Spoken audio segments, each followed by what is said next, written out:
Hey everyone. Hope you're all doing well. We're all about bringing high-quality web novel audiobooks to life, and most of our content is completely free to enjoy. Just a quick note, web novels and web novel audiobooks aren't the same thing. Simply reading a novel out loud doesn't always make for a great listening experience. That's why I go through multiple rounds of rewriting and careful editing for every chapter to make sure the narration flows naturally and immerses you in the story, just like reading it yourself. These audiobooks are not just direct copies of the original novels. I've adapted them for a smoother, more engaging experience. And to be fully transparent, these adaptations are made for commercial purposes, so some chapters are paid content. But don't worry, this process is fully copyright compliant. I do all of this because I truly love web novels and audiobooks. I'm a huge fan, and this story is one of my personal favorites. YouTube update: recently, YouTube flagged some of our content for including mature themes, realistic violence, and darker story elements. As a result, we've decided to stop uploading anything that violates YouTube's guidelines. If you'd like access to the full, uncut versions including the more intense or mature content, you can find them on our Patreon page, where we upload everything first. Available now on Patreon: I Am a Legendary Boss audiobook, Versatile Mage starting with the White Tiger Pendant, Naruto the Wind Calamity, the Necromancer is amassing troops like crazy in the apocalypse, the mighty dragons are dead, Naruto, leader of Hidden Grass Village, Naruto Uchiha's Unserious Saga, your lord has a screw loose, Apocalypse I can see the health point bar, killing monsters drops loot, Starsea Fleet Age of the Lord, my monster fuses everything, Naruto, I traveled with a max level account, Fate in Bleach Unlimited Blade Works, killed for 100 years in Hueco Mundo, Aizen invited me to Soul Society, the world conquest giving birth to become a god, my master only breaks through on the edge of death, Bleach the Invincible Slacker from Rukongai, Naruto's Special Shop, One Piece the strongest female pirate cruise, Reborn as Danzō's grandson, must I offend the entire ninja world, Naruto starting with snatching the Mangekyo Sharingan, Naruto Card King, in Hueco Mundo with Shindu template, Naruto the Hidden Danzō, my journey as fourth Kusagakure, Naruto Troublesome Ninja Haruto,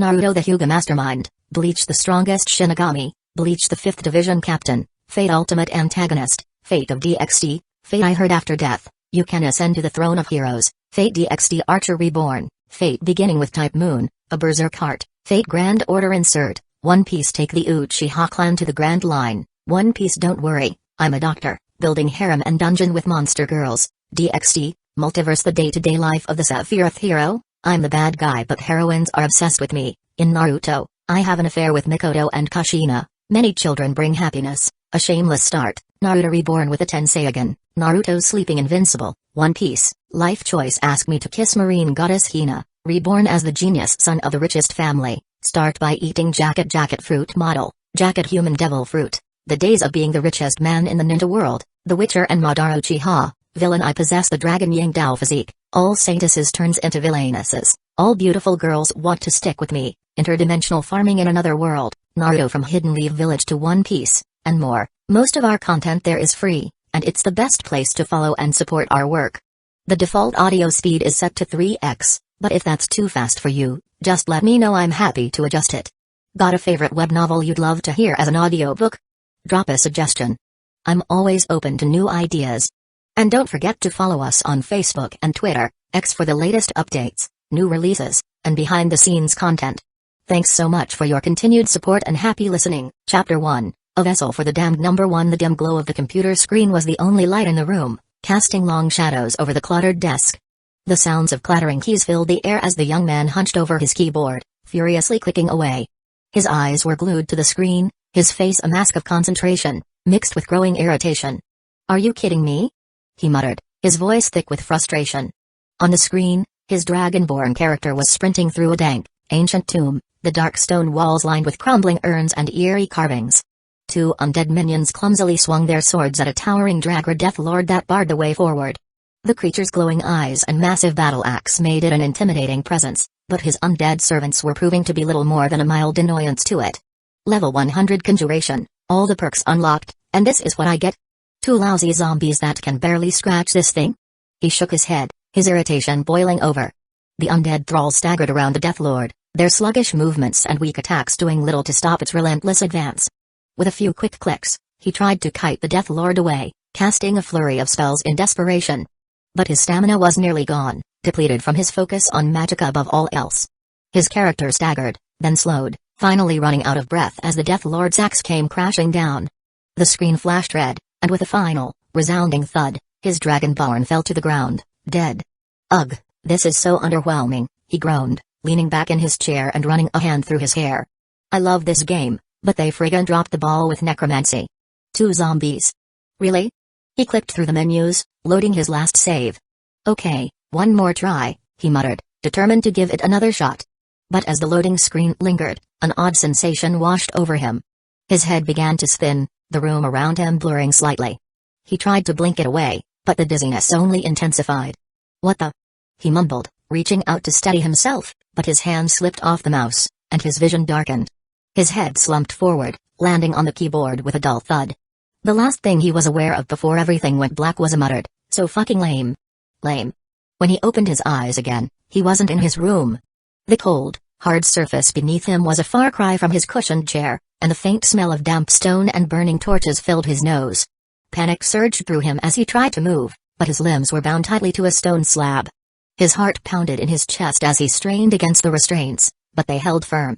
Where am I?" he whispered, his voice echoing off the stone walls. The room around him was dark, the only light coming from a series of flickering torches mounted on the walls. Strange symbols were etched into the stone, glowing faintly with an eerie, otherworldly light. He tried to remember how he got here, but his mind was a haze of confusion. The last thing he could recall was playing Skyrim, grumbling about necromancy, and then nothing. Now he was lying in some medieval dungeon, bound to a stone slab, with no idea how he got here. The sound of footsteps echoed through the chamber, growing louder as they approached. He strained to see who was coming, but the angle of his head and the darkness made it impossible. A figure finally stepped into view, clad in tattered black robes that billowed around him like shadows given form. The man's face was hidden beneath a deep hood, but there was an unmistakable aura of power around him, something ancient and malevolent.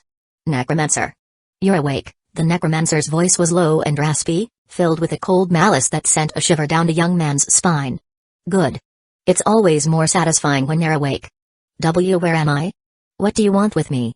The young man stammered, his voice trembling as he tried to make sense of the situation. The necromancer didn't answer immediately. Instead, he reached into his robes and pulled out a long, ornate dagger, its blade glinting menacingly in the torchlight. "You are nothing but a change of garments," the necromancer said, his voice dripping with disdain. "A means to an end."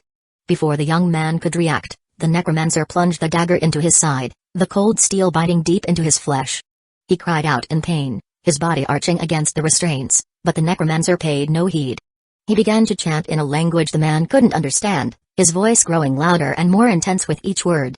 The room seemed to darken as the necromancer's spell took hold, the symbols on the walls glowing brighter, pulsing in time with the rhythm of the chant. The young man's vision blurred again, but this time it was different. His consciousness was being pulled away, dragged into a dark, twisted void. Waking up, he found himself in yet another strange place. Still bound to the stone slab, he looked up and saw a bleak and cloudy sky, raining lightning on the ground. There was no sun in the sky, but instead a single moon and a huge black circular void. The landscape around him was barren and dry, with only dead trees and bushes scattered throughout the realm, as well as plant-like growths that seemed like a mixture between a fungus and an aquatic plant. It was a strange place, both familiar and alien. "Where am I now?" he wondered aloud, his voice echoing unnaturally in the space. "Welcome to the Soul Cairn. Soon to be your new home," a voice answered, filled with a sinister glee. The necromancer materialized before him, his form towering and imposing, as if he were some dark god in this twisted world. "This is where your soul will be imprisoned for eternity, and your body will become mine."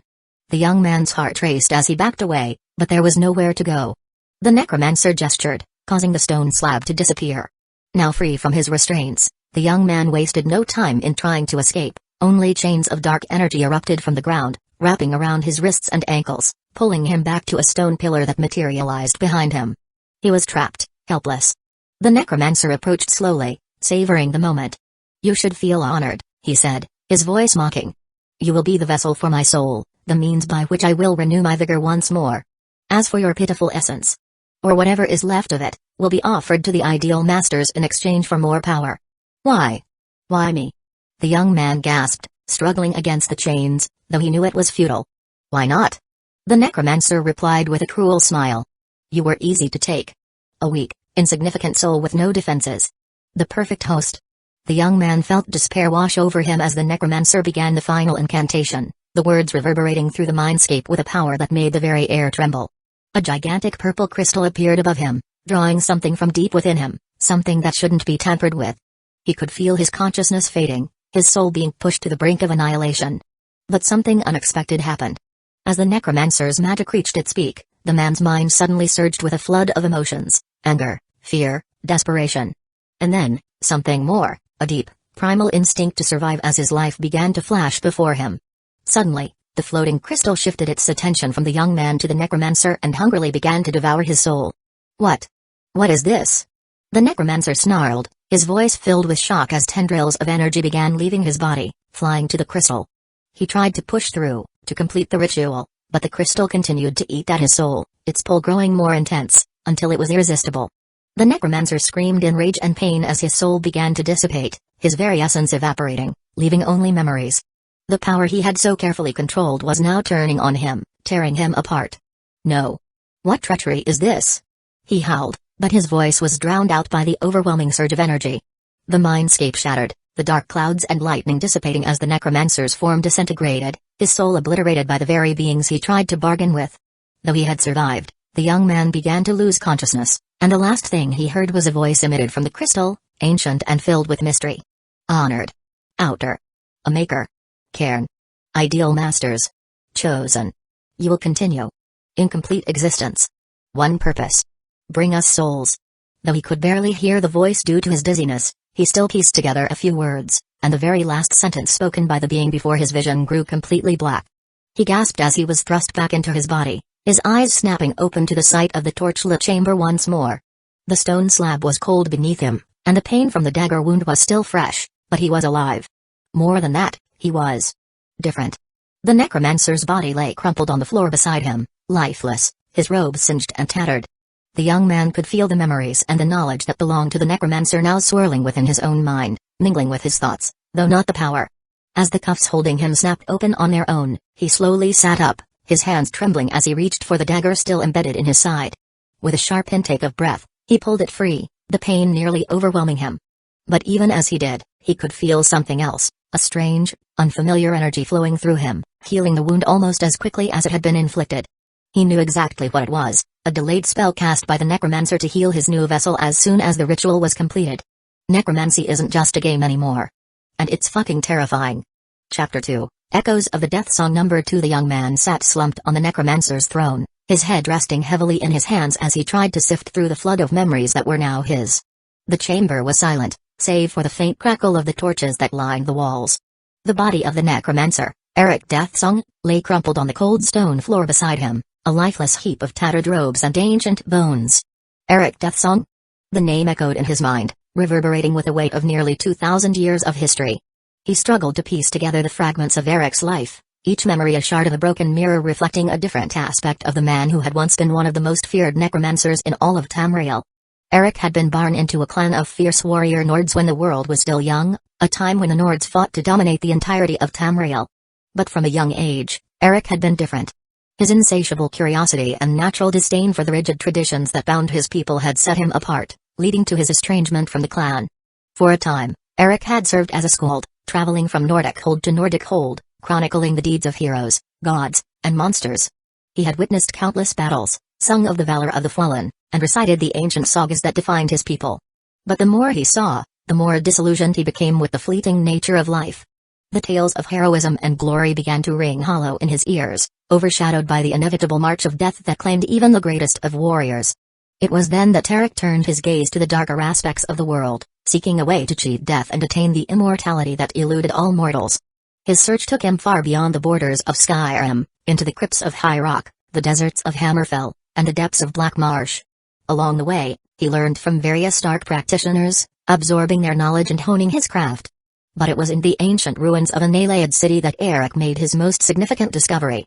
Hidden within the crumbling stone walls of that long-forgotten place was a tome on necromancy, a book filled with secrets of soul trapping, reanimation, and communication with the ideal masters. It was a treasure trove of forbidden knowledge, and Eric devoured it with a fervor that bordered on madness. The memories of Eric's descent into darkness were the most vivid, the most haunting. The young man could feel the necromancer's obsession growing, could see the countless hours Eric had spent in dimly lit chambers, poring over ancient texts, experimenting on both the living and the dead. He could feel the power that Eric had wielded, the legions of undead that had obeyed his every command, and the fear that his name had inspired throughout Damriel. And yet, despite all his power, Eric had remained a prisoner of his own ambition, forever chasing the elusive dream of true immortality. He had extended his life far beyond its natural limits by transferring his soul into younger bodies, a process he had perfected over the centuries. In those days, countless years ago, Eric Deathsong was akin to a god of death, feared by all. His power was unmatched, and his name was spoken only in whispers. He acted as he pleased, and none dared to bar his path. But nothing lasts forever, and even the greatest of tyrants must face their downfall. Eric's glory days came to a bitter end just as he was on the verge of achieving his ultimate goal, immortality through lichdom. Eric had committed countless evils in his pursuit of power, and those sins had not gone unnoticed.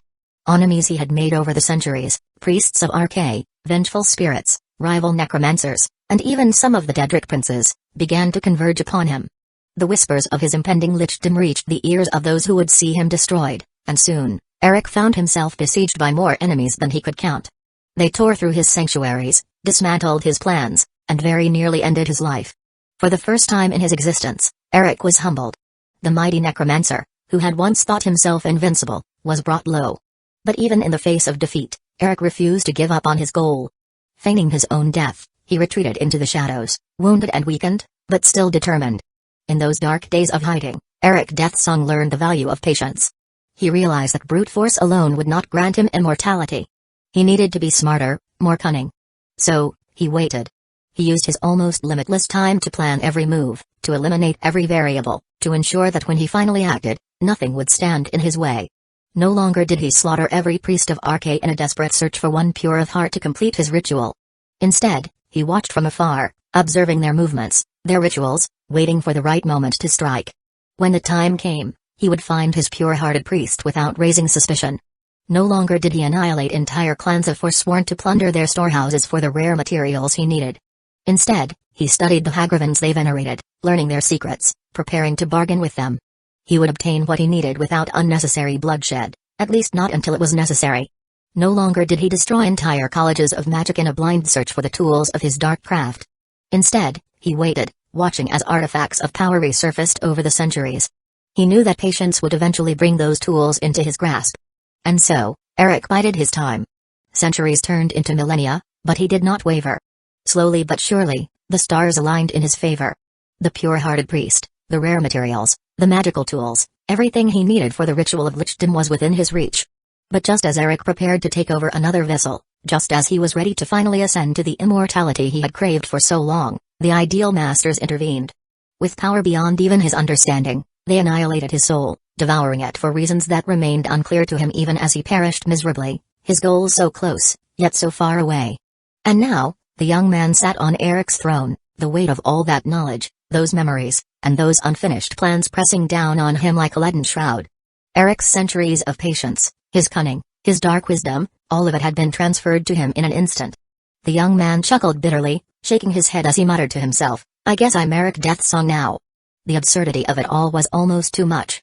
A legacy of darkness and power that he neither wanted nor needed had been forcefully taken from one man and dumped onto him. The ideal masters, whatever their reasons, had made their choice, and there was no undoing it. He didn't understand their motives, but then, who could ever truly fathom the whims of beings like them? Though Eric Deathsong had hidden away for centuries, his name fading into obscurity, the idea that his enemies might still be out there wasn't entirely far-fetched. The man had made many enemies, powerful ones, who might still seek vengeance, even after all these years.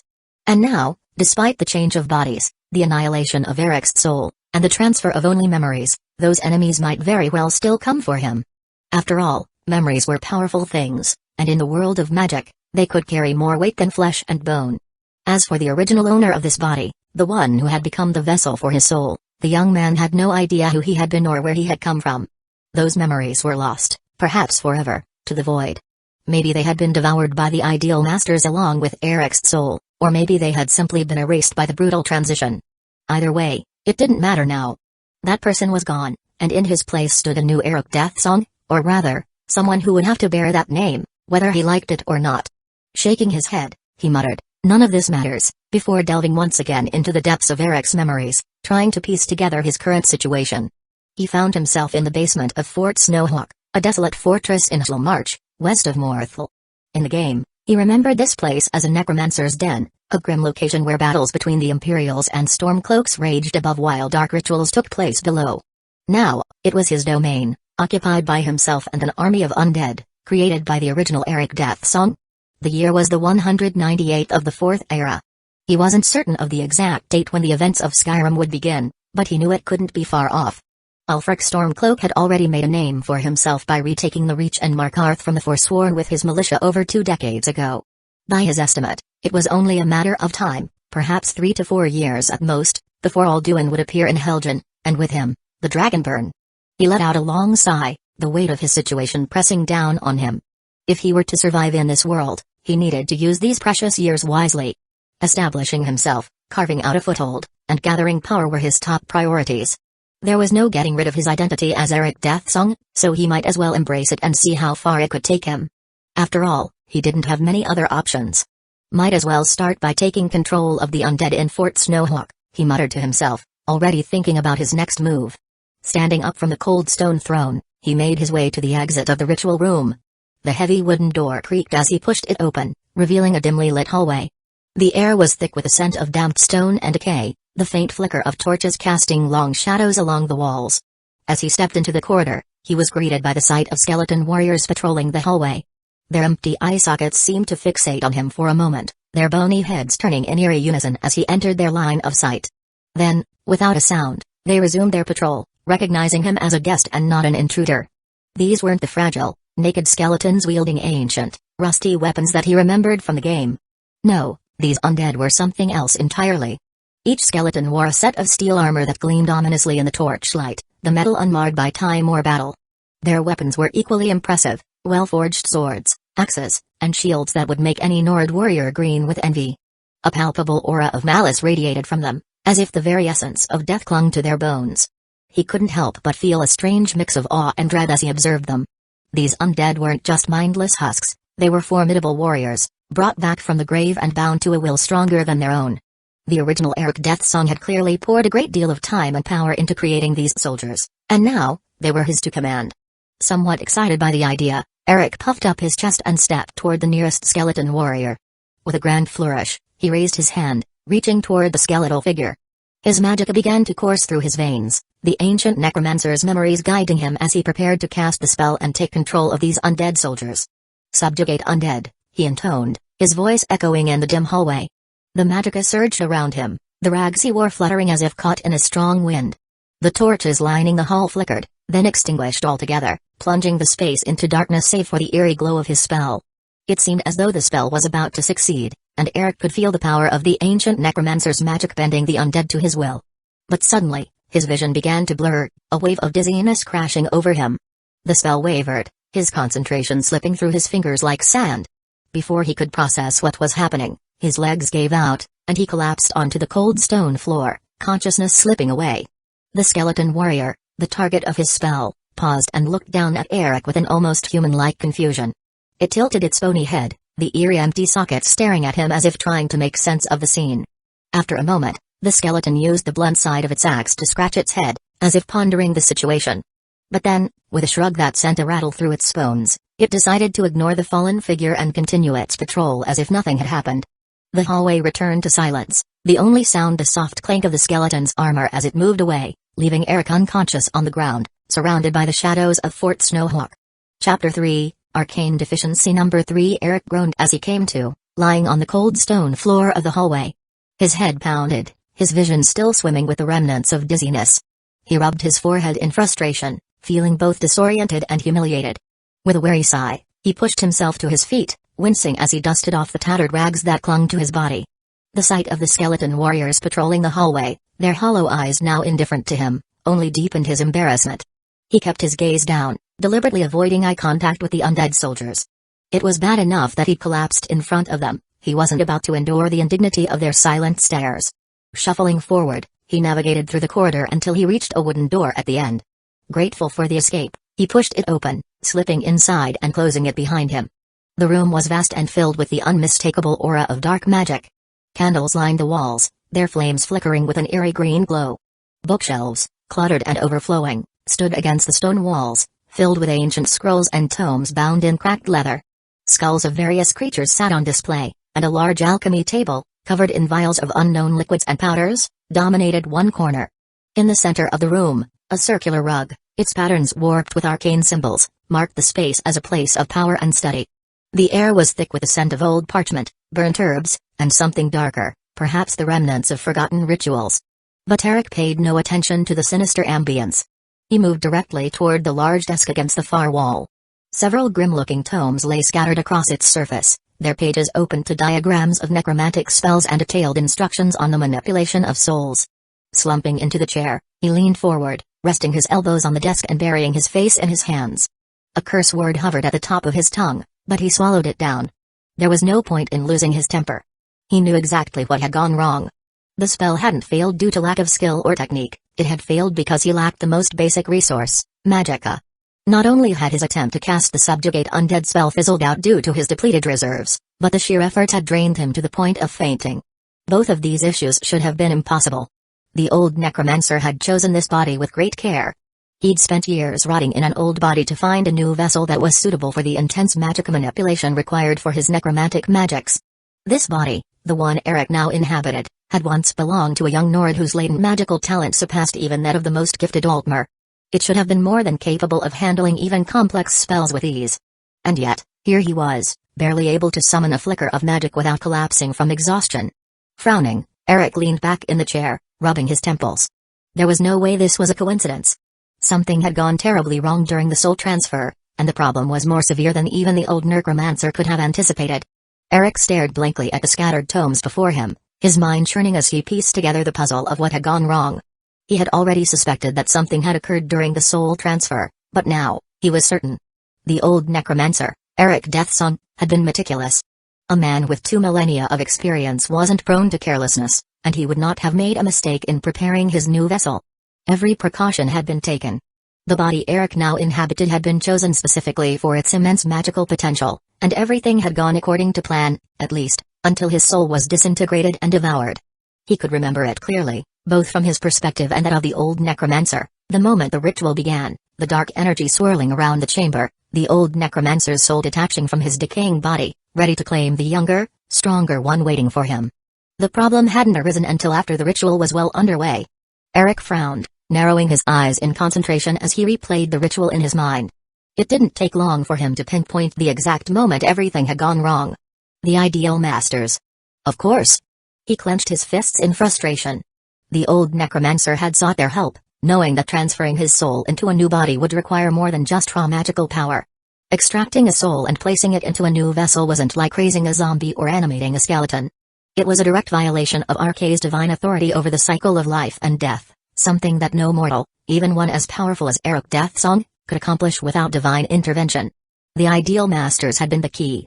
Their power transcended mortal understanding, and for centuries, they had struck deals with necromancers, granting them the ability to manipulate souls in exchange for sacrifices. The old necromancer had intended to offer up Eric's soul as the price for their assistance in the transfer, allowing him to take over the young man's body and continue his dark reign.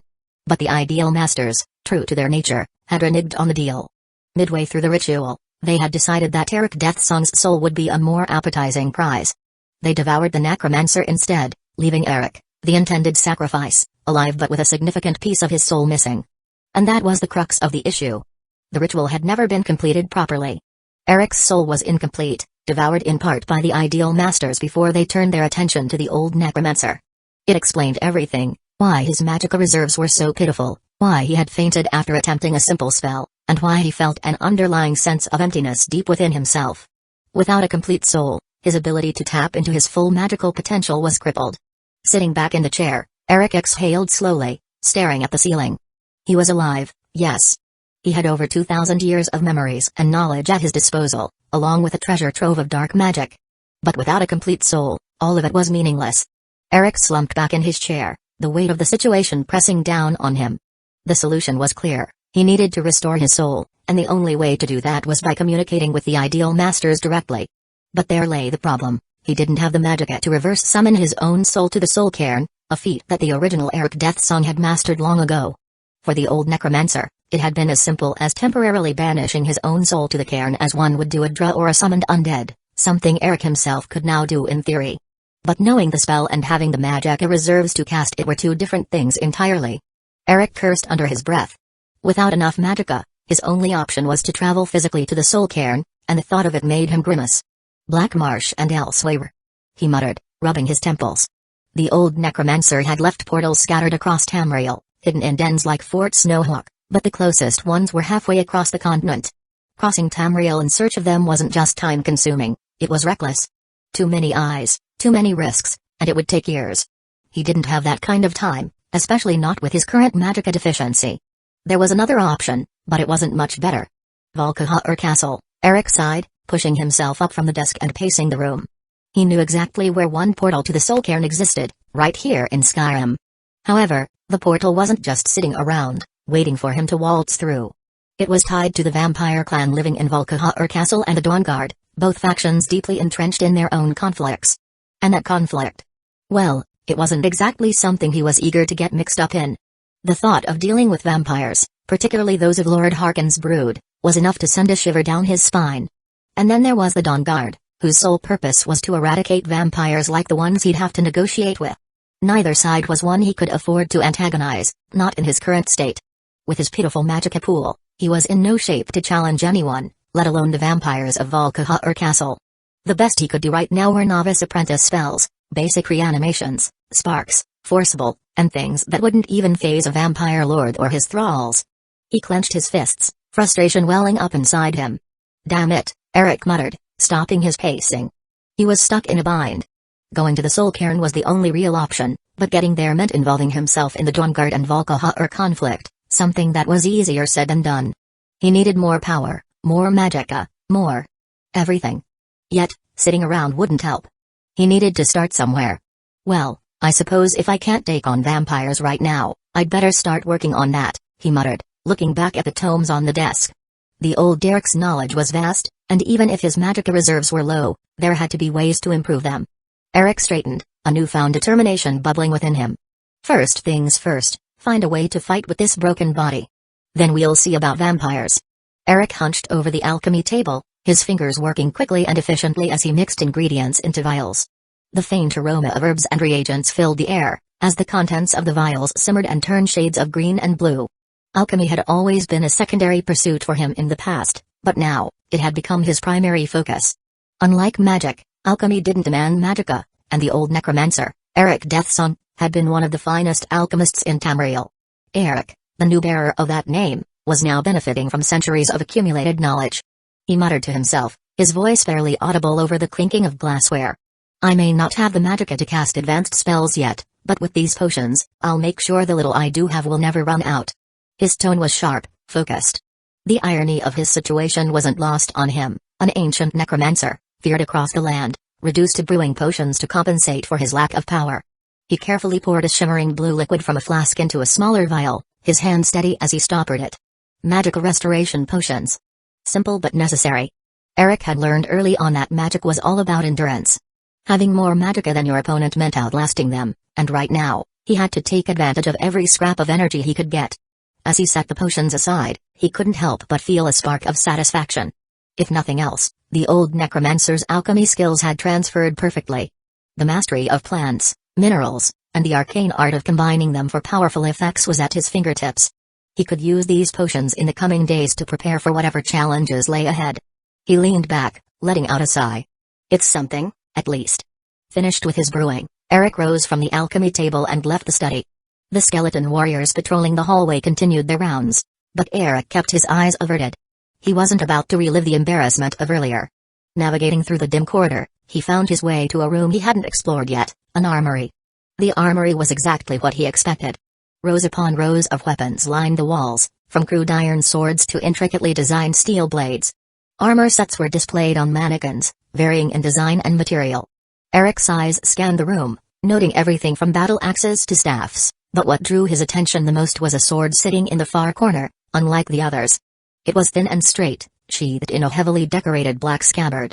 Eric approached it slowly, feeling something stir within him as he reached out to grasp the hilt. There was a certain gravitas to the weapon, as if it was more than just a simple blade. He unsheathed the sword carefully, revealing the gleaming silver blade, decorated with intricate blue and silver symbols along its length. They shimmered in the low light of the armory, almost glowing with latent power. Suddenly, a memory surged through him. One of Eric Deathsong's memories. He was in Hammerfell, watching from the shadows as 3 sword saints, Ansai, stood their ground against an army of risen dead. These warriors were masters of the Shai, spirit swords formed from their very souls, and they moved with grace and precision, cutting through the undead ranks with frightening ease. The group of elven necromancers leading the attack couldn't withstand their assault for long. In a matter of minutes, the sword saints had decimated the entire army and beheaded the elven mages. It was one of the few times the old necromancer had felt admiration, a rare moment where he acknowledged the skill and bravery of others. But, of course, admiration hadn't stopped him from capturing their souls afterward. The sword saint's memories had been added to his own, scanned and stored for future use.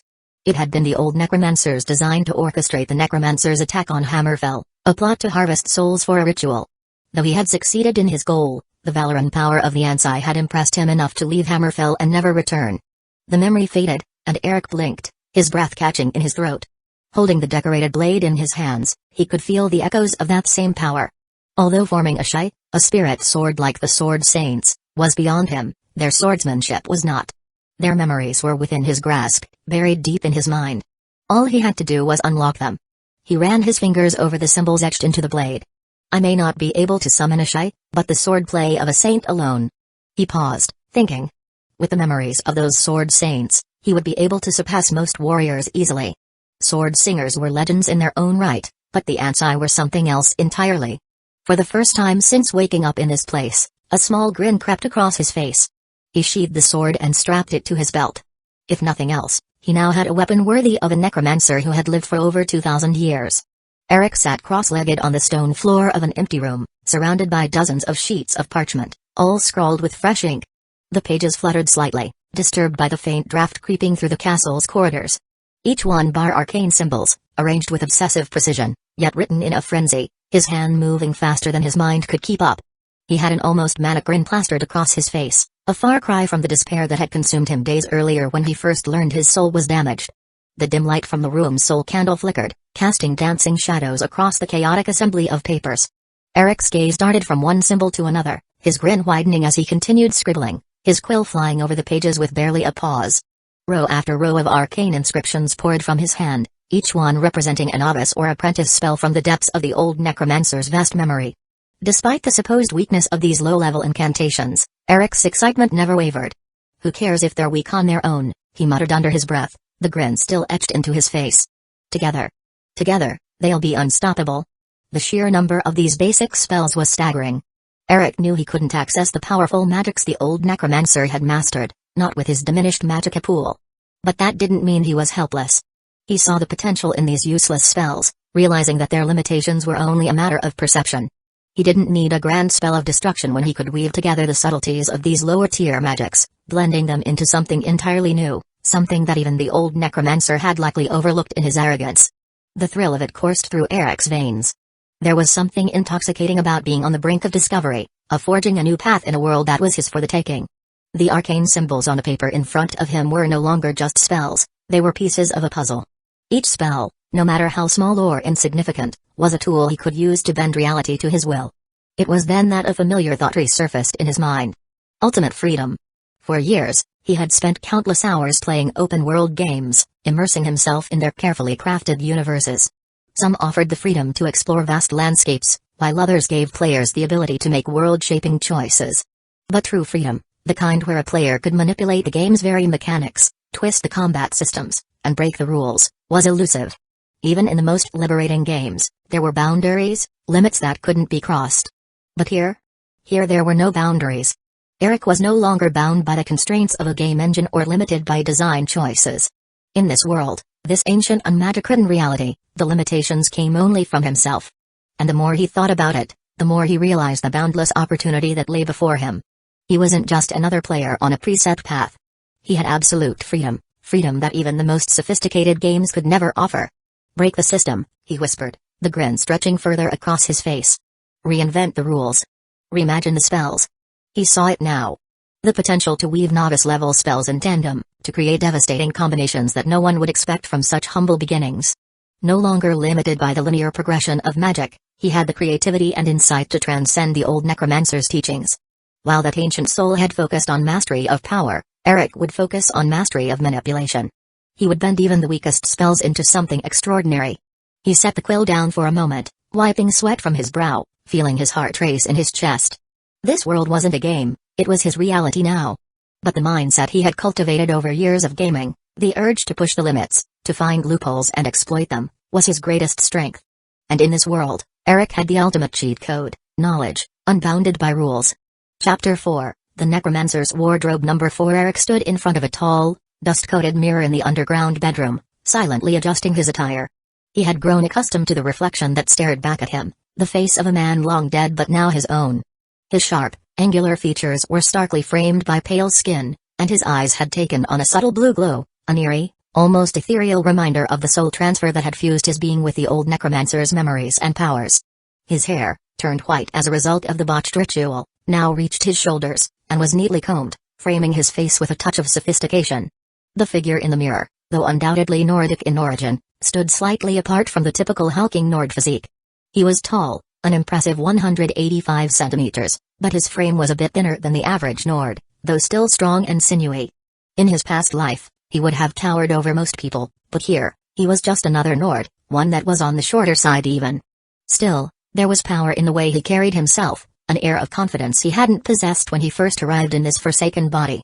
He wore black robes that clung to his form with a subtle Eastern flair, a testament to the old necromancer's travels and his taste for exotic things. Draped over the robes was a long, coal-black cloak lined with fur around the neck, a functional yet elegant garment to shield him from Skyrim's biting cold. The heavy fabric hung over his shoulders like a shadow, giving him a menacing aura that matched the new role he found himself playing. As he slid 6 rings onto his fingers, Eric's lips curled into a small, self-satisfied smile. These weren't ordinary adornments, they were the products of countless hours of trial and error, a triumph in the art of enchanting. Each ring bore 2 enchantments, designed with precision. Most of them focused on increasing his magicka and stamina recovery, compensating for the crippling damage to his soul. He flexed his fingers, feeling the faint hum of magic coursing through the metal, each ring buzzing with latent power. Now that it's time to leave this god-forsaken fortress, he muttered to himself, giving one final glance at his reflection. At least I should look presentable. He admired his reflection once more, satisfied with the old necromancer's wardrobe. That ancient bastard was a menace to society, but his fashion sense wasn't half bad. He was now ready to face the world. Still, despite all his efforts, his attempts to enchant anything that would directly increase his magical had failed. He had tried various combinations of soul gems, enchantment methods, and rare materials, but the result was always the same, his magicka pool remained pitifully small. Eric sighed, his smile fading. The broken vessel that was his soul can only hold so much, after all. That was the frustrating reality of his situation. No matter how many enchantments he layered, no matter how many potions he brewed, his damaged soul was a leaky container, incapable of holding the immense power the old necromancer had wielded with ease. It was a limitation that gnawed at him, an obstacle that no amount of ingenuity could fully overcome. But Eric wasn't the type to be easily discouraged. The old necromancer's memories had given him centuries of knowledge, and he would use every ounce of it. He might not have access to the immense power he craved just yet, but with the arsenal of low-level spells he had pieced together, the enchanted rings on his fingers, and his growing expertise in alchemy, he would make his mark. Even if it was with a scalpel instead of a hammer. Let's see what this world has in store, he whispered, turning from the mirror, the soft rustle of his cloak following him as he made his way toward the door. After 2 full months, he had already perfected a fighting style that was suitable for his crippled soul, using both low-level spells alongside the swordplay that belonged to the sword saints of Hammerfell. Although he can't cause havoc as the old necromancer did, there would not be many people who can oppose him in Skyrim. It was time to leave Snowhawk Castle and step into this dangerous, unpredictable world. But he would be prepared. And he would make sure his enemies underestimated him, until it was far too late. Trudging along the snow-covered road, Eric finally stopped at a 3-way crossroad. He turned to glance back, squinting through the cold wind at the distant silhouette of Snowhawk Fortress, now little more than a shadow on the horizon. The path had led him down from the hills, snaking alongside its steep, snow-dusted inclines and bringing him to the main road. To the west, the road stretched towards Dragon Bridge, a day's journey at least. To the east, it wound toward the misty marshlands, where Morthal lay nestled in the distance. Morthal should only be 2 to 3 hours' ride, at most, Eric muttered under his breath, recalling the necromancer's memories with a furrowed brow. The recollections were still foreign to him, like half-remembered dreams that didn't quite belong to him. Nodding to himself, Eric checked both directions along the road to ensure no one was watching. He crouched slightly, casting his gaze down at the snow where his shadow stretched long and thin in the pale afternoon light. "Skadu," he whispered, his voice barely audible above the whistling wind. The shadows beneath him began to stir, twisting and swirling unnaturally as though responding to his call. In moments, they coalesced into the shape of a horse, its form dark and imposing, shrouded entirely in black cloth that hung from its frame like funeral drapery. From head to hoof, the creature was veiled in black, giving no glimpse of its body beneath. Eric reached out, running his hand over the horse's neck, and instead of the soft warmth of flesh beneath the cloth, his fingers touched cold, unyielding bone. Skadu, the old necromancer's mount, a skeletal horse fashioned from the bones of powerful creatures Eric couldn't even name. The old necromancer had drawn inspiration from the ghostly steed Arvik in the soul cairn, and through a mixture of necromancy, enchantments, and shadow magic, he had crafted this undead shadow specter, more than capable of traversing the most treacherous terrains of Skyrim. Luckily for Eric, Skadu was a permanent kind of undead, bound to him not by magicka but by the utterance of its name. Controlling such a creature would have been far too taxing on his meager magicka reserves, even if the necromancer had succeeded in claiming Eric's body fully, without the soul damage. All it took now was a single word, and the mount was his to command. Eric smiled as he swung himself onto the horse's back. The shadows shifted beneath him, coiling like living things as Skadu responded to his weight, steady and unbothered. He straightened his cloak, gripping the reins of shadow and bone. "Let's get moving," he whispered, and with a swift tug of the reins, the shadowy horse leapt forward into a gallop, its hooves making no sound on the snow-covered road. Eric slowly approached the bridge that spanned the wide, churning waters of the Hell River. Below, the river surged through the heart of Jal March, carving its way south from the marshlands that were connected to the Sea of Ghosts. The wind carried a hint of the sea's cold bite as Eric guided Skadu across, the skeletal horse's hooves soundless on the wooden planks. Ahead, the path curved sharply alongside the mountain, flanked by jagged boulders and thick trees that cast long shadows over the road. There, lying beside a broken carriage, a man leaned against one of the wheels, clutching his leg in apparent pain. His eyes lit up as he saw Eric approach, and he waved his arm frantically. "Please, traveler. Help." The man called out, his voice tinged with desperation. "I'm a merchant. My horse, spooked by the howls of wolves, overturned my carriage. I've been stranded here ever since." Eric's gaze shifted from the man to the carriage, then to the surrounding area. His eyes narrowed slightly as he took in the landscape, the boulders scattered along the roadside, the dense tree line at the foot of the mountain. The scene felt off. Maintaining a calm expression, Eric gently tugged at Skadu's reins, prompting the undead mount to trot toward the man at a slow, deliberate pace. As he dismounted, Eric offered the man a friendly smile. "Rough luck," he said with a nod toward the overturned carriage. "When did this happen? If your horse hasn't gone far, maybe I can track it down for you." The man's face brightened with gratitude, his eyes briefly flicking to Skadu before returning to Eric. "It's only been an hour or so," he said, pointing toward the tree line near the foot of the mountain. "The horse ran that way, spooked by the howls. It's probably still nearby." Eric followed the man's gesture, his smile widening, though there was a subtle shift in his eyes. "Is that so?" he murmured. "Strange. I don't see any tracks. With how high the snow is on the ground, you'd think there'd be some sign of its passing."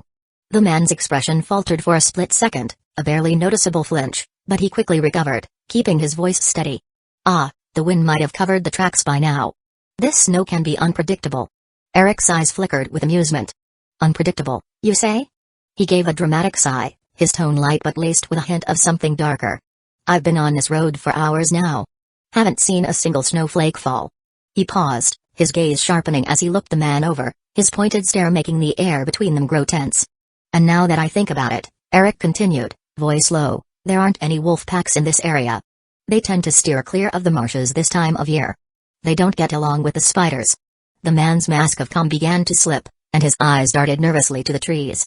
"Must have been a lone wolf then," he muttered quickly. "Not uncommon, right?" Eric's smile faded, and his hand rested casually on the hilt of the straight sword at his side. His posture relaxed, but the air around him had shifted, a subtle tension coiling beneath his calm demeanor. Lone wolves. Uncommon, yes. But not impossible, Eric mused softly, his eyes never leaving the man's face. The merchant swallowed hard, sensing that his ruse had been seen through. He tried to hold Eric's gaze with a blank expression, as if his mask of innocence could somehow mask the obvious lie. Eric, in contrast, watched him with amusement dancing in his eyes, his lips curving into a subtle, almost playful smile. To him, the situation had shifted from minor irritation to a game, a test to see how long it would take for the man to crack under pressure. After a moment, the man's face hardened into a scowl. He realized the charade was pointless now, his confidence replaced with open hostility. "So what if you saw through me?" he growled, rising to his feet with a sudden burst of bravado. "You're still surrounded." With a sweeping gesture, he shouted, "Everyone, come out." At his command, 8 figures emerged from behind the trees and boulders that lined the road, each brandishing weapons. Their armor was a patchwork of fur, leather, and battered iron plates, the typical garb of highwaymen. Some clutched crude swords, others held axes and maces. None of them looked particularly well trained, but there were enough of them to be a threat to a lone traveler. The leader's eyes gleamed as he looked Eric up and down, his gaze lingering on the sword hanging from Eric's belt and the rings glinting on his fingers. "I see you've got some valuable gear," he sneered, pointing at the ornate weapon, his voice dripping with greed. "That sword of yours, those rings, made of gold and studded with flawless gems, no less." His attention shifted to Skadu, and his smile widened further, showing his teeth like a wolf eyeing prey. "But the real prize is that horse of yours." He gave a low whistle, stepping closer as he studied the undead mount cloaked in black. "Even covered up like that, I can tell it's no ordinary beast. Specially bred warhorse, right? Must have cost you a fortune." Eric's smile remained, his amusement deepening at the man's utter ignorance. He let the bandit's words hang in the cold air for a moment, savoring the impending shift in tone. These fools had no idea what they were dealing with, especially the horse. "You're right," Eric said, his voice calm and measured. "Skadu is quite valuable." The bandit leader's smug smile widened as he stepped closer, clearly confident in his assumed victory. "Smart man," he repeated with a sneer, his voice dripping with condescension. "Now, why don't you be smart and hand over your valuables? That way I might consider letting you keep your undergarments." The bandits around him erupted in laughter, their crude humor filling the air, but Eric remained unbothered, his eyes glinting with amusement. Gesturing casually toward Skadu, he said, "If you want my horse, then go ahead and take it." The bandit leader's eyes gleamed in satisfaction. "Wise choice." He strode toward Skadu, chuckling to himself. "Let's see what this beauty looks like up close, shall we?" With a confident grin, the man reached out and lifted the black cloth covering Skadu's head. His smile vanished the moment he saw the blackened skull beneath, glowing with an eerie purple flame. He barely had time to curse before Skadu snapped at him with lightning speed, its skeletal jaws closing around his face. A sickening crunch filled the air as the horse tore his nose clean off. The bandit staggered back, shrieking in pain, but Skadu wasn't finished. With a powerful kick, the horse's hoof connected with his chest, caving it in with a brutal thud. The man fell to the ground, dead in an instant. The sudden, gruesome spectacle left the other bandits frozen in shock. A woman among them, wielding a sword and shield, broke the silence. "Undead. Quick, kill it!" she screamed, charging at Skadu with another bandit following behind her. Skadu let out a low, bone-chilling whinny, the sound reverberating through the clearing like the voice of death itself. Without hesitation, it charged the woman, its skull head slamming into her with a sickening crack. She was sent flying, crashing into the snow several feet away, unconscious or worse. The bandit behind her barely had time to react before Skadu trampled him underfoot, his screams cut short by the sound of bones shattering beneath its weight. The remaining 6 bandits snapped out of their stupor at the sight of their comrades being slaughtered. One of them, a hulking man wielding a large battle axe, shouted, "This undead is too powerful. Hold it down while me and Alric deal with its master. It'll disappear if we kill him." 2 of the bandits, including the man with the axe, charged at Eric with murderous intent, while the others fanned out, clearly intending to swarm Skadu and bring it down through sheer numbers. Eric, however, didn't flinch. Instead, he smiled. There was no fear in his expression, no panic in his posture. He had been preparing for this moment. Months of sparring with the lesser skeletons outside the hidden basement in Snowhawk Fortress had honed his skills, and now, for the first time, he had the chance to test his mettle against human opponents. The first bandit, axe in hand, rushed at Eric with a wild look in his eyes, eager for the kill. "Die, Necromancer." His massive weapon swung downward with brutal force, but Eric moved with the precision of someone who had seen countless battles, sidestepping the clumsy strike with ease. The axe bit into the ground instead, its momentum dragging the bandit off balance. Before the man could recover, Eric's sword flashed from its sheath, the blade singing through the cold air as it struck the axe's handle just below the blade, snapping it clean in half. Caught off guard, the bandit staggered backward, his arms flailing for balance. The opening was perfect. Eric capitalized on it in an instant, stepping forward and slitting the man's throat in a single, smooth motion. Blood sprayed across the snow, and the bandit gurgled, clutching at his neck before collapsing. The entire exchange took less than a second. But Eric had no time to reflect. The second bandit was already upon him, charging with a spear aimed directly at his chest. The man's eyes burned with determination, certain that he would skewer Eric with sheer speed and strength. Eric raised his free hand calmly, his fingers splayed wide. "Blinda," he muttered under his breath. An intense flash of light erupted from his palm, a modified candlelight spell designed for one purpose, to blind and disorient. It consumed very little magical but delivered a burst of brilliance that outshone the midday sun. The bandit screamed, stumbling forward as his vision was suddenly seared by the light. "My eyes. I can't see."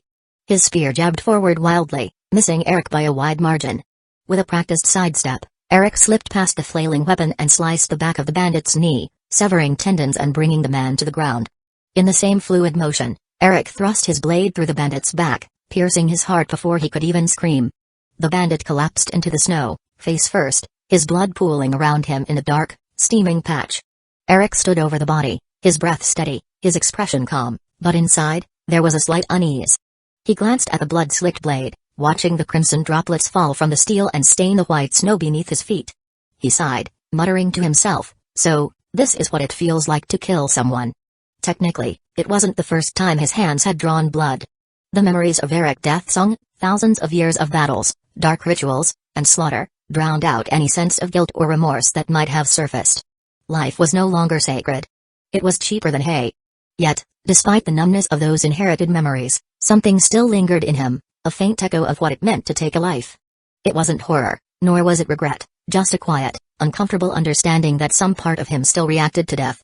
He swung his sword to the side, casting the blood from the blade before sliding it back into its sheath. "Who's next?" Chapter 5, Bones to Spare Number 5 Eric declared, "Who's next?" as he turned to face the remaining bandits. But he paused, eyebrows raised, as he realized there were no opponents left standing. The area was littered with the grisly remnants of what had once been men and women, now reduced to bone fragments and bloody paste beneath Skadu's relentless hooves. The skeletal horse stood amidst the carnage, its empty eye sockets somehow conveying a sense of satisfaction. Eric sighed, rubbing his forehead. "Note to self, don't use Skadu unless necessary," he muttered under his breath. The sheer brutality of the scene was a stark reminder of his mount's overwhelming power. He glanced around at the mangled bodies and shook his head, a hint of disappointment in his eyes. Could have put their bones to good use, he mused aloud. Oh, well. Accepting the situation, Eric decided to make do with what remained. Turning his attention to the two bandits he had personally dispatched, he approached the nearest corpse. The man's lifeless eyes stared blankly at the sky, a pool of crimson spreading beneath him. Eric extended his hand over the body, fingers splayed as he focused his will.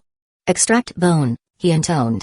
Immediately, the bandit's arm convulsed, the flesh bulging grotesquely as the underlying bone tore itself free.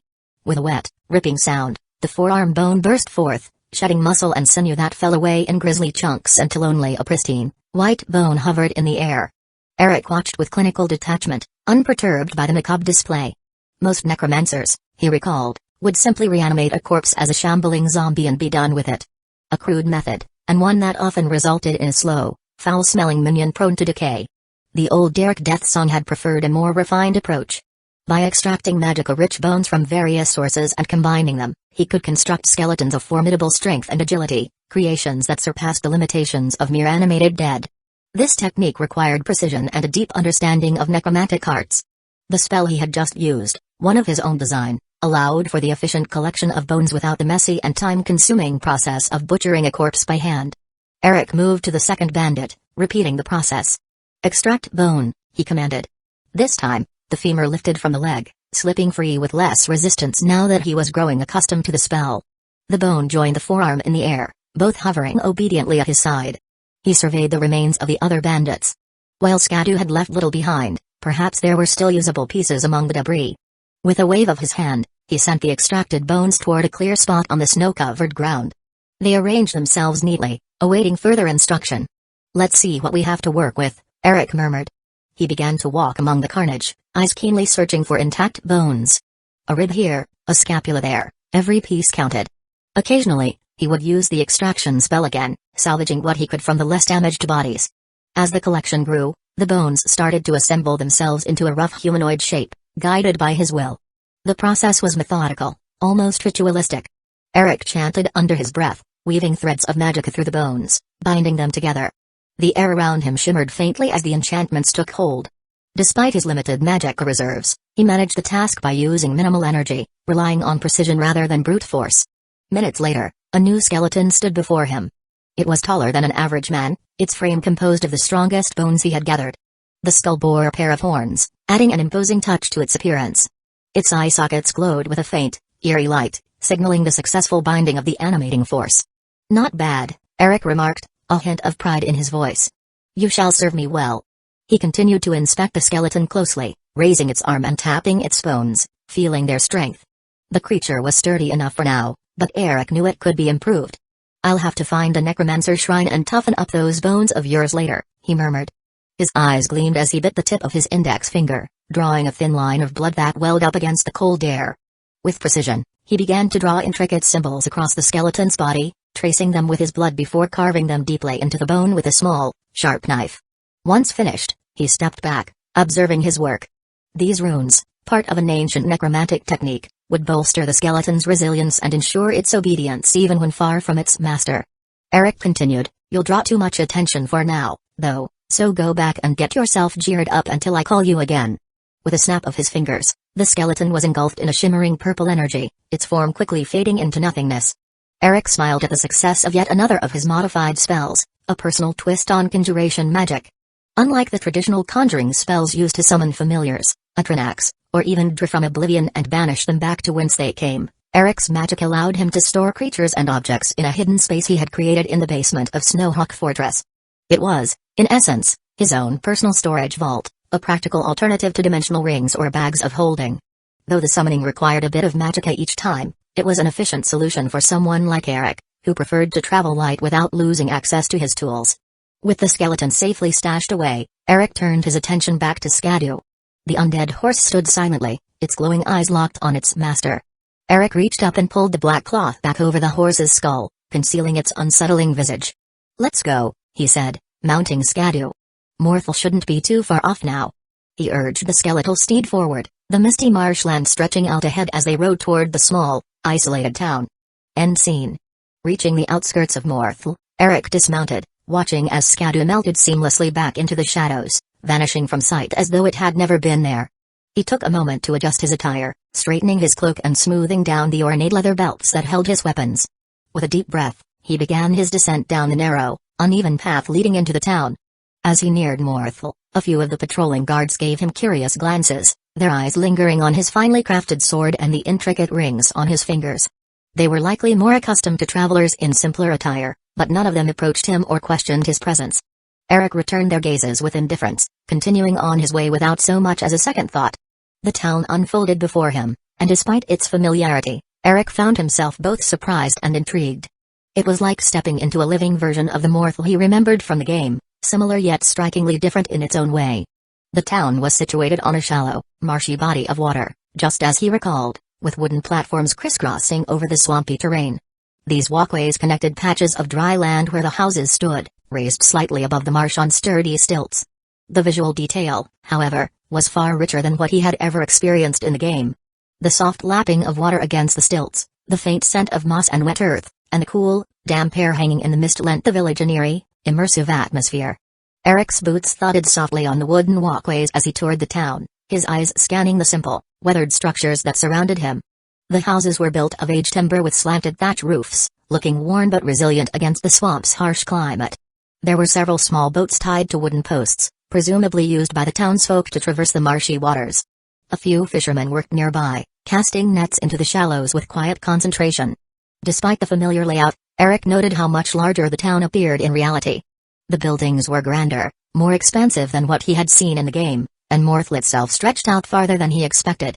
His gaze was drawn immediately to the towering structure near the town's entrance, the Jarl's Longhouse. Built in the same traditional style as the other buildings, with slanted thatch roofs and wooden walls, it stood far taller and broader, exuding a quiet authority over the town. Its imposing size marked it as the seat of power in this isolated corner of the hold. Other than the Jarl's Longhouse, however, Morthal didn't have much to offer in the way of commerce or entertainment. Eric spotted a small inn nestled near the center of town, its worn sign creaking gently in the breeze. A potion shop stood nearby, with bundles of herbs and alchemical ingredients hanging outside its entrance, adding a faint but pleasant scent to the otherwise musty air. The town's simple, modest atmosphere was palpable. There were no bustling markets or lively crowds, just the quiet murmur of villagers going about their daily routines. After some time, Eric finished his quiet tour of Morthal, sighing in mild disappointment. He had been searching for a particular burned-down building, a familiar landmark from the game that should have triggered the start of one of 2 quests tied to this town.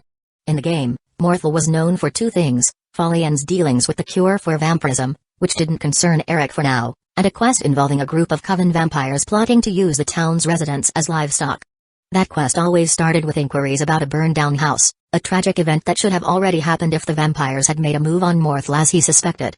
His thoughts swirled as he mused over this. If the vampires had yet to make their move, they were likely still lurking somewhere around the outskirts, laying the groundwork for their eventual plan. Eric's eyes narrowed slightly, calculating the benefit of uncovering their hideout sooner rather than later. If he could get ahead of the situation, it would make his own plans for the future considerably easier to execute. Vampires were powerful, and more importantly, valuable assets, if handled correctly. Having made up his mind, Eric headed toward the Moorside Inn, located near the bridge that led deeper into the marshes. The inn's weathered sign swayed gently in the breeze as he pushed open the door, the creak of the hinges echoing in the quiet air. Stepping inside, he found himself in a dimly lit, mostly empty tavern. The space was modest, with several wooden tables scattered across the room, though none were occupied. The warm glow of a hearth flickered in the corner, casting shadows on the stone walls. The only other occupants were an orc sitting in one corner, struggling to play a lute with what could only be described as painful incompetence, and a red-guard woman standing behind the counter. Her dark eyes were narrowed in irritation as she glared at the orc, who continued to mangle the instrument with complete obliviousness to her displeasure. Eric's lips quirked slightly in amusement as he made his way toward the counter. The innkeeper, clearly the woman behind the bar, didn't seem overly enthusiastic to greet him, her attention more focused on whether she could endure another off-tune chord from the lute player. "Good evening," Eric greeted, his voice smooth but authoritative enough to draw her attention away from the orc. She looked him over, taking note of his finely crafted clothes and the weapons at his side, before offering a polite nod. "Evening, traveler. What can I do for you?" Her voice was curt but not unfriendly, though her eyes flicked back to the orc as another sour note reverberated through the room. Eric leaned casually against the counter, his eyes flicking between the innkeeper and the orc struggling to pluck out a tune on a battered lute in the corner. The dissonant notes echoed through the empty inn, grating against his ears. He grimaced slightly before turning back to the red-guard woman behind the bar. "A nail will do for a start," he said, placing a handful of coins on the counter. The innkeeper, clearly used to doing business in a place where patrons came and went without much fuss, swiped the coins off the counter with practiced ease. She pulled a dusty bottle from beneath the bar and poured a generous serving into a mug before sliding it over to Eric. "Here you go," she said, her voice carrying the same curt yet professional tone. Eric took a sip, the bitter taste of the ale coating his tongue. He glanced at the orc again, who was now muttering the words to a song, completely off-key. "What's with the orc, by the way?" he asked, raising a brow. The innkeeper scoffed. "That would be Lurbuck. Fancies himself a bard." Eric gave her a bemused look. "A bard? I think he'll find more success working as a torturer." She sighed heavily, leaning one elbow on the counter as she watched the orc pluck another discordant note. "He pays, so I let him stay. If I had any customers, I'd be worried about him annoying them, but as you can see." She gestured around at the nearly empty room. Eric chuckled, taking another sip of his ale. "Now that you mention it, the town does look awfully dreary, morbid even. The only people who seemed to be somewhat alive were a couple of drunk guards, talking about some burned-down house, but I didn't see anything like that." He let the question hang in the air as he gauged her reaction. The innkeeper's face shifted, a brief flicker of surprise crossing her features before she shrugged. "You don't need to mind those drunkards. They've got very little to do around here, so they always end up getting sloshed and talking nonsense. Especially that." She paused for a moment, frowning thoughtfully. Eric raised a brow, intrigued by the shift in her tone. "What's wrong?" The woman hesitated, her eyes narrowing slightly as if recalling something that bothered her. "Strange thing, really. Jarl Drod came by here a few days ago, and said a stranger would visit one day asking about a burned-down house." She trailed off, her eyes scanning Eric more closely. "Said I should send him her way when that happened." Eric's pulse quickened at her words, but he kept his expression neutral, adopting a confused, inquisitive look instead. "Really? That seems odd." He tilted his head as if he were merely curious. The innkeeper waved her hand dismissively, sensing his confusion. Oh, don't mind that. The Jarl's been known to spout all sorts of strange nonsense about visions and whatnot. People around here say she sees the future, but... She made a face, clearly unimpressed. It's probably just a coincidence. Best steer clear of that old hag. Eric nodded slowly, as if processing her words, but his mind was already spinning with possibilities. The Jarl's reputation for visions aligned uncomfortably well with the timing of his arrival and the quest he had been seeking. Something more was at play here than simple gossip. The woman crossed her arms, her voice lowering as she added, and besides, she's mixed up with that damned mage, Fallion. He's always poking around the marshes at night, doing gods know what. People around here don't trust him, and I don't blame them. Eric leaned back, contemplating. The name Fallion struck a chord, but his focus was still on the mention of the burned-down house and the Jarl's cryptic message. I'll keep that in mind, he said, finishing his ale and setting the mug down on the counter. Thanks for the drink. The innkeeper nodded, casting one more wary glance at Lurbuck before turning her attention back to the bar. Eric stood, adjusting his cloak as he made his way toward the door. As he stepped out into the cool evening air, his thoughts churned with possibilities. There was more to Jarl Drod than met the eye. Even in the game, she was known to have visions, but he didn't think he'd be included in them as well. Things just got a whole lot more interesting. Eric muttered, making his way toward the longhouse. Chapter 6, led by a stray number 6. After spending the last few hours subtly gathering information from Morthal's locals, Eric had pieced together enough of the town's happenings to satisfy his curiosity. Now, it was time to meet the Jarl. His path led him to the longhouse that loomed at the edge of town, its wooden frame standing out against the bleak, swampy backdrop. Two guards stood at attention by the entrance, their expressions grim, as if echoing the mood of the entire settlement. As Eric approached, the guard on the right stepped forward, his eyes scanning Eric from head to toe before addressing him. The Jarl is accepting visitors, but there are a few things you need to be mindful of, the guard said, his tone cautious. He glanced at Eric's sword, then continued, you must maintain a respectful distance, make no sudden moves, and keep your hand far from the handle of that sword. Otherwise, you may be detained or cut down on the spot, depending on the circumstances. Eric shrugged casually. I'll keep that in mind. The guard, satisfied but still wary, nodded and gestured toward the heavy wooden doors. You may enter. Eric pushed the doors open and stepped inside, taking a moment to survey the longhouse's interior. It was warmer than he expected, cozier, even, compared to the dreary atmosphere outside. Yet, despite the crackling hearth and the soft glow of candlelight, there was a lingering feeling of morbidity in the air, something that clung to the very walls of Morthal. His eyes moved deeper into the room, toward Jarl Drod Ravencrone, who sat upon her throne at the far end of the hall. Her figure, draped in heavy furs and adorned with modest yet elegant jewelry, contrasted sharply with the typical image of a noble. She was older, her face lined with both wisdom and something more enigmatic, a distant, almost haunted look in her eyes. Nearby, leaning against a wall with a resigned sigh, stood her husband, a sulfur. He was tall, with the tired eyes of a man who had heard the same complaints over and over again. As Eric entered, a sulfur was shaking his head, half listening to one of the townspeople who stood before the throne, rambling on about the strange happenings in Morthal. Desecrating corpses and eating the hearts of children at night. That's what he's doing, I tell you. The man sputtered, his voice shaking with indignation. We all know it. Fallion's up to something, everyone's afraid to speak out, but I'm not. He goes out there in the dead of night, into the marshes, gods know what for. Jarl Drod remained silent, her gaze distant, as if she were listening to something far beyond the villager's words. A sulfur, on the other hand, pinched the bridge of his nose, exhaling through his nostrils in clear exasperation. Enough, a sulfur finally said, his voice tired. We've heard your concerns. The Jarl will look into it, but there's no need to make wild accusations. He gave a small wave of dismissal, and the man grudgingly shuffled out of the longhouse, muttering curses himself. Eric stepped forward once the villager was gone, his boots clicking softly against the wooden floor. A sulfur's eyes fell on him, his expression hard to read, while Jarl Drod remained motionless, her gaze still somewhere far away. Eric inclined his head politely. Jarl Drod, I've come to bring an urgent matter to your attention, he said, his voice respectful yet firm. At his words, Jarl Drod's eyes seemed to clear, the distant look in them sharpening as they focused on him. She studied him for a long moment, and Eric could feel her gaze probing him, as if seeing far more than just his appearance. I knew you'd come, she finally said, her voice quiet but commanding. And I also know why you're here. Eric felt his second shock of the day. He had expected to approach the conversation cautiously, steering it subtly toward the vampire problem, just as he had been doing with the townsfolk. Instead, it seemed Jarl had skipped the formalities entirely.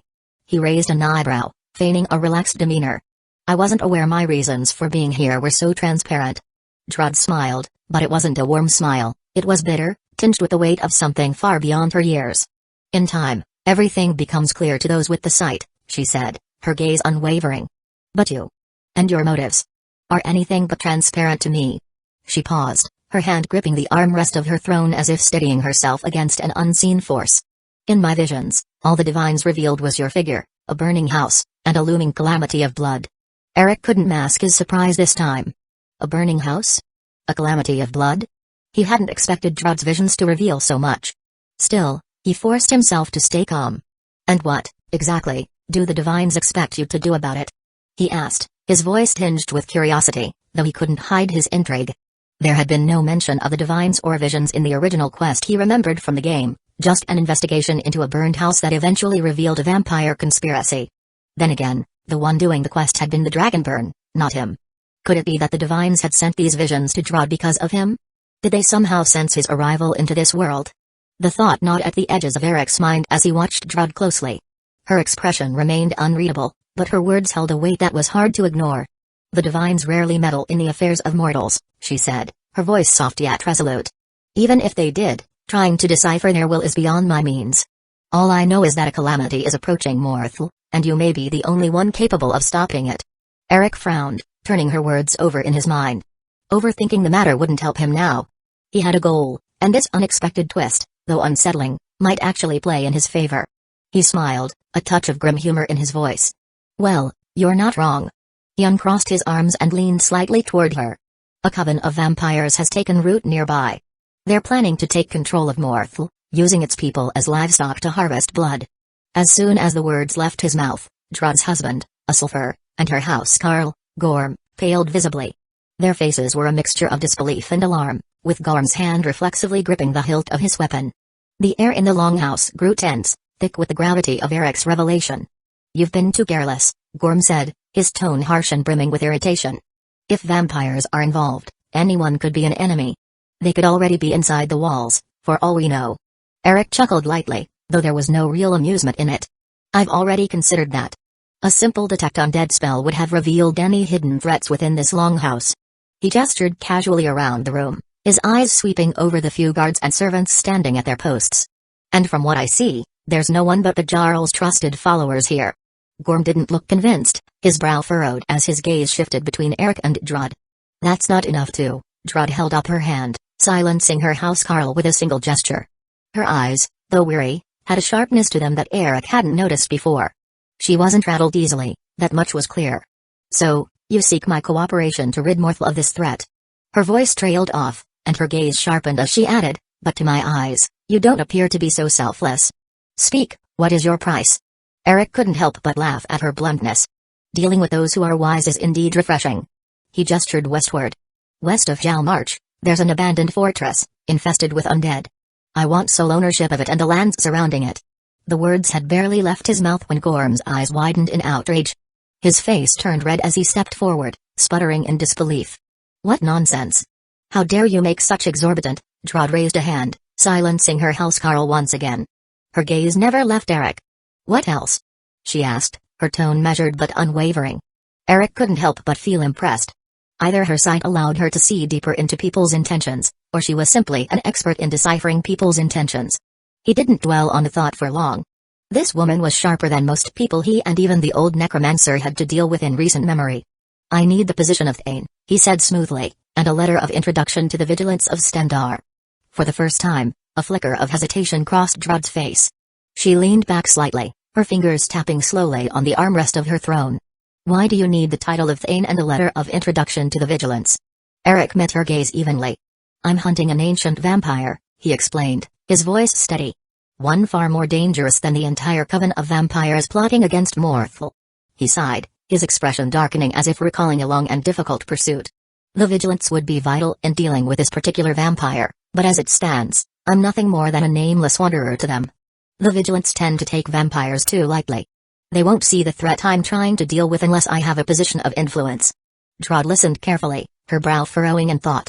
There was a long pause as she considered his words, her fingers still tapping in rhythm on the armrest. A sulfur shifted uncomfortably beside her, his eyes darting between Eric and his wife, but he remained silent. Gorm, however, was less composed, his jaw clenched as he struggled to hold back more protests. Finally, Drud spoke, her voice deliberate. You ask too much, stranger. Ownership of a fortress, the title of Thane, and my personal recommendation to the Vigilance. All of this in exchange for removing the vampire threat from Morthal? Eric nodded. Yes. But understand, I'm not just offering my aid in stopping this threat to your lands. I intend to destroy the Coven and kill their master all on my own without even alarming the townsfolk to their presence. Granted you agree to my terms, of course. Drud sat in silence for a few more moments, weighing her options. Her piercing gaze seemed to probe Eric's every word, every gesture. Finally, she leaned forward slightly. Very well. If you can rid Morthal of the vampires threatening us, you shall have what you ask for. But if you fail, know this, there will be no second chances. I will not let this town be caught in the crossfire of your mission, whatever it might be. Eric's expression twisted in absolute disgust as he swung his blade to the side, flinging mud crab blood from the steel. His trek through the marshes had been anything but pleasant.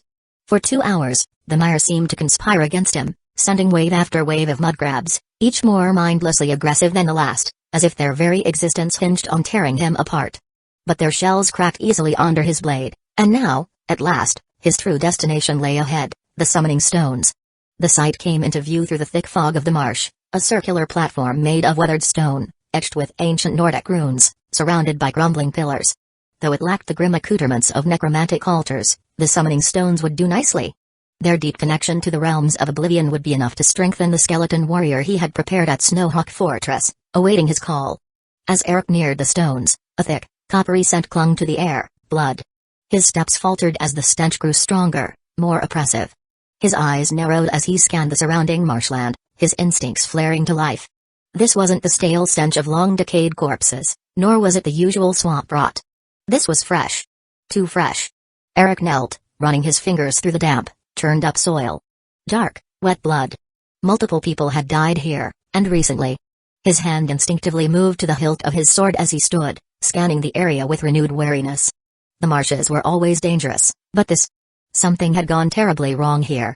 Moving cautiously, he edged closer to the summoning stones, his senses attuned to every shift in the marsh's eerie silence.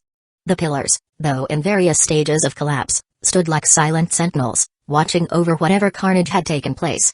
Finally stepping onto the platform, Eric's gaze froze at the sight before him.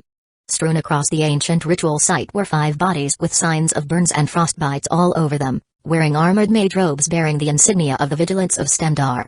Their cold, lifeless hands still clutched maces and great hammers, as if they'd fought to their last breath. Blood soaked the stone floor around them, the air thick with the iron scent of death. But despite the gruesome scene, it wasn't the bodies that drew Eric's attention. At the center of the platform sat a small creature, a corgi, with sleek black fur and a white underbelly, leisurely gnawing on the severed leg of one of the vigilants. It seemed entirely out of place, its tail wagging furiously as it chewed, completely unfazed by the carnage around it. The corgi noticed Eric before he could move, its eyes lighting up with surprising enthusiasm. It immediately abandoned its macabre snack and trotted over to him, barking twice in excitement as it sat at his feet, tail wagging with even more fervor. Eric instinctively reached for his sword but quickly hesitated, his hand faltering as he sensed no malice from the small creature. Despite the blood on its muzzle and the flesh caught between its teeth, the corgi's wide blue eyes glistened with an innocent charm, almost too endearing for the scene it had been part of. He knelt down, gripping the corgi by the nape and raising it to his eye level. The creature dangled in his grasp, still wagging its tail excitedly, its tongue hanging out of the side of its mouth. "What's a good boy like you doing in a swamp like this?" Eric asked, narrowing his eyes in suspicion. The corgi barked again, its tail wagging even faster, as though it understood every word. Eric chuckled, glancing at the fallen vigilance, then back at the dog. "You're no ordinary mutt, are you?" The corgi let out a soft whine this time, its eyes wide and imploring. Eric sighed, staring into the creature's unnaturally bright blue eyes. Even without the blood, without seeing it in the middle of the marsh, gnawing on someone's severed leg, he would have mistaken this creature for an ordinary animal. There was a dense aura of magicka radiating from its small body, so strong it made the hairs on his neck prickle. And it wasn't just any magicka, this was Daedric energy, raw and ancient, pulsing from the dog like a beacon. The creature didn't belong to Mundus. It was clear the corgi was a Daedric entity of some sort, but for the life of him, Eric couldn't figure out what kind. "You're not going to tell me what you really are you?" Eric muttered, lowering the dog to the ground. The corgi barked in response, spinning in a small circle, tail still wagging as if nothing in the world could dampen its mood. Eric shook his head in disbelief. Of all the things to find out here. His voice trailed off as he scanned the bodies of the vigilants once more. The bloodshed still fresh, the magicka permeating the area, and now this Dedrick dog. Something shady was at work here. He couldn't leave the creature behind. Whatever it was, it had been involved in the deaths of these vigilants, directly or indirectly. And while it wasn't outwardly hostile, Eric knew better than to ignore a Dedrick presence, especially one so bizarre. Eric sighed, shifting his gaze back to the corgi. Do you want to come with me? The corgi, ever enthusiastic, barked excitedly, wagging its tail furiously as if it fully understood his words. Eric could tell by its energetic movements that the little creature wanted to be set down. All right, he muttered, placing it gently on the ground. Without wasting a moment, the corgi bolted back to the center of the ritual site and let out a loud, commanding bark. Eric watched, intrigued. As if responding to the dog's call, a book with a deep purple cover materialized out of thin air, hovering briefly before dropping softly to the ground in front of the corgi. The corgi glanced at the book, then turned back to Eric, barking once again, this time with more insistence. Curiosity piqued, Eric walked over and knelt to pick up the tome. He recognized the book's deep purple hue and the intricate symbol on the cover, a conjuration spell tome. But something about this one felt different, ancient. His eyes narrowed as he spotted a single word scrawled across the cover in deep, blood-red ink, Jerry. Jerry, he muttered, looking back at the corgi. He tilted his head slightly and asked, is that your name? The corgi, now officially Jerry, barked once in affirmation, its tail wagging even harder. Eric couldn't help but chuckle. Well, that saves me the effort of naming you, I guess. Shaking his head with amusement, Eric's attention returned to the tome. Flipping through the age pages, his initial curiosity soon shifted into shock. His brow furrowed as he skimmed over the intricate spell formula, which was more advanced than anything he had seen before. The deeper he delved, the more concerned he became, until finally, he glanced at Jerry with suspicion and a hint of wariness. The spell described in the tome was no ordinary conjuration. This was a summoning spell, specifically designed to summon Jerry. What made it unusual wasn't just its complexity, but the fact that it wasn't tied to any particular plane of oblivion, as most Dedrick summoning spells were. Instead, this spell allowed the caster to summon Jerry from anywhere, at any time, pulling the creature from wherever it might be directly into the caster's presence. Eric's fingers tightened around the book as his mind raced. Summoning spells were often intricate, requiring careful manipulation of magicka to bend Mundus's natural laws, allowing Dra or other entities from oblivion to manifest in the mortal realm. The more powerful the creature, the more magicka it required to summon and control. These spells were divided into levels: novice, apprentice, adept, expert, and master, each increasing in difficulty and magical demand. But this spell, it far rivaled even the master level. The staggering amount of magicka required to perform it bordered on the impossible for most conjurers. It wasn't just a simple bending of reality, it demanded an enormous strain on the very fabric of Mundus to make it work. He glanced down at the corgi, who continued to wag its tail innocently, seemingly oblivious to the weight of what Eric had just uncovered. You're not just any Dedrick creature, are you? Eric murmured, his voice low as he studied the dog more carefully now. Chapter 7, Forged in Oblivion. Number 7. Finally realizing he couldn't figure out what Jerry was, or what it was doing here, Eric decided to let the matter go, at least for now. After a few more half-hearted probes, it became clear the corgi wasn't going to reveal anything beyond its cheerful demeanor. While it was undeniably a Dedrick creature, its power didn't match the spell used to summon it, not at the moment anyway. The magicka it radiated was significant but nowhere near the overwhelming strength the tome suggested. Maybe it had such power before but lost it due to an incident, Eric mused as he watched Jerry sniff around the summoning stones. Or maybe it will grow into that strength in the future. These speculations, however, would have to wait. For now, Eric had a more pressing goal. Glancing at the fallen vigilance of standards strewn across the ritual site, he muttered, can't let such good material go to waste. He knelt beside the first body, examining the bones. The vigilants had been powerful mages, experts in restoration and, to a lesser extent, conjuration, though their focus in the latter was on banishment, sending Dra back to oblivion rather than summoning them. Eric's expertise, however, lay in raising the dead, and the bones of these vigilants, steeped in magicka, were rich resources for his necromantic craft. With precision and efficiency, Eric began extracting bones from each of the corpses, careful not to damage them. Magic practitioners tended to have bones more attuned to magicka than ordinary people, making them ideal for necromantic reanimation. Once he had gathered enough, he stood and surveyed the pile of harvested bones, feeling the subtle hum of dormant magicka within them. Nearby, Jerry lay on the ground, watching the entire process with interest, its blue eyes following every move Eric made. Eric glanced at the corgi and chuckled to himself. Enjoying the show, are we? Jerry let out a soft bark, tail wagging slightly. Well, let's make this quick, Eric muttered, his hands already weaving intricate patterns in the air. His magicka flowed effortlessly, seeping into the bones as he began the reanimation ritual. Each bone clicked and snapped into place, drawn together by the invisible threads of necromantic energy. Slowly, a new skeleton soldier took shape, bleach-boned and looming, its hollow eye sockets glowing with faint magical light. Eric stepped back, admiring his handiwork as the skeleton soldier stood before him, silent but alert. Not bad, he said, wiping his hands on his cloak. He then snapped his fingers, summoning the other skeleton he had raised earlier from the remains of the bandits near Snowhawk Fortress. With a whirl of magicka, the second skeleton materialized in a flash of purple light, appearing next to its newly created comrade. This one, however, was far more imposing, now fully armored in steel plate, a two-handed sword gripped in one hand, and a large shield in the other. The moment it appeared, it glanced at the fresh skeleton beside it, an almost imperceptible air of superiority in its stance. Eric couldn't help but laugh. Stop bragging and get to work. The armored skeleton turned its attention to Eric, its hollow eyes glowing faintly, then shifted to the task at hand without further hesitation. Alongside its newly created kin, the two undead soldiers began moving the bodies of the fallen vigilants, clearing them from the center of the ritual site as ordered. As they worked, Eric crossed his arms, observing them. Once the corpses were piled to the side, he motioned toward the summoning circle. Both of you, stand in the center. The skeletons complied, stepping into the stone circle, their presence lending an eerie aura to the already ominous sight.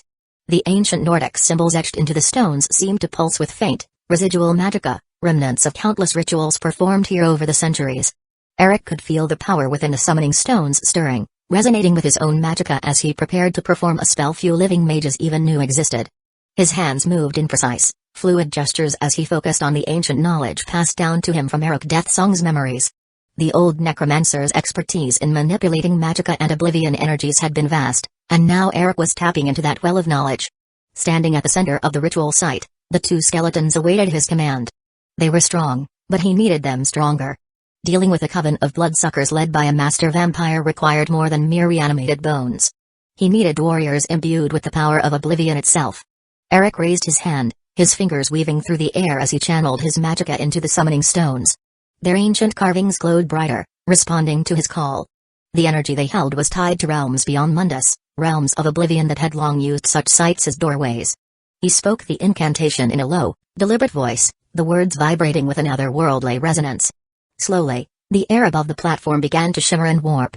Tiny rifts, no larger than a coin, flickered into existence, each one connected to a different plane of oblivion.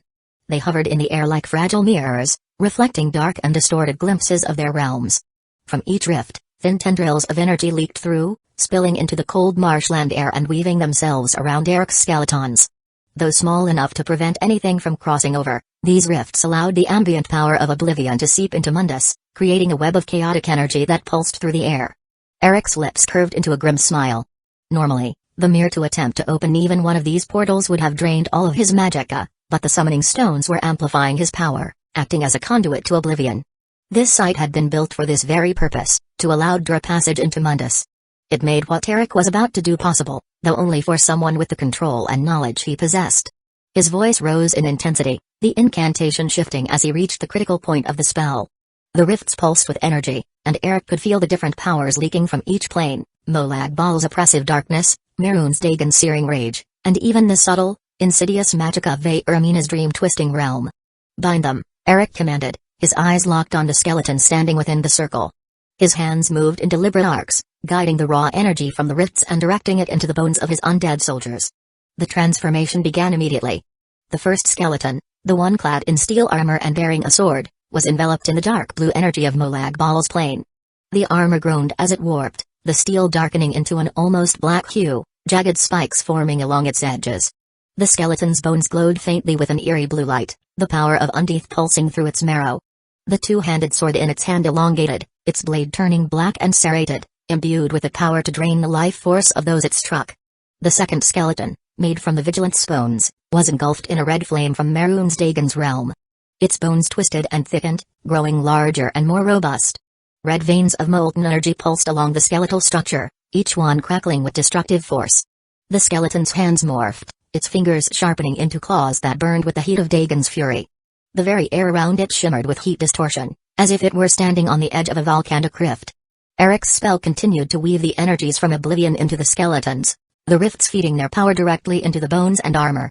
The skeletal soldiers shifted, groaning as they adjusted to their new forms, the magicka that held them together growing stronger and more intricate with each passing moment.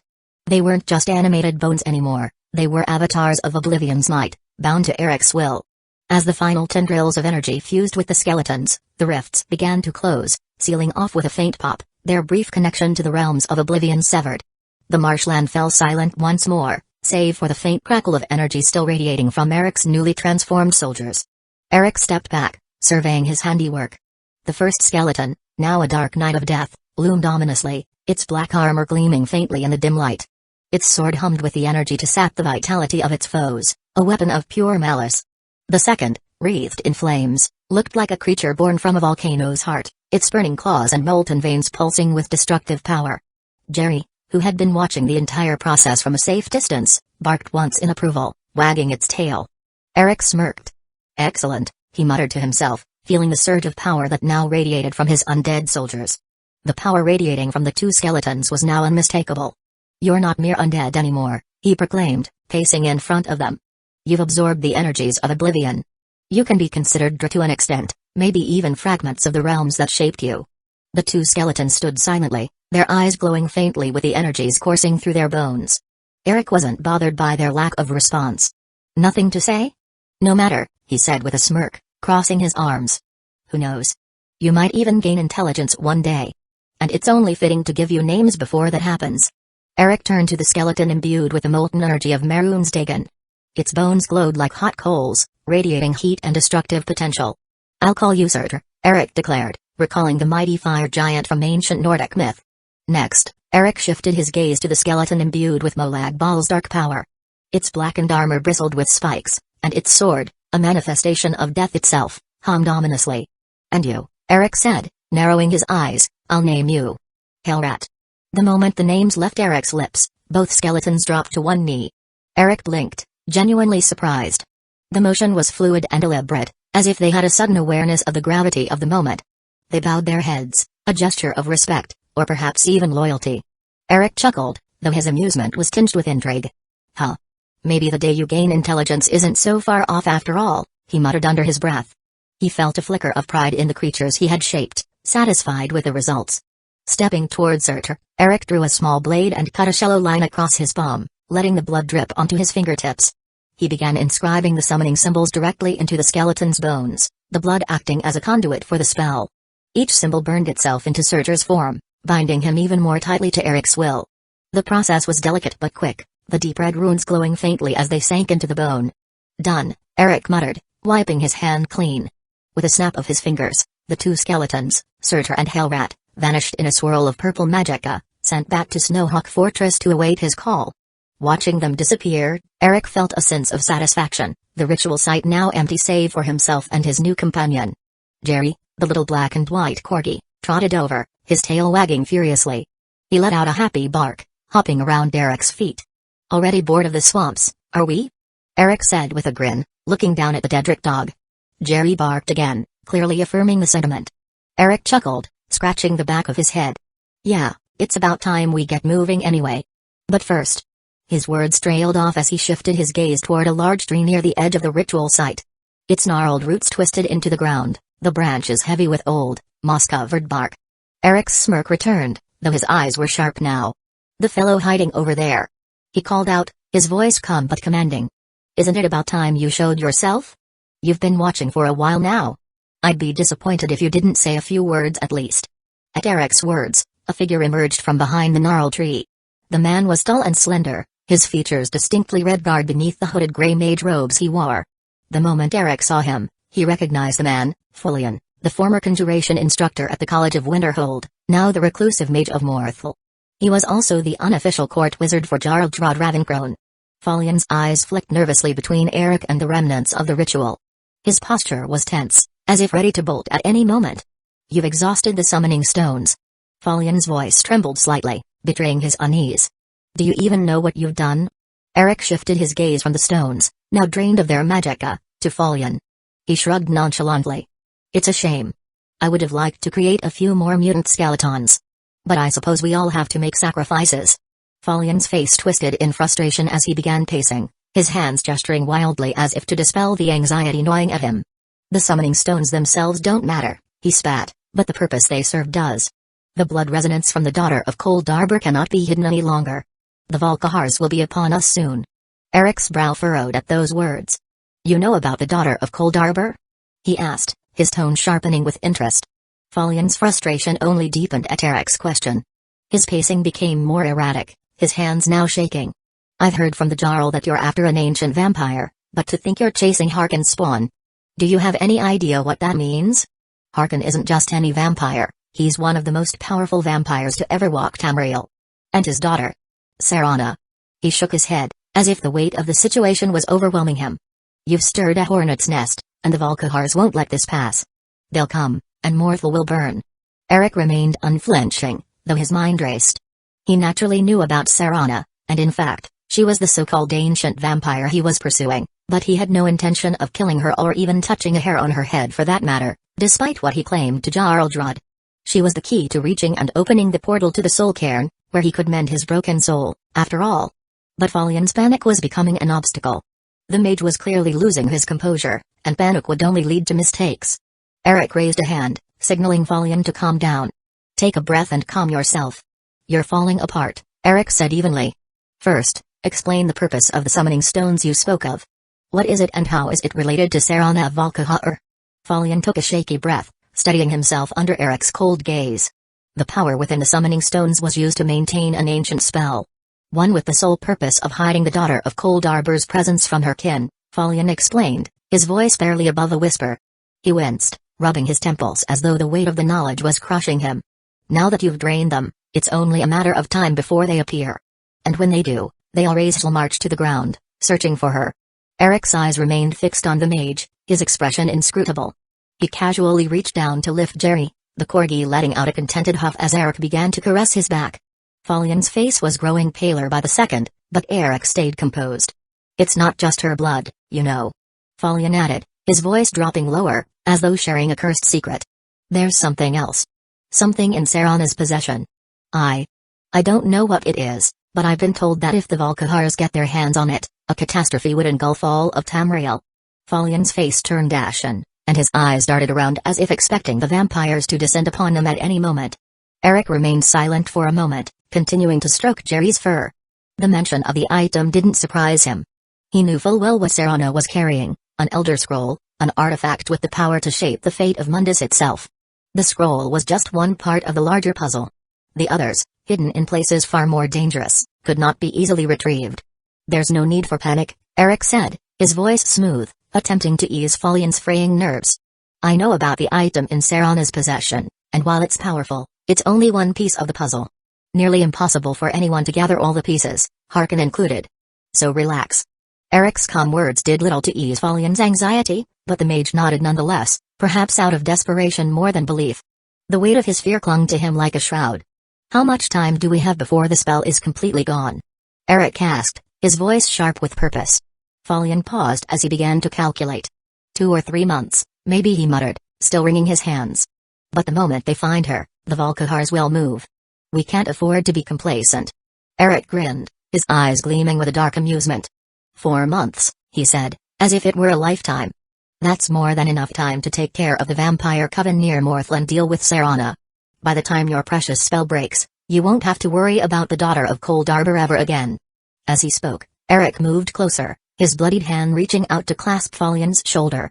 The crimson stains from his earlier ritual still glistened on his fingers, unnoticed by the mage. Eric's grip was firm, almost reassuring, until the blood on his hand began to shift. Thin tendrils of blood curled around his fingers, hardening and freezing into sharp, crystalline blades. For a moment, Eric's gaze lingered on Fallion's neck, cold and calculating. The mage, oblivious to the deadly potential of the frozen blood, continued to speak, rattling on about preparations and what must be done next. Eric could feel Jerry at his side, the corgi's eyes glowing with excitement as his tail wagged furiously, sensing Eric's indecision. It would be so easy, Eric mused. A swift flick of his fingers and Folion would be silenced forever. No more worrying about loose ends or someone exposing what just happened in the ritual site. Jerry let out an eager yip, almost as if encouraging him to go through with it. But then, Eric smirked and loosened his grip. Patience, he reminded himself. There was still value in keeping Folion alive, for now. He might prove useful in the coming months, whether as a source of information about vampires or a tool to manipulate the powers of Morthal. Besides, killing him now would only create unnecessary complications. With a final pat on Folion's shoulder, Eric turned away, his frozen blood blade retracting into liquid before evaporating into the air. Folion blinked, still completely unaware of how close he had came to death. He nodded weakly, half-heartedly agreeing to whatever Eric had just said, his mind still clouded by the weight of their earlier conversation. Behind Eric, Jerry let out a disappointed whine, his tail slowing its swag. The corgi's blue eyes seemed to glimmer with unfulfilled anticipation, but Eric simply chuckled and shook his head. Not today, boy, Eric muttered softly. He might still be useful. As they left Folion standing in the swamp, Eric's thoughts were already on Serana and the intricate web of plans he had begun to weave. 4 months was more than enough time to set everything into motion. Chapter 8, Lurking in the Marshes. Number 8. It was late at night. The moon hung low in the sky, casting a pale glow over the sleepy town of Morthal. Striding toward the bridge that led into the marshes, Alva greeted the guards with a sweet, practiced smile. They waved her off with easy familiarity, their minds dulled by the late hour and her charm. Over time, she had made a habit of wandering into the swamps to pick night flowers, and by now, the guards had long stopped questioning her late-night strolls. Alva smiled to herself, the memory of how easy it had been to win over the townsmen playing in her mind. Not long ago, she had been a simple village girl, dreaming of a life beyond Morthal. She had often fantasized about the day a bold, handsome Nord would sweep her off her feet, whisking her away from this dreary town to a life of adventure. But fate had introduced her to Movrith instead, a Breton man, full of charm and mystery. She had met him on a moonlit night, just beyond the edge of the marshes. He had captivated her with his exotic allure, his smooth words, and a gaze that seemed to promise everything her heart desired. That night had ended with a kiss beneath the stars, a moment that had sealed her fate. By their second meeting, Movrith had given her a gift that far surpassed the fleeting thrill of romance. He had bestowed upon her the gift of vampirism, opening her eyes to the true blackness of the night and the intoxicating allure of blood. He showed her the world in shades of red and shadow, promising her eternal youth and power, if she would do his bidding in Morthal. And so, the scheme was born. Movrith had instructed her to enslave the town, to turn the men into cattle for their feast. Alva's mission was simple: use her beauty, her wiles, and the dark power now coursing through her veins to enthrall every capable man in the village, anyone who could raise a sword against them, and turn them into pawns to take control of Morthal. Her charm had always been a tool she wielded effortlessly, but now, with the vampiric blood running through her veins, it had become a weapon far more dangerous. Tonight, however, Alva wasn't heading to the swamps for flowers. The flowers were a convenient excuse, a lie to mask her true intentions. She was meeting with one of Movrith's followers, an old, weathered vampire who had been hiding in the swamps, to report that she was ready to begin her work. Over the past month, she had carefully observed Morthal, noting who could be a threat and who might be useful. She had charmed the men who mattered, learned their habits, their weaknesses. The air grew damp as Alva made her way deeper into the swamps, the soft glow of Morthal's torches fading behind her. The sounds of the marsh, croaking frogs and the whisper of reeds, were the only company she had now. Her boots sank slightly into the mud, but she moved with a grace that belied her inhuman nature, her senses heightened by the darkness. Finally, she reached a small, secluded clearing deep in the marshes, where the moonlight barely touched the ground. A shadow moved from behind a cluster of trees, and Alva recognized the figure immediately. It was Wilford, a gaunt and pale vampire whose age showed in the hollows of his face, though his eyes still gleamed with the hunger of the undead. Wilford's eyes flashed with annoyance as Alva approached, his voice sharp. "You're late," he said, stepping toward her. "Movrith is growing." His words were cut off abruptly as the ground beneath him erupted in light. Magic runes, hidden beneath the earth, flared to life. Wilford had no time to react before a wall of flames engulfed him. His shrieks of agony pierced the night, filling the air with the stench of burning flesh. Alva froze, her mind racing, uncertain of what had just happened. The entire situation spiraled out of control too quickly for her to comprehend. Before she could make sense of it, a shadow detached itself from the surrounding trees. A figure stepped forward, wielding a thin, glowing sword that gleamed ominously in the moonlight. With terrifying precision, the figure, a young man, swung his blade in a single, fluid motion. Wilford's head separated from his body, his form disintegrating into dust before it even touched the ground. All that remained was a pile of clothes and his sword, gleaming faintly in the moonlight. Alva's heart pounded as she stared at the man who had just beheaded her fellow vampire. The ease with which he moved, the calm confidence in his every action, and the cold, calculating look in his eyes told her everything she needed to know. This was no mere hunter. He was dangerous, and he had prepared this ambush with meticulous care. Panic surged through her, but she kept her expression calm. She knew she wouldn't stand a chance if she tried to fight him here, not with runes hidden beneath the ground, ready to spring their deadly traps. She needed to escape. Now. But Eric, as he was called, seemed to have already anticipated her next move. He smiled, amusement flickering in his gaze. Your friend there just stepped on a fire rune, one of many scattered around the area. He said casually, nodding toward the spot where Wilford had perished. You yourself were lucky enough to get here without triggering any of them. But the question is, will you be so lucky again? Alva tensed, eyes darting to the ground around her, fear creeping into her bones. How many runes were there? Was the entire clearing rigged? Every step could be her last if she made the wrong move. Desperation flared in her chest. She had no choice but to fight. Her body tensed, and she spread her arms wide, her nails elongating into sharp, deadly claws. Her lips parted, revealing long, predatory fangs. She hissed, a feral sound that echoed through the quiet night, trying to muster the last remnants of her strength. Eric chuckled, a low, mocking sound. That's right, he said, taking a step forward, his glowing blade steady in his grip. Rather than risking it in a minefield, why not try to kill the mere mortal standing before you? That's definitely your best chance at survival. His taunt gnawed at Alva's already frayed nerves. She lunged at him with terrifying speed, her claws aiming for his throat. But Eric was faster. He sidestepped her attack effortlessly, his blade flashing as it cut through the air. Alva barely avoided the strike, her instincts saving her at the last second. She twisted, landing a few paces away, breathing heavily. Her eyes widened with fear and frustration. This wasn't a fight she could win. Eric wasn't just toying with her, he was leading her exactly where he wanted her to go. Her mind scrambled for a way out, but the reality of her situation was clear, the only way to escape was through him. Alva's body tensed as she prepared to strike again, knowing that her survival hinged on taking down the man before her. But Eric, calm and composed, waited for her next move. She lunged, her claws aimed directly for his face. Eric parried her with effortless precision, his sword deflecting her attack with a metallic ring. In the blink of an eye, he swung his blade low, severing her right arm at the elbow. Alva's scream tore through the night, but she pressed forward, determined to sink her remaining claws into his flesh.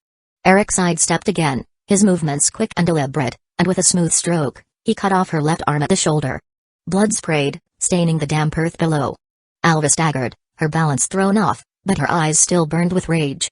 She bared her fangs, intending to bite him, to tear into his throat with what little strength she had left. But Eric was already anticipating her desperation. With a calculated step, he ducked beneath her wild attack and brought his sword down in a brutal arc, cleaving one of her legs clean off at the knee. Alva howled in agony as she collapsed to the ground, her movements becoming frantic and erratic. She crawled on her remaining limb, snarling curses at him. You're a monster. She spat, her voice trembling with fury and fear. You'll die for this. Eric simply watched her, his face impassive as he circled her fallen form. Alva tried to drag herself away, but it was futile. With a final, merciless slash, Eric severed her remaining leg, leaving her writhing in the dirt, nothing but a torso, her once beautiful face contorted in pain and terror. Still think you can fight? Eric asked, his voice cool and detached. Alva screamed in frustration, spitting venomous curses at him, calling him every foul name her mind could conjure. But Eric showed no emotion, only a hint of disappointment as he knelt beside her. You're stronger and faster than me. Alas, I was too naive to think I could properly test my swordplay against you, he said quietly, raising his hand. 2 drops of blood formed at the tip of his index finger, gleaming darkly under the moonlight. The drops hung in the air for a moment before freezing solid, transformed into sharp, crystalline projectiles. Without a word, Eric flicked his finger. The frozen blood droplets shot forward like arrows, one piercing Alva's forehead, the other burying itself in her heart. Her screaming stopped abruptly as her body convulsed. A second later, her flesh and bones crumbled into dust, leaving only a pile of ash where she once lay. Jerry, who had been watching from the shadows, finally emerged. He sniffed at the pile of vampire dust with interest before pulling back sharply, sneezing as the ash irritated his nose. The small Krogi let out a displeased bark, then turned his back on the pile and lifted his hind leg, releasing a stream of urine onto the remains. Eric chuckled softly. That's just going too far, you little devil, he said, reaching down to pick up Jerry, cradling the small creature in his arms. The Krogi wagged its tail, satisfied with its defiant act. With Alva's ashes disappearing into the swampy ground, Eric turned his gaze toward the marshes ahead. Now I just need to deal with Movrith, he muttered, starting toward the heart of the marsh. Then I can finally leave these goddamned swamps behind and never look back. With Jerry resting in his arms, Eric ventured deeper into the night, the oppressive silence of the marsh swallowing him whole, muttering as he went. Goddamned mud. It gets everywhere. And these crazy mud crabs. Eric suddenly halted his steps at the entrance of Movrith's lair, the mouth of the cave carved into the face of a craggy hill, its darkened recesses beckoning like the maw of some long-forgotten beast. Jerry bumped into his leg and stumbled back, letting out a bark of protest. Eric ignored him, his sharp eyes scanning the surroundings for any signs of activity. A single dead tree stood in the distance, its twisted branches a skeletal reminder of the desolation around him. Two braziers flanked the base of the tree, flickering dimly despite the daylight. The flames seemed to form an eerie guide toward the cave, like a beacon for the damned. So this is Movrith's lair, Eric muttered to himself, his lips barely moving. The familiarity of the place tugged at something in the back of his mind, but his memories of it were blurred and fragmented. He remembered its general location, and the manner of enemies inside, but nothing beyond that. Whatever, he sighed, dismissing the thought. Detect undead. A soft glow enveloped Eric's hand as he cast the spell, and his eyes narrowed as the black auras of undead began to reveal themselves. Several dark shapes moved beneath the ground, deep within the cave, lingering in the shadows. Vampires, undoubtedly. The sun was already up, so they would all be inside, safe from the light. Eric smirked. If one or two happened to be outside and managed to avoid him, it wasn't his problem. He was here to destroy the coven, not to hunt every last straggler. No point wasting any more time, he said, snapping his fingers. In a swirl of purple magic, Hellrat and Surge appeared beside him.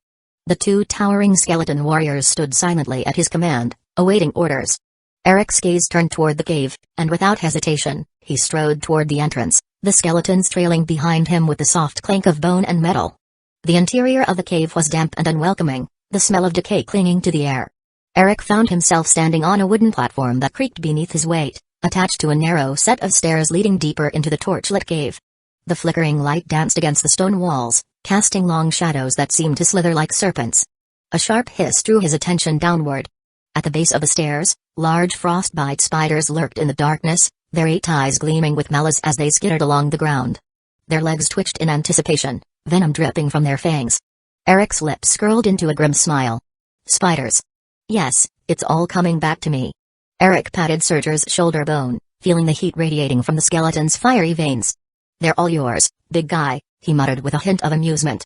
The red glow in Surger's eye sockets flared brighter in response. Without hesitation, the fiery skeleton leapt over the railing, landing on the cave floor below with a resounding thud. The impact echoed through the cavern, drawing the immediate attention of the frostbite spiders, their many eyes locking onto the towering undead with a mixture of curiosity and hunger. Eric chose to take the stairs instead, watching quietly as Surge advanced, his footsteps leaving scorched prints in the dirt. The fiery veins running along Surge's bones pulsed, the heat from his body intensifying as he approached the two spiders. Their fangs dripped with venom, and their legs twitched in anticipation of their next strike. True to their nature, the spiders reacted first, each spitting a stream of venom at Surge in a synchronized attack. The venom, thick and green, sizzled and evaporated into wisps of steam long before it could make contact with Surge's fiery bones. The heat surrounding him was too intense, turning the venom into nothing more than a harmless mist.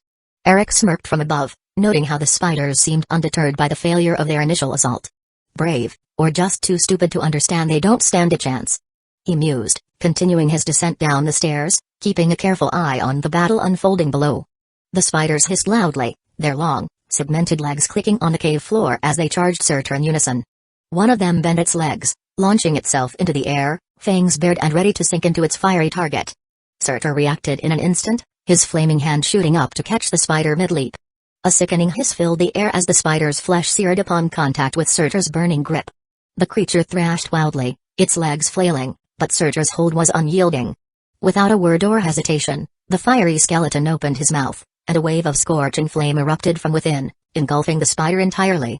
The creature's shrieks echoed through the cave, but they were quickly silenced as Surtur pulled the spider's body apart with ease, tearing it into 2 charred halves. He discarded the remains like they were nothing more than scraps, the blackened limbs collapsing in a heap on the ground. The second spider, perhaps driven by some instinct to avenge its fallen kin, lunged at Surtur with terrifying speed. But the skeleton was ready. He met the creature's charge with his own, catching it in midair just as he had the first. This time, he slammed the spider into the ground with brutal force, the dust stirring from the impact. Surtur lifted one of his feet and brought it down on the spider's head with a bone-crushing stomp. The creature's body convulsed violently as its head was obliterated, the blood that splattered out evaporating before it could even touch Surtur's bones, hissing into steam as it made contact with the intense heat. Eric chuckled softly, finally reaching the bottom of the stairs. "A bit too showy but not bad at all," he said, shaking his head in approval. The stench of burning flesh lingered in the air, though it was already dissipating thanks to Surtur's flames. Jerry, who had been watching the entire fight while walking alongside Eric, scampered down the stairs and sniffed at the smoldering remains of the spiders. The little corgi took a bite, only to spit it out immediately, letting out a low growl of disdain, and backing away, clearly unimpressed by the charred remains. "What did you expect? It's a dead spider," Eric said, stepping past the fallen creatures and deeper into the cave. Behind him, Surtur and Hellrat followed without a word, their skeletal forms blending into the shadows of the cave. Chapter 9, A Dance with the Dead. Number 9. The chamber was vast and dimly lit, the flicker of torches casting long, dancing shadows across the cold, damp stone walls. The stench hit Eric the moment he entered, a sickening mix of decayed flesh and rotting blood. He wrinkled his nose in disgust, his eyes scanning the area. Jerry padded alongside him, ears twitching, while Hellrat and Surtur followed silently, the red and blue lights in their hollow eyes casting an eerie glow in the darkness. Across the room, a vampire stood, dressed in dark leathers, barking orders at two thralls. The Nord thralls, pale and lifeless in their movements, carried a pair of fresh corpses and tossed them carelessly into a pit. Eric's gaze followed the bodies, and he grimaced when he saw the sheer number of corpses already piled inside, some little more than skeletons, others in the various stages of decay. Flies buzzed around the mound of flesh, and the air was thick with the nauseating odor of death. The vampire's head snapped in Eric's direction, his red eyes narrowing as he sneered. "To think a mortal would come here with his own 2 feet. What good timing. We were running low on cattle." Eric didn't respond immediately. He stared at the pit of corpses, his expression one of mild disgust rather than fear. His hand rested lazily on the hilt of his sword as he sighed, his voice dry and unimpressed. "I get it. You're evil, blood-sucking fiends. There's a need to show off just how evil you can be for storytelling purposes." He turned his gaze back to the vampire, raising an eyebrow. "But aren't vampires supposed to be, classy? This," he pointed at the festering pit, "this is just sad. Even animals have better hygiene." The vampire's sneer faltered, his eyes blazing with fury at Eric's words. "You lowly mortal," he hissed, his fangs glinting as he spoke. "What nonsense are you spouting?" Eric just shrugged, his lips curling into a smirk. "I'm just saying. You're making all vampires look bad. If this was the aftermath of what your feasts look like, I'd hate to see what you do for entertainment." The vampire, seething with anger now, snapped his fingers at the 2 thralls. "Kill him. Kill this blabbering fool and break his bony toys." The thralls, mindlessly obedient, turned and charged at Eric, their eyes glazed and lifeless, axes raised high. Seeing how the vampire wasn't interested in further conversation, Eric made up his mind not to waste any more time either. He gripped the hilt of his sword, ready to draw it from the scabbard, but before he could unsheath it, Hellrat took a deliberate step forward. The imposing skeleton radiated an unmistakable aura of intent, his presence brimming with a cold, fighting spirit. Eric's eyes flicked toward his skeletal companion, and after a moment's consideration, he relaxed his grip, removing his hand from the sword hilt. "They're all yours." Hellrat didn't hesitate, advancing toward the 2 thralls who charged at him with lifeless determination. He raised his shield in front of his chest with practiced ease, moving into a stance that momentarily gave Eric pause. The skeleton's posture was precise, almost perfect, something Eric hadn't expected from a newly raised undead. It wasn't impossible for undead, especially special ones like Hellrat, to retain or even develop martial skill, but it was rare. Eric had seen plenty of reanimated creatures wielding weapons clumsily, relying more on brute force than technique. Yet here was Hellrat, a skeleton not long pulled from the grave, fighting with an almost eerie level of proficiency. He wasn't doing anything particularly complex, but the control, the fluidity, it was impressive. Eric decided to remain silent and observe. The first thrall came within striking range, his axe raised high, but Hellrat moved faster than Eric expected. With a swift downward swing, the tip of Hellrat's massive sword cut through the thrall's body cleanly, splitting him in 2 before the Nord had a chance to react. The bisected body crumpled to the ground, a lifeless heap. Before the second thrall could even process what had happened to his companion, Hellrat moved again, his skeletal body a blur of motion. His sword pierced through the thrall's heart with precision, the strike so efficient that it almost looked effortless. He retrieved the blade with a quick flourish, sending a dry rustle through the air as the second thrall crumpled at his feet. What struck Eric even more than the ease with which Hellrat dispatched the enemies was the state of the bodies afterward.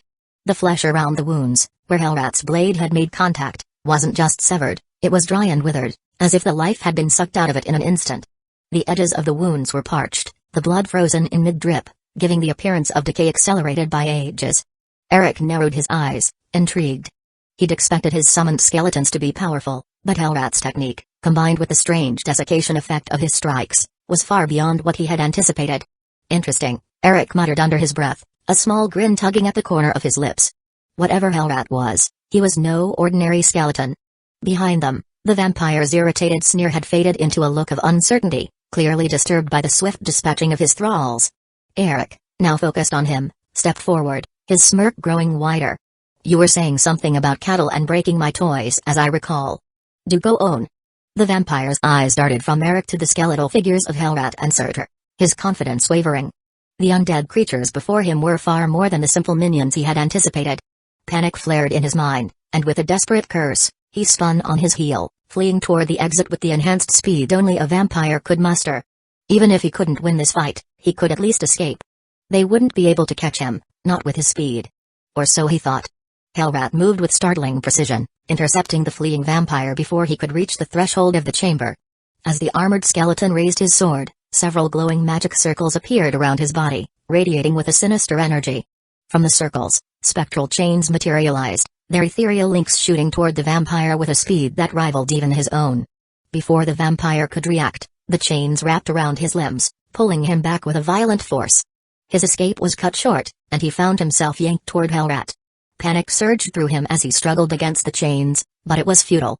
Hellrat pointed his massive blade forward, and in one fluid motion, it pierced straight through the vampire's heart.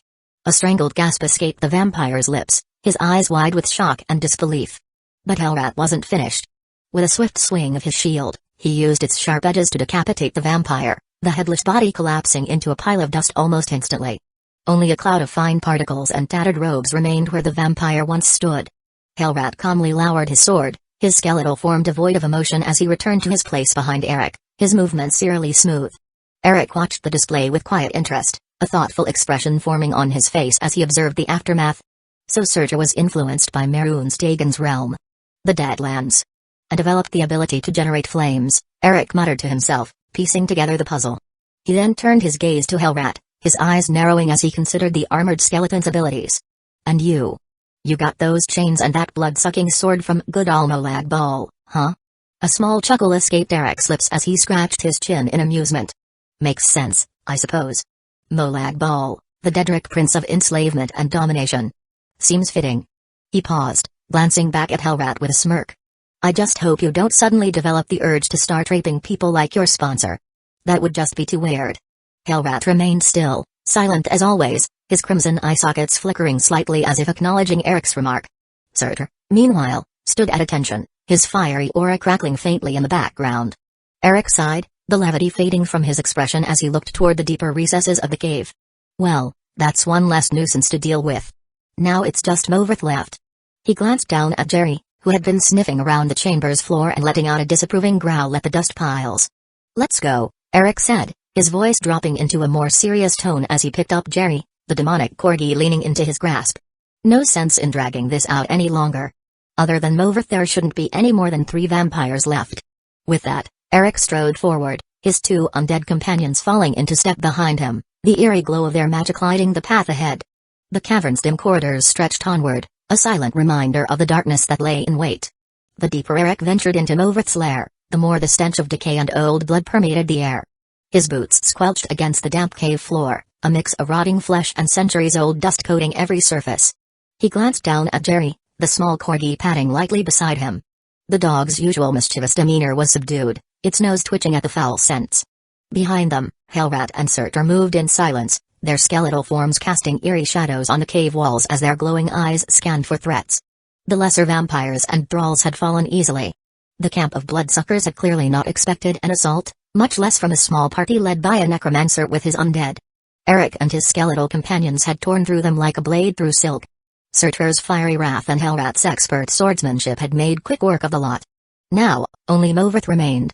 At last, they arrived at a larger, more elaborate chamber deep within the cave. The entrance opened into a wide, torch-lit room, the stench of blood overwhelming. At the far end of the chamber, Movirth, a bald Breton vampire, sat at the head of a long, wooden table. His pale skin gleamed in the dim light, and his eyes shone with a cruel, ancient intelligence. Blood dripped from the table, pooling at his feet, and on top of the table, several people lay bound, blindfolded, and gagged, their terrified, muffled cries barely audible.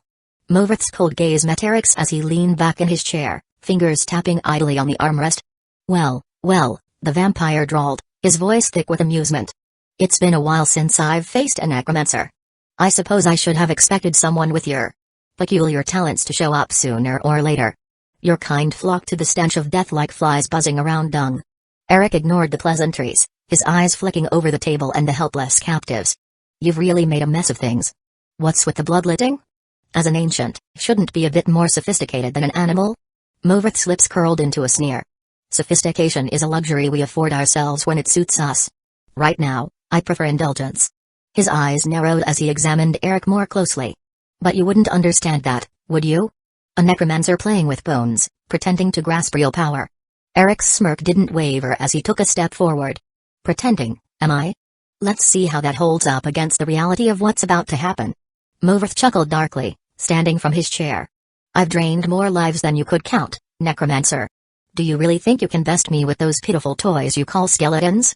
Eric's eyes gleamed as he gestured toward Hellrat and Surtur, who stepped forward. Why don't you find out? With that, Movirth's face twisted into a snarl. The battle began without another word. Movirth's speed was supernatural, his form a blur as he moved across the chamber. Hellrat and Surtur were prepared, however.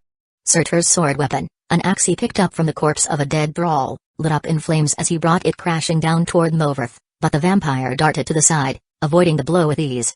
In retaliation, Movirth lashed out with a powerful swipe, aiming to shatter Surtur's ribcage, but the fiery skeleton moved with surprising agility, blocking the strike with his blade. Hellrat charged forward next, spectral chains bursting from his form and wrapping around Movirth's legs. The vampire hissed in fury, tearing at the chains with his inhuman strength. But Hellrat was relentless, raising his sword and slashing at Movirth's torso. The blade connected, cutting deep, but instead of blood, the wound began to close almost immediately, tendrils of dark magic knitting the flesh back together. Movirth grinned wickedly. You'll have to do better than that, he hissed, his eyes glowing with malevolent energy. With a wave of his hand, blood from the bodies on the table rose into the air, swirling around him in a crimson cloud. He directed the blood toward Hellrat, the magical substance cutting through the air like whips. The chains restraining him shattered, and Movirth vanished from sight, turning invisible in a blur of motion. Surtur, unfazed, swung his axe in a wide arc, flames scorching the air around him. Though Movirth's invisibility made him hard to track, Surtur's fiery aura illuminated the chamber, casting long shadows that hinted at the vampire's position. Hellrat, too, moved with precision, his skeletal frame undeterred by the vampire's tricks. Spectral chains lashed out again, catching Movirth's ankle just as he attempted to strike from the shadows. Movirth growled in frustration, materializing in front of Surtur and unleashing a torrent of blood magic. Surtur's fiery veins flared brighter, and the magic dissipated harmlessly against the heat. The skeleton retaliated by hurling a fireball at point-blank range, but Movirth's speed saved him once again, the vampire dodging just in time. Eric watched the battle with calculating eyes, his hand resting on the hilt of his sword but unmoving. He knew better than to interfere at this point. Surtur and Hellrat had the advantage, not only because of their strength but because they were undead. Movirth could siphon the life force of his enemies to heal himself, a dangerous ability that could easily drag out the fight, but it was useless against skeletons, beings with no life to drain. Eric considered using wards to prevent Movirth from healing, but the risk of making a mistake was too great. If he faltered, even for a moment, it could give Movirth the edge he needed to recover. As Eric weighed his options, he was suddenly pulled from his thoughts by a low, menacing growl. He looked down, surprised to see Jerry, the corgi, baring its teeth at Movirth. The usually adorable dog was transformed, its wide blue eyes now entirely red, and a deep snarl rumbled from its throat. Eric blinked in surprise. What in the... Before he could react, Jerry leaped from his arms. Midair, the corgi's body ignited in flame, turning into a streak of fire as it shot toward Movirth like a living missile. Movirth, caught off guard, barely had time to register the attack before Jerry sank his fiery teeth into the vampire's side, tearing a chunk of flesh away with savage force. Movirth howled in agony, staggering back as Jerry landed on the ground, flames licking at the vampire's body. The attack had left Movirth vulnerable, his regenerative abilities faltering as he clutched at his side, trying to stem the flow of blood. Surtur and Hellrat seized the opportunity. Surtur swung high axe in a wide arc, flames trailing behind it as it connected with Movirth's chest, cleaving through his torso with a sickening crunch. Movirth reeled, his form barely holding together as Hellrat moved in for the finishing blow. The armored skeleton's spectral chain shot forward, wrapping around Movirth's neck and arms, holding him in place as Hellrat's sword plunged into his heart. Movirth gasped, his body convulsing as the last of his life force drained away. His eyes flickered with hatred, but before he could muster another word, Hellrat decapitated him with a swift, clean stroke of his shield's edge. The vampire's body crumbled into dust, his ashes scattering across the blood-stained floor. Eric let out a long breath, his posture relaxing as the fight ended. He glanced down at Jerry, who stood proudly at his feet, the flames around its body slowly dissipating until the corgi was back to its usual, fluffy form. "Well, I didn't expect that," Eric muttered, a hint of amusement in his voice. "Good boy, Jerry." The corgi wagged its tail, its eyes now back to their usual blue, as if nothing had happened. Eric bent down to scratch the dog behind the ears, shaking his head in disbelief. "You've got a few surprises in you, huh?" He stood up, looking at the pile of dust that had once been Movirth. The battle had been shorter than he expected, thanks to Jerry's unexpected intervention. Eric glanced over at Hellrat and Surtur, the two skeletons standing silently, waiting for his next command. With their target accomplished, Eric turned back toward the entrance of the chamber, his mind already focused on the next task at hand. "Well, that's that," he muttered to himself. He gestured to Hellrat and Surtur. "Let's see if there's anything worth looting, then get out of here." Chapter 10, Ancestral Claims Number 10. Striding across the creaking wooden bridge toward Morthal, Eric's mind wandered back to the loot he had claimed from Movirth's lair after the battle. Jerry trotted behind him, occasionally pausing to sniff at the rotting logs or gaze curiously at the mist-covered marshlands. The grim remnants of Movirth's lair weighed on Eric's thoughts, though it was not the sight of the bloodied table or the scattered thralls that lingered, but the spoils of the vampire's hoard. Aside from a motley assortment of soul gems, some black, some standard, there had been only one item truly worthy of note, an ancient Halaid crown. It was a masterpiece of lost craftsmanship, its design as intricate as it was foreign. Though Eric could sense no inherent magical power within it, the metal it was crafted from was exceptionally receptive to enchantments. Its ornate shape gleamed with a dull, cold light in the depths of the cave, but it was far more than mere decoration. The potential it held for enhancement was immense, and Eric already had several ideas in mind for its use. Then, there was Movirth himself, or rather, what remained of him. The vampire had disintegrated into a fine, shimmering dust upon death, leaving behind a pile of ancient vampire remains. Eric had carefully collected every speck, not allowing even the slightest grain to slip through his fingers. Unlike the regular vampire dust he had by the kilo back in Snowhawk Fortress, this was something altogether rarer, ancient vampire dust. Its potency was unmatched, useful in rituals, alchemy, and enchantments. Even the original Eric Deathsong, the master necromancer whose memories and skills he now possessed, would have valued it highly. There had been gold too, plenty of it. Weapons and gems worth no less than 10,000 septims combined littered the chamber. But Eric had left those behind. Gold had long since lost its value to him. The vast wealth accumulated by the old Eric over 2 millennia was more than enough, and Eric found himself caring little for material riches. Power, knowledge, and rare reagents held more worth now. As he continued his steady pace toward Morthal, the sound of a young girl's voice broke through his reverie. She was talking excitedly, her words tumbling over each other as she discussed something with great enthusiasm. "I just know I'll get it right this time. Last time, I nearly set the roof on fire, but this time I'll make the flames blue, just like you showed me," the girl exclaimed, her high-pitched voice cutting through the morning fog. Eric turned his head slightly, his gaze falling upon the small figure of a girl walking beside someone he recognized instantly, Fallion, the town's resident mage. The girl was practically skipping alongside him, her hands moving animatedly as she spoke. Fallion, ever the calm teacher, nodded patiently, offering a few quiet words in return. "I have no doubt you'll do better," Fallion replied, his voice even and measured. "But remember, control is the key. It's not enough to create the fire, you must guide it. Magic is a tool, and you must be the master, not its servant." The girl, an orphan, if Eric recalled correctly, listened intently, her wide eyes shining with a mixture of wonder and determination. Fallion had taken her in, teaching her the basics of magic. Eric had seen them around town before, though the girl's name escaped him. She was one of the many lost children in Morthal, a town where tragedy and isolation seemed to breed in the mist. As Eric observed the pair, his expression remained impassive, a cool mask that betrayed nothing of his thoughts. Now, watching the mage and his young student, a small, insignificant part of Eric felt something. Perhaps it was a flicker of satisfaction at his decision to spare Fulian, or maybe it was simply the rarely seen sunny weather in Morthal. Regardless, he kept his gaze steady as he turned and continued toward the Jarl's longhouse. The fog thickened as he approached the heart of the town, shrouding the longhouse in an eerie stillness. The torches flickered weakly in the damp air, and the soft murmur of townsfolk could be heard behind closed doors. Jerry padded along beside him, the corgi's ears perked up, but its usual playfulness was tempered by the somber atmosphere. He paused at the entrance to the longhouse, looking back over his shoulder. Fulian and the girl were now out of sight, their voices fading into the distance. Eric's gaze lingered for a moment longer before he turned back, pushing open the heavy doors of the Jarl's longhouse. Standing before Jarl Drud, Eric dipped his head in a casual greeting, his demeanor confident and relaxed.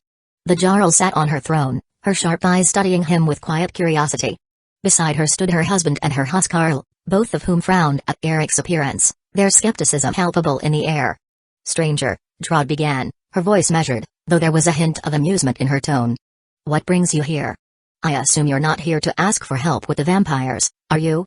She raised an eyebrow, her curiosity piqued. Eric smiled, his expression easy. "The offer is appreciated, Jarl, but unnecessary," he replied. "The vampire coven, along with their master, has been slain. I'm only here to claim my reward, as agreed." The skepticism on her husband's face deepened, and the huskarl crossed his arms, clearly doubtful of Eric's claim. Drud, however, remained calm, her eyes narrowing slightly as she studied him further. She tapped her fingers thoughtfully on the armrest of her throne. "That was rather expedient," she said, her voice devoid of suspicion, yet her words still carried an undertone of disbelief. Eric shrugged nonchalantly, a grin tugging at the corners of his mouth. "I would have brought Movert's head for proof, but unfortunately, he turned to dust. Vampires tend to do that." He chuckled lightly before adding, "That said, you can send someone to Alva's house. There's a cellar there with a coffin and a journal inside, enough evidence of the vampire's existence." He paused for a moment, letting his words sink in before continuing, "And as for proof of my work, you can send a few people to Movert's lair, a cave northeast of Morthal. It's, well, let's say, a lot quieter now. I'd advise doing it soon if you intend to claim the vampire's riches. Wouldn't want some bandits or curious wanderers stumbling across it before you do." Drud's fingers tapped rhythmically on the armrest again, her gaze thoughtful. "Moverth was an ancient vampire," she mused, her eyes locking onto Eric's. "I imagine his hoard isn't just a few measly septims. Are you saying you left all of that behind?" Eric waved his hand dismissively, his grin widening. "I'm only interested in the reward we agreed on, Jarl. Gold and shiny trinkets have little use for me." He took a step closer, his eyes gleaming with humor. "Consider it a personal investment in the town. Morthal could certainly use it more than I could." Drud allowed a small smile to tug at her lips, her fingers ceasing their rhythmic tapping. "A generous offering, to be sure. I will thank you in advance in my people's stead," she said quietly, before gesturing toward her husband and huskarl, who still looked unconvinced. Eric watched as the Jarl's huskarl gave a brief nod to Drud before striding quickly toward the exit. The man was clearly intent on verifying Eric's claims, likely heading first to Alva's house, then to Movert's lair.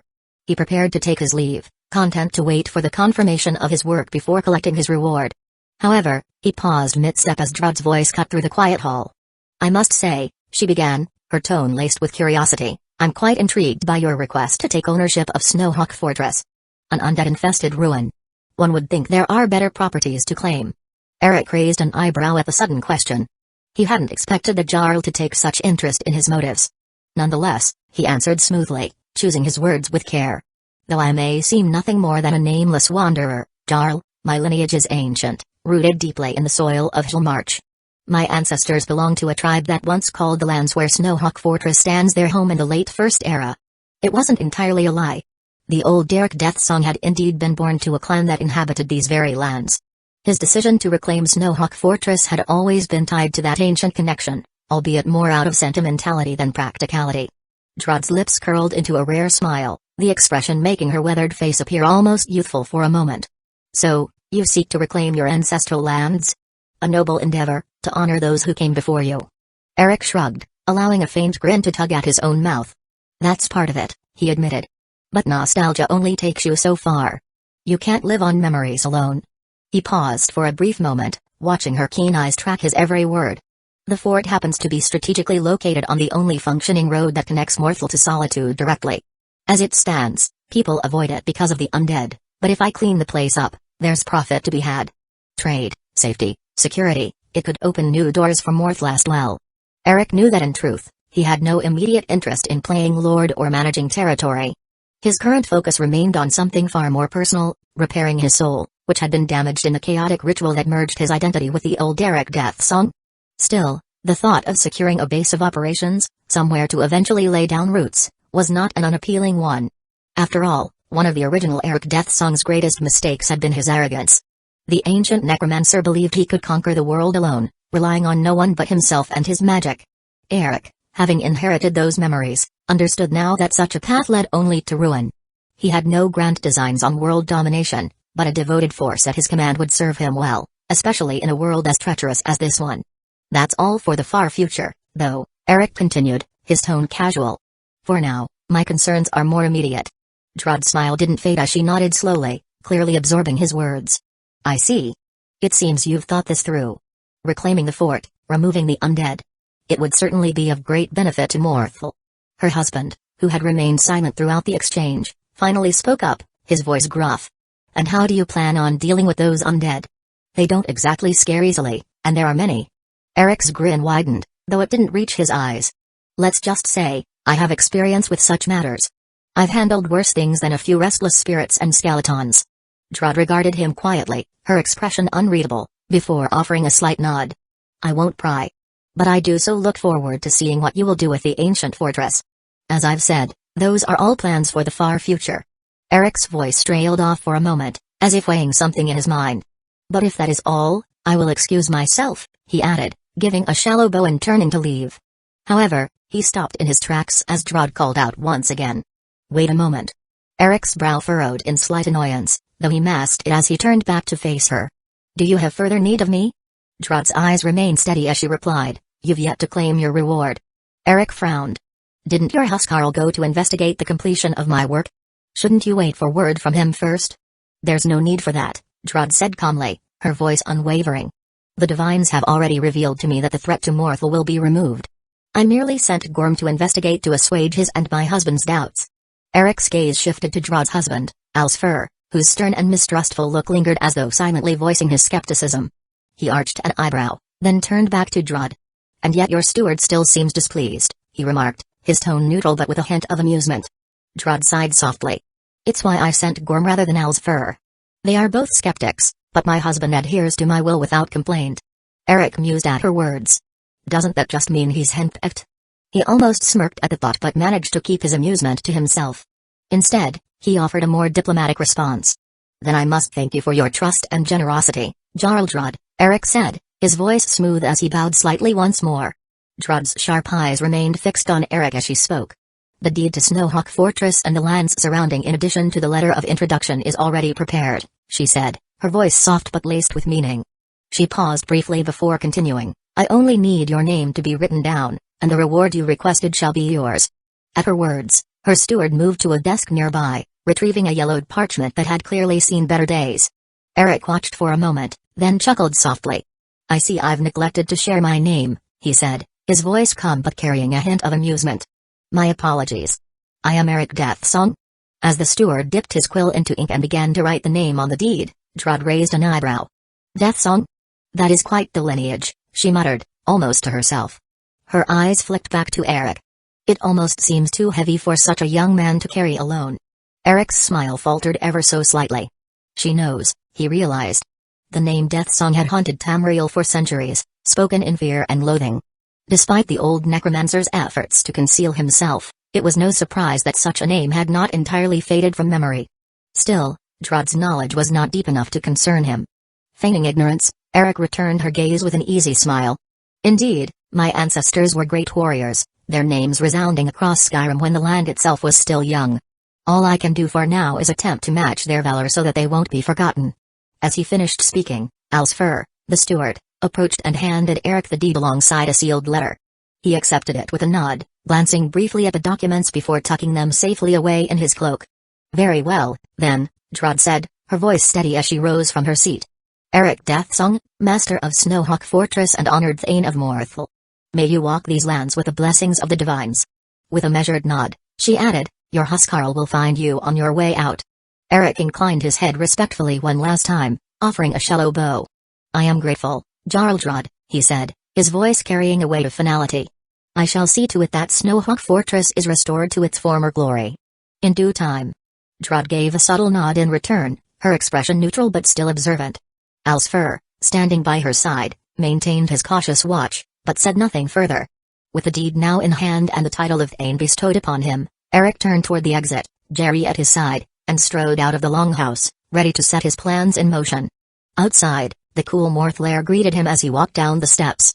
A figure approached from the shadows near the entrance, his Huskarl, a lean and stern-looking Nord in light steel armor who bowed curtly upon meeting Eric's gaze. The Huskarl bowed his head respectfully. "Honor to you, my Thane.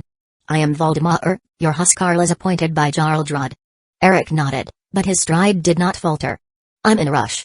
Walk with me." Valdemar quickly fell into step behind him as they moved out of Morthal, the wooden houses and fog-laden marshes fading into the background. Eric's voice broke the silence. "What are your duties as my Huskarl?" Valdemar straightened his back, his voice filled with the kind of pride that came with a long lineage of Nord warriors. "Should you take me to battle, I will be your sword and shield. No harm will come to you so long as I draw breath." He confidently slapped his chest, the clang of his light steel armor echoing in the cool morning air.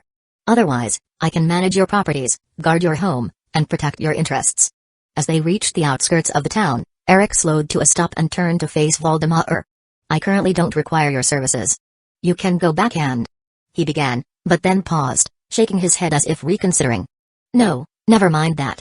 Since you are one of mine now, it wouldn't do for you to trouble the Jarl by staying in High Moon Hall." Valdemar hesitated for a moment before speaking. "Then where would you have me go, Thane?" With a snap of his fingers, a sizable pouch appeared in Eric's hand. He held it out to Valdemar. "There should be land available for sale. Buy a plot from the steward, build, and furnish a house there as you see fit. You may stay there until I have need of you." Valdemar took the pouch and bowed his head again, his voice firm. "As you wish, Thane." Without another word, the Huskarl turned and headed back into town, disappearing into the mist. Eric watched him go until Valdemar was out of sight, then whispered under his breath, "Skadu." From the shadows, a skeletal steed materialized. Its body, a haunting amalgamation of bone and ethereal black cloth, stepped silently into view, exuding an aura of cold dread. Eric lifted Jerry with ease, placing the corgi onto his lap as he mounted the undead steed. "Onward to Windhem," he muttered as the creature surged forward, its hooves making no sound as it carried him swiftly through the marshes, leaving Morthal behind. Chapter 11, Beneath the Frozen Veil. Number 11. It was midday, and a biting wind howled across the tundra, scattering snowflakes like white ash over the barren ground. The sky was a bleak expanse of gray, and the cold seemed to seep into Eric's bones as he urged Skadu forward. The undead steed's hooves crunched the snow beneath them as they neared Windhem. Eric prompted Skadu to halt at the beginning of the great bridge leading to the ancient city, and the skeletal horse obediently came to a stop. The imposing stone archway loomed before him, its massive gates guarded by Windhem soldiers. A group of weary travelers and merchants had gathered, huddled against the cold as they waited to be inspected by the city's guards. The scene was one of cold deficiency. The guards, dressed in heavy fur-lined armor, stood watch while a scribe at a small desk documented each visitor's entry. Eric eyed the scene with a grimace. He had little patience for the bureaucracy of Windhem, and even less for its people. The city's reputation as a bastion of Nord pride, and their disdain for anyone not of their kind, preceded it. Even the old Necromancer had little love for this part of Nord culture. Pride in oneself should come from one's power, and disdain for others should only be stem of their weakness, not the circumstances of their birth. He muttered to himself, out of the swamps and into a hellhole full of racist Nords. He spat to the side, turning away from the bridge.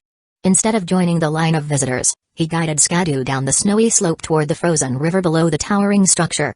The bridge's stone pillars jutted upward like the skeletal remains of some ancient beast, supporting the weight of the city's grand entrance above. The chill of the river felt even more intense here, the icy winds biting at his exposed skin as he descended.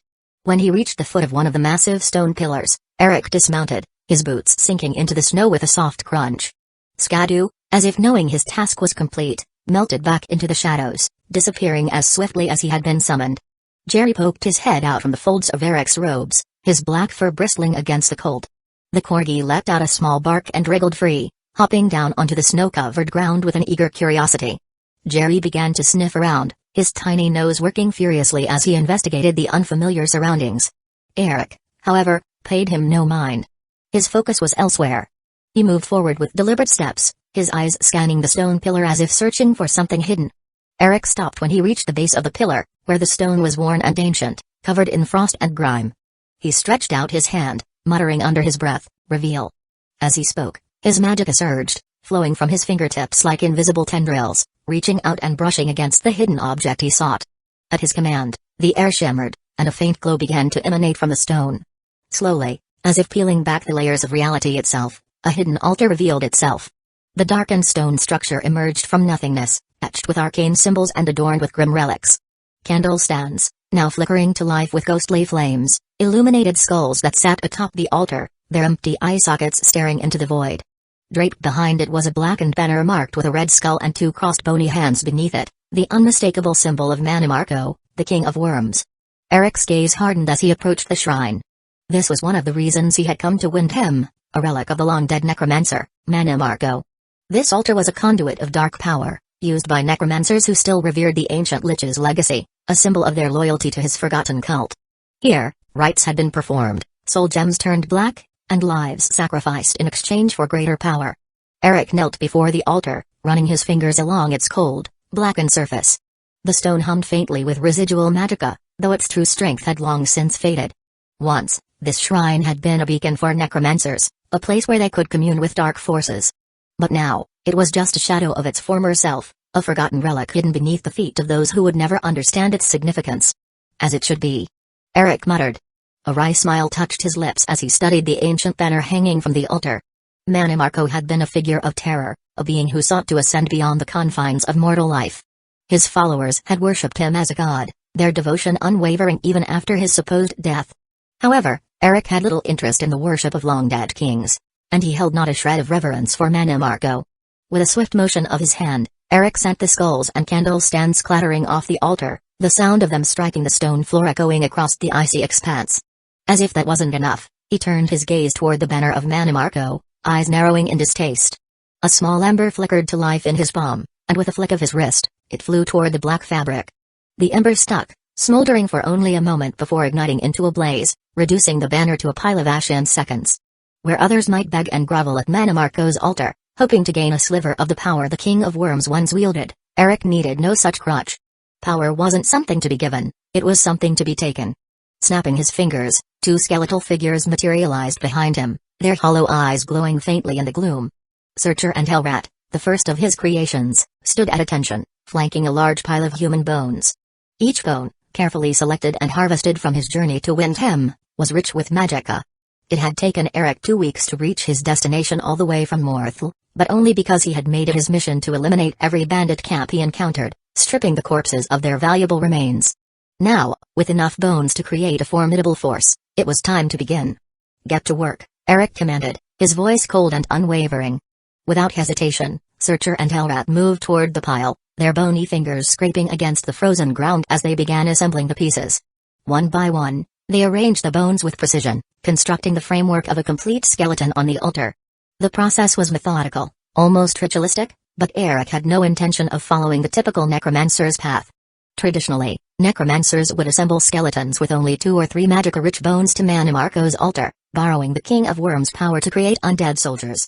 These skeletons, stronger and more resilient than the average reanimated corpse, were revered by necromancers across Tamriel. But Eric had no need for Mannimarco's blessings. In fact, he held nothing but disdain for the ancient lich. The memories of the old necromancer weighed heavily on his mind. The knowledge of the old Eric came with a price, haunting him with visions of a life spent in pursuit of immortality through unspeakable means. But aside from a bone-deep arrogance and unbridled sense of pride, those memories also left Eric with a searing contempt for Mannimarco, a sentiment that had been carved into his very soul. Whether he liked it or not, that disdain fueled his defilement of the altar. He refused to grovel before a dead king, especially one as cowardly as Mannimarco. Eric's lip curled in disdain as he considered the stark differences between Mannimarco and the old necromancer whose memories now mingled with his own. To the casual observer, Mannimarco's rise to divinity would seem like the pinnacle of necromantic achievement, a testament to his power. Meanwhile, The old necromancer's name had been buried under layers of history, forgotten by all but a few who still whispered of his terrifying reign.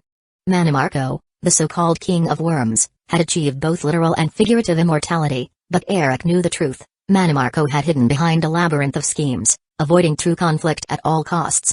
The old necromancer had been different.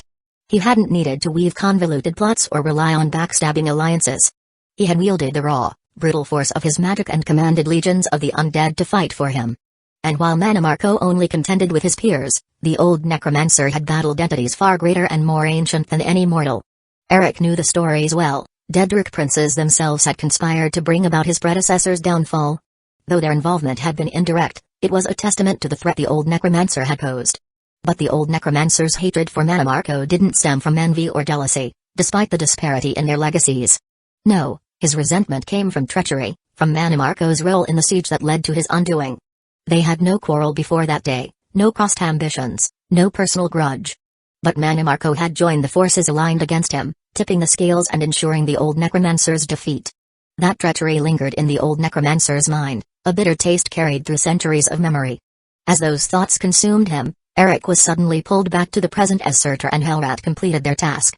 The skeletal remains lay arranged on the altar with precise care, awaiting his next command. Eric allowed himself a moment to inspect the work, his eyes flicking over the bones, noting their magicka-infused structure. He reached into the folds of his robes and retrieved 4 black soul gems, each one shimmering faintly with the souls trapped within. Carefully, he placed the gems at the corners of the altar, creating a dark square that seemed to hum with power. With everything in place, Eric began to weave the spell that would breathe unholy life into the unmoving bones before him. His voice, low and commanding, echoed through the icy air as he channeled his magicka into the ritual. The black soul gems pulsed in response, drawing in the energy he poured into them. Shadows twisted and writhed around the altar, growing darker as the power built, threatening to burst forth. The spell surged through his veins, the air around him thickening with necromantic energy. Slowly, the bones began to shift, the faintest tremor running through them as Eric's magicka took hold. His eyes narrowed in concentration, hands outstretched as he bound the souls to the skeletal remains, forcing them into servitude. As the final words of the incantation left his lips, the bones on the altar rattled violently. Then, with a sudden jolt, the skeleton before him rose, the empty sockets of its skull glowing faintly with the magicka that now coursed through its form. It stood still, awaiting its master's command. Eric allowed himself a small, satisfied smile. He had no need for Manimarco's blessings. He had created this servant on his own, using his own power, untainted by the influence of the King of Worms. He had even made sure the kind of worms would not receive even a smidgen of soul residue from the ritual, and with that, his third creation was completed, a small, petty victory over the King of Worms, but one that brought him slight satisfaction nonetheless. "Rise," Eric said softly, his voice carrying an authority that was absolute. And rise, it did. As Eric strolled through the decrepit streets of the Grey Quarters, his expression twisted in mild disgust. The neglected state of Windham's Dunmer district was even worse than he had anticipated. The crumbling stone walls were stained with dirt and grime, making the place look like it hadn't seen proper maintenance in decades. The cold wind whipped through the narrow streets, carrying with it the foul stench of mud, mold, and unwashed bodies. Eric stepped lightly, not wanting to get the filth caked on his boots, but the thick mud was unavoidable. Each step squelched unpleasantly, a reminder of the city's indifference toward its non-Nord inhabitants. Jerry wriggled uncomfortably, his keen senses picking up on the misery that filled the air. Eric absent-mindedly scratched behind the creature's ear, his mind elsewhere. He had never been one to concern himself with the internal political strife or social injustices of Skyrim. His focus was always on his own ambitions, but walking through the Grey Quarters, even he couldn't ignore the stark contrast between this rundown slum and the rest of the city. Windham was an ancient stronghold, its massive stone walls and towering spires bearing the weight of countless years of history. Yet here, in the Grey Quarters, it felt like time had left the Dunmer behind. The buildings sagged under the weight of neglect, their roofs patched with whatever materials the residents could scrape together. Beggars huddled in corners, shivering in the cold as they held out their hands for spare septims. The desperation was palpable, the air thick with hopelessness. Eric clicked his tongue in irritation as he sidestepped a particularly large puddle of mud. The Grey Quarters were built on lower ground, closer to the docks, making them more susceptible to flooding. It was a miserable location, made worse by the lack of care from the city's leaders. Even in a game, Windham's segregation had been a glaring issue, one that persisted despite any effort to overthrow Ulfric Stormcloak and install a more sympathetic ruler. He remembered the replacement Jarl, an Imperial sympathizer who had taken power after Ulfric's fall, though the man's name escaped him. He also recalled how, despite promises of change, the Argonians were still barred from entering the city proper. The reasoning given was that it was for their own good, a pathetic excuse that reeked of prejudice. The new Jarl had argued that the Nords would never tolerate the Argonians, that it was better to keep them in the cramped, damp confines of the docks rather than risk conflict. It was a half measure, one that did nothing to address the underlying racism that permeated Windham. The hypocrisy of it all was almost laughable. A city that prided itself on its ancient heritage and warrior culture, yet couldn't find it in itself to extend even the smallest amount of decency to guests from afar. Still, none of this concerned him. Eric wasn't here to play politics or champion the cause of the downtrodden. He went out of his way to sneak into the city using a roundabout method that involved a weight-reducing alteration spell to cross over the frozen river and sneak through the docks to avoid leaving traces, and he wouldn't anything distract him from completing his goal. As Eric turned down another filthy alley, his sharp eyes caught sight of a building at the end of the street. The disgust that had settled on his face after trudging through the grey quarters melted away, replaced by a cold calmness. He knew where he was headed. With purpose in his stride, he made his way to the structure, halting briefly at the entrance to glance at the weathered sign swaying gently above the door. Calixito's House of Curiosities, Eric murmured, reading the faded letters. Without hesitation, he pushed the door open, a soft creak announcing his arrival. Inside, the warm glow of lanterns cast flickering shadows over shelves crowded with an eclectic assortment of objects. The smell of old wood and dust hung in the air, mingling with the faint scent of pipe smoke. An imperial man, wearing a worn brown tunic beneath a similarly colored long leather vest, stood from a wooden chair at the back of the room, pipe in hand. His eyes lit up with a welcoming smile as he greeted his visitor. "Welcome to the House of Curiosities," the man said, his voice warm but tinged with something Eric couldn't quite place, perhaps melancholy. The Imperial set his pipe aside and stepped forward. Eric gave a slight nod in return, then gently set Jerry down, the small demonic corgi padding forward with his curious nose twitching. Calixto watched them for a moment before continuing. "I offer a tour and an introduction to the items you see before you for a few septims, or you're free to browse at your leisure." Eric barely responded, his eyes already scanning the room. The shelves and tables were cluttered with an assortment of oddities, each piece seemingly more bizarre than the last. Skulls of various creatures, some he could identify, others he could not, lined the walls. There were alchemical ingredients in jars, ancient cutlery polished to a gleam, and even musical instruments that looked as if they hadn't been touched in years. "Quite the collection," Eric remarked, casting a glance over his shoulder at Calixto. "How did you come by it?" Calixto gave a small, rueful smile. "My sister and I received a sizable inheritance some years ago. We decided to go adventuring, and the items you see before you are the result of our travels." His voice trailed off, and the cheerful facade faded. He let out a sigh before continuing, his tone quieter now. "Unfortunately, she passed away. And I found myself here in Windham. I opened this little gallery in her memory, to keep a part of her alive with me." Hearing Calixto's sentimental words, Eric kept his expression passive, masking his indifference behind a faint consoling smile. "I'm sorry for your loss," he said, the apology hollow but delivered smoothly. Calixto shook his head dismissively. "There's no need to be sorry," he replied. "So long as I live with her memory in mind, my sister will never truly be dead." His tone carried the meaning that most would have missed, a subtle undercurrent that barely concealed a smirk. Calixto's words, to anyone else, might have sounded like nothing more than a man holding on to his grief, but Eric heard the depth in them. He knew better. This seemingly cheerful, eccentric shopkeeper didn't come here and open a shop for sentimental reasons alone. He has it already. Eric's suspicions solidified, but caution remained his guiding principle. He couldn't act without being certain. He had learned that patience was a powerful tool, one he wielded with precision. "Well," Eric said, his voice casual, "I'm here for a specific item." Reaching into his robes, he retrieved a folded piece of parchment. He handed it to Calixto. "It's an old amulet. I'm not great at describing things, so you should take a look yourself." Eric's eyes narrowed as Calixto took the paper, watching the man's every move. The shopkeeper unfolded it slowly, his brow furrowing as he studied the image drawn on the page. Eric scanned his expression carefully, searching for the slightest flicker of recognition, the smallest giveaway that would confirm what he already knew. Calixto's fingers lingered on the parchment, his eyes tracing the intricate design of the amulet. For a brief moment, Eric saw a spark of something, familiarity? Shock? Fear? Flicker across the shopkeeper's face, but it was quickly masked by a practiced smile. "He definitely has it. I'm certain now." Chapter 12, Death's Bargain. Number 12. Calixto, Thinking he had done a decent job of masking his true thoughts, hummed thoughtfully, tapping his chin in an attempt to appear pensive.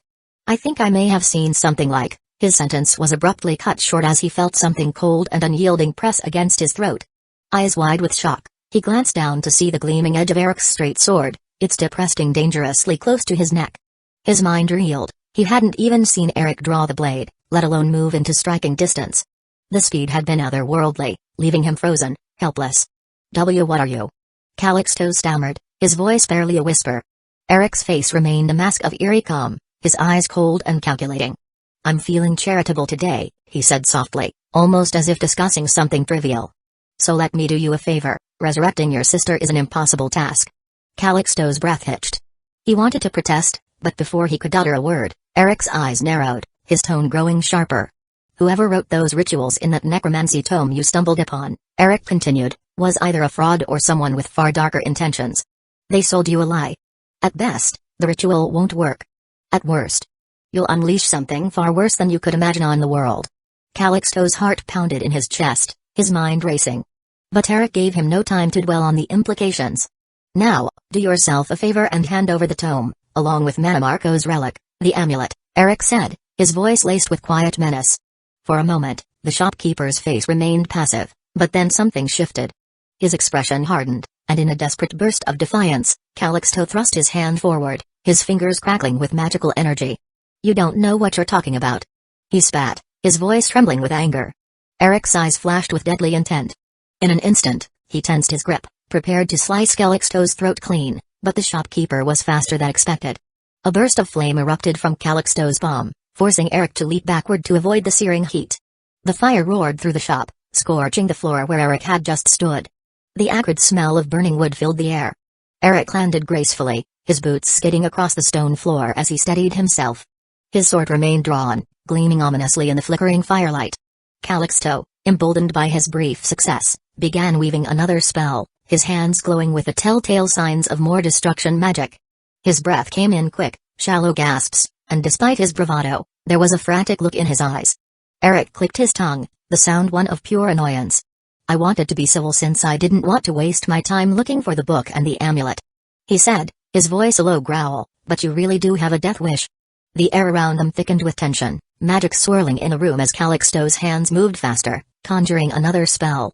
Eric, however, remained calm, his gaze never leaving the man before him. He twirled his sword in his hand, the sharp edge slicing through the air with an audible hiss. The moment stretched out, a heartbeat of silence before everything erupted once more. Calixto's spell took shape, a sharp iced spike hovering over his hand. Eric's lips curled into a smile, his body tensing for the inevitable clash. Calixto wasted no time. With a sharp thrust of his hand, the ice spike he had conjured shot forward, whistling through the air as it hurtled toward Eric. But Eric didn't flinch, didn't even consider dodging. Instead, he charged straight ahead, his eyes locked on Calixto, his expression a mixture of confidence and disdain. In his free hand, a shimmering lesser ward materialized with a simple flick of his wrist. He brought it up swiftly, and with a casual motion, slapped the incoming projectile aside. The ice shattered into glittering fragments, falling uselessly to the ground. Eric barely acknowledged the shards. He was already analyzing his opponent. Amateur, Eric thought. Though Calixto's speed at conjuring spells was unnatural, it was clear his technique lacked refinement. His control over magicka was rushed, his incantations sloppy. He was clearly relying on some external means, perhaps desperation or borrowed power. Before Eric could close the gap between them, Calixto's hands moved again, weaving another spell. This time, a lightning bolt. Eric could see it forming, the crackling energy coiling in his opponent's hand, the magic circle spinning faster and faster as it neared completion. He couldn't raise a ward in time, and dodging lightning at this distance would be impossible. But it didn't matter. Eric smirked. He had already read Calixto's intent, every movement telegraphed by the man's frantic motions. A split second before the spell was unleashed, Eric shifted his torso, a subtle but precise movement. The bolt of lightning shot past his head, close enough for him to feel the heat of its energy, but it missed its mark. Before Calixto could even react, Eric was upon him. Let me show you the proper use of an ice spike, Eric declared, his voice low and menacing, his tone implying just how outclassed Calixto was. Without the need for an elaborate gesture, Eric simply opened his palm, and an ice spike materialized almost effortlessly. It was no ordinary conjuration. The spike shimmered unnaturally, the surface perfectly clear, with thin tendrils of frozen green liquid swirling inside. It was both beautiful and lethal. And Eric wasn't done. The spike split into dozens of razor-sharp, crystalline needles, each one glowing faintly as they floated around his outstretched hand. With a mere flick of his fingers, he sent them flying forward with the force of a shotgun blast. The icy shards buried themselves into Calixto's body in a split second, puncturing flesh with sickening precision. A sharp gasp escaped his lips as his body jerked violently, blood staining the needles where they lodged deep in his skin. The frozen tendrils, glowing with sickly green light, snaked through the wounds, freezing his blood and numbing his limbs. Calixto staggered backward, his breath coming in short, shallow gasps, his eyes wide with shock and agony. He tried to raise his hands, tried to summon another spell, but his body was betraying him. His legs gave out, sending him crashing to the floor in a heap. Eric stood over him, his eyes cold and unfeeling. "Necromancy is the study of death," he said, his voice calm but filled with quiet menace. "You'd have better luck dabbling in restoration if you want to revive your long-dead sister. Though you won't get the chance anymore." Calixto's lips trembled, but he couldn't form words. The pain and cold sapped the fight from him, leaving only regret. Eric watched Calixto's final, shallow breaths escape him, the man's life seeping away like a candle flickering out. His cold gaze lingered on the lifeless body for only a moment before he knelt beside it, wasting no time. Reaching for Calixto's neck, Eric's fingers moved swiftly, brushing against the soft fabric of the man's tunic until he felt the cool touch of metal. He gripped it firmly and pulled free the amulet he had come for. As he held it up, the dim light of the shop glinted off the exquisite eight-sided amulet, its jade skull centerpiece gleaming with a sinister aura. A faint, dark energy radiated from the relic, a palpable sense of death, ancient wisdom, and necromantic power. This was the Necromancer's amulet. Eric had suspected it all along, deducing its presence based on Calixto's unnaturally fast spellcasting. The way the man had been able to fire off multiple spells in quick succession was far beyond his natural ability. Eric knew from his own experiences that such feats required an immense amount of magicka, far more than a novice like Calixto could wield without some external aid. The amulet, Eric mused, his eyes narrowing as he inspected the relic more closely. It's the only thing that explains it. The enchantments must have amplified his magicka to unnatural levels. The old Necromancer had encountered similar relics and artifacts before, but few were as notorious as the Necromancer's amulet. Its power came with a cost, something Calixto likely hadn't fully grasped until it was too late. Without hesitation, Eric clasped the amulet around his own neck. The moment the metal touched his skin, he felt its effects surge through him.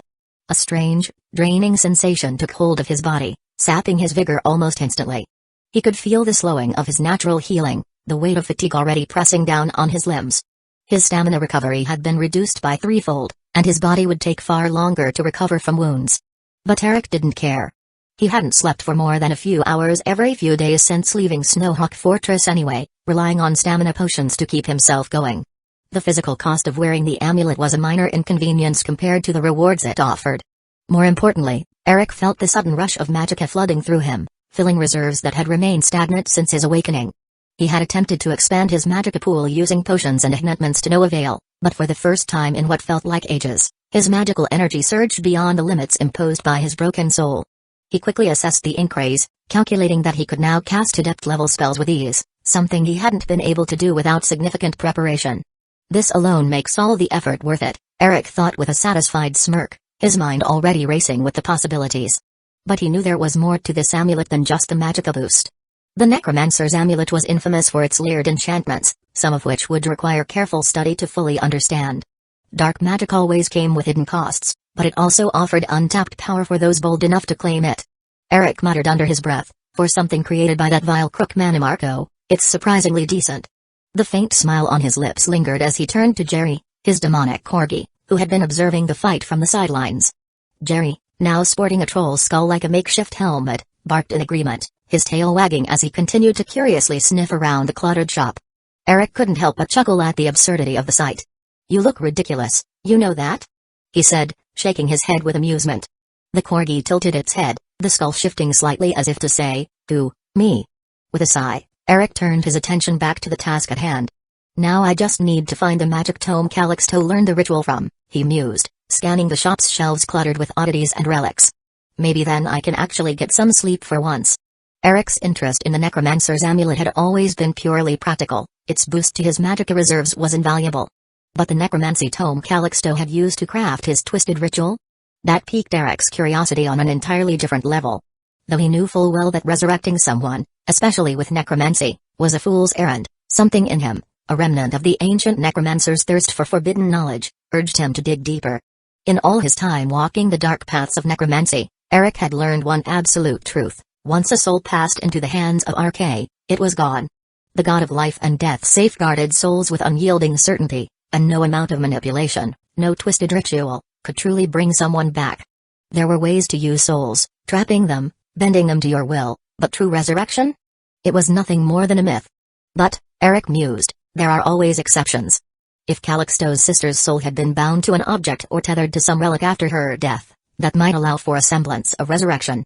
A skilled necromancer could move a soul from one vessel to another, similar to how the old necromancer had transferred his soul from body to cheat death. But even that wasn't true resurrection. It was more akin to changing vessels, like slipping on a new set of robes. Still, the thought nagged at him. In all his years, even with the vast knowledge he'd absorbed from the old necromancer's memories, he had never encountered a tome that claimed to offer the power of true resurrection. Such claims were almost always tricks, elaborate deceptions designed to unleash horrors from the plains of oblivion, or worse, ancient evils forgotten by time. Yet, despite the obvious dangers, the lure of the unknown was irresistible. Eric's hand drifted to the amulet resting beneath his robes.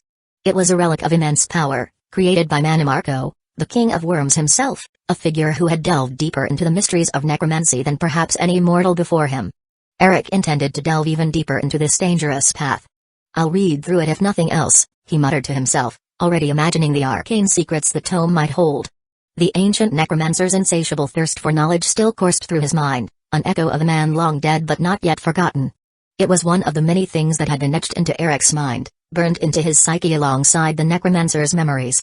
As Jerry continued to sniff around the shop, Eric began his search in earnest, his eyes scanning the shelves and corners of the room. He didn't doubt the tome would be hidden somewhere nearby. Calixto's judgment had been clouded by the notion of bringing his sister back to life. And once Eric had the tome in his hands, he would study it, piece by piece, and unlock whatever twisted knowledge it contained. Knowledge was power. And in this dark, dangerous world, Eric had every intention of wielding both knowledge and power. Night had settled over Windham, the cold winds howling outside the walls of the cold hearth inn. Inside, the warmth of the hearth and the lively din of the common room brought a stark contrast to the harsh weather outside. Laughter, drunken banter, and the sound of a bard strumming through Ragnar the Red echoed faintly through the walls. Yet, Eric paid it no mind. He sat on the edge of the bed in his rented room, the flickering light of a lone candle illuminating his face. In his hands, an old tome rested, a weathered, dust-covered book that felt ancient in his grasp. Jerry lay at the foot of the bed, his demonic corgi form resting with his head on his paws, eyes half-lidded but alert, always watchful. Eric's eyes narrowed as he carefully turned each brittle page of the book, the same one that had captivated Calixto's obsession with necromantic rituals. The further he read, the deeper his frown became. This is no simple sham, he thought, not some fraud's attempt at necromancy. Though the tome had been crudely translated into the common tongue, Eric's discerning mind recognized its origins immediately. Aeoliad, without a doubt, more specifically, it hailed from the Drow-worshipping Aelds of the Meretic era, who once dominated modern-day Cyrodiil. He could tell by the language structure, the syntax, and, most importantly, the errors. The old necromancer's experience had granted Eric the ability to discern such details with ease. To someone untrained, the mistakes would have gone unnoticed, but Eric recognized the flawed attempts to translate words that carried multiple meanings in Aeoliad. The scribes who had tried their hand at this task had botched many of the finer details, and it showed. Despite these translation errors, Eric could see the depth of the knowledge contained within. The rituals, even in their imperfect form, were profound, far more advanced than anything Calixto could have possibly understood. But what caught Eric's attention the most was the so-called resurrection ritual Calixto had been so fixated on. Eric had expected a sham, some convoluted trick to lure in desperate souls like Calixto, promising the impossible. Yet, as he read, his expectations were shattered. This was no ordinary necromantic rite, it was, in fact, a resurrection ritual. And, unlike the typical false promises found in most necromantic tomes, this one seemed genuine. But there was a catch. There's always a catch. Eric's eyes scanned the intricate details of the ritual, his frown deepening as the truth became clear. This resurrection spell wasn't designed to call a soul back from Arkay's embrace. No, this ritual was meant to summon souls from Cold Arbor, the dreaded realm of Molag Bal. That fool had no idea, Eric muttered under his breath. Jerry's ears twitched at the sound, but the corgi remained still, listening quietly as Eric continued. Of course, it wasn't stated where the soul would be called back from. The tome wasn't for study. It was a record simply that documented several rituals and how to perform without going into the finer details. Eric only managed to infer this much from his own knowledge, making the connection to Cold Arbor due to the materials and methods used to perform the ritual. As he read further, Eric realized the sinister brilliance behind the ritual and couldn't help but be impressed. A great number of the Aelds, who had once ruled with an iron fist, were devout Dra worshippers. They made countless bargains with the Dedruk princes, particularly Molag Bal, the prince of domination. The Aelds, in their lust for power, had used Molag Bal's influence to further their conquests, even going so far as to bind their own souls to him in exchange for victory. When one of their own fell in battle, their souls didn't pass to RK, they were claimed by Molag Bal, taken to Cold Arbor. But they had a contingency plan. With this ritual, their comrades could call them back, ripping them from Cold Arbor and returning them to life. Unfortunately, Molag Bal demanded a hefty price in exchange, and so the ritual wasn't widespread among the Aelds. Otherwise, they would still be ruling Tamriel to this day. Eric exhaled slowly, the implication settling in. While it was indeed a resurrection ritual, it was not one meant for the innocent or for those who had died natural deaths. It was specifically designed to call back souls bound to the Dedruk prince, and Calixto's sister. She would have never had the chance to make such a pact, even if she wanted to. Her soul had passed into RK's embrace, and no amount of desperate rituals would have brought her back. Even if Calixto had somehow succeeded in performing the spell, the best he could have hoped for was to unleash something far worse than death.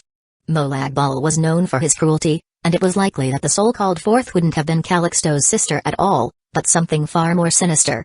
A trick, a mockery, sent back from Cold Arbor to torment those foolish enough to meddle in such matters. The King of Rate's cruelty knew no bounds, and nothing was beneath him, after all. Eric closed the book, his fingers lingering on the cracked leather cover. A resurrection ritual, he muttered to himself, a trace of disdain in his voice. But only for the damned. His mind raced with thoughts, not only about the ritual's dark potential but also about the dangerous allure it might hold for others. Jerry, sensing Eric's shift in mood, let out a soft growl, his glowing red eyes lifting to meet Eric's gaze. Eric smirked. "Don't worry," he said. "I have no intention of meddling with Molag Bal's realm. Not yet, at least." With that, Eric slid the tome into his pack. He had learned enough for one night. As much as the Necromancer's thirst for knowledge gnawed at him, urging him to continue his research, Eric was exhausted. His body ached, and he hadn't slept properly in days. The amulet around his neck, while empowering his magicka, was sapping his strength with every passing hour. He could feel its toll weighing on him. "I don't have any use for the resurrection spell nor the other rituals recorded in the tome," he muttered, lying back on the bed. "Still, you never know what might happen in the future." Jerry let out a soft huff before curling up beside him, the warmth of the inn's hearth casting a soft glow over the room.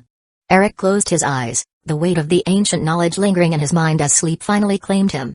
Chapter 13, Brewing Conflict Number 13. Eric woke with a grimace, blinking against the dim light filtering through the thin curtains. His head pounded slightly as if echoing the remnants of a dream. He rubbed his forehead, letting out a slow breath before glancing down. Jerry was curled up on his chest, snoring softly. The little corgi's weight, though small, felt oddly comforting, as if his presence had been a protective ward while Eric slept. "All right, time to get moving," Eric muttered. He gently picked up Jerry and placed him on the ground. Jerry stirred but didn't complain, merely stretching his legs and yawning in response. For the first time in weeks, Eric felt mentally refreshed, his mind clear, the fatigue that had haunted him gone. Yet, in contrast, his body felt heavy, weighed down as if every muscle ached. He knew it wasn't from the strain of his journey, but the effect of the Necromancer amulet, which slowed his body's natural recovery. A powerful tool, no doubt, but not without its cost. "Guess there's no escaping that side effect," he muttered, pushing the thought aside. With a snap of his fingers, a potion of stamina materialized in his hand, its liquid swirling a vibrant green. Eric quickly drank it down, the familiar sensation of energy flooding his limbs. His weariness faded, though he knew it was only temporary. He wiped his mouth with the back of his hand and, with another flick of his wrist, sent the empty vial back to his storage in Snowhawk Fortress. He sighed, muttering, "I'll need at least 3 times as many potions going forward." His thoughts turned practical as he rose from the bed. He needed to find an alchemy table and stock up on ingredients. The amulet's drain on his stamina would be a long-term inconvenience unless he maintained a steady supply of potions. It was just another complication to add to the growing list of things that required his attention. "First things first," he said to himself, stretching his arms above his head. Breakfast. Hearing the word, Jerry let out a sharp, excited bark and wagged his tail. Eric glanced down, amused by the corgi's sudden burst of enthusiasm. "You're always up for food, aren't you?" He smirked, giving Jerry a quick pat on the head. Eric pushed open the door to his room, stepping into the hallway. The innkeeper barely glanced up from her work as he passed, and Eric gave her a brief nod before heading upstairs to the tavern above. The warm scent of freshly baked bread and roasting meat filled the air, reminding him just how long it had been since he'd eaten anything other than rations on the road. The tavern was lively, though quieter than last night. Only a few patrons remained at this early hour, nursing mugs of ale or chatting in low voices over plates of breakfast. Eric found an empty table in the corner, far from the rest of the crowd. Jerry, ever alert, followed closely and curled up at his feet, his eyes darting around the room, curious about the unfamiliar faces. Eric settled into his chair, leaning back with a sigh. The fatigue might still linger in his bones, but his mind was already planning ahead. Supplies, ingredients, research.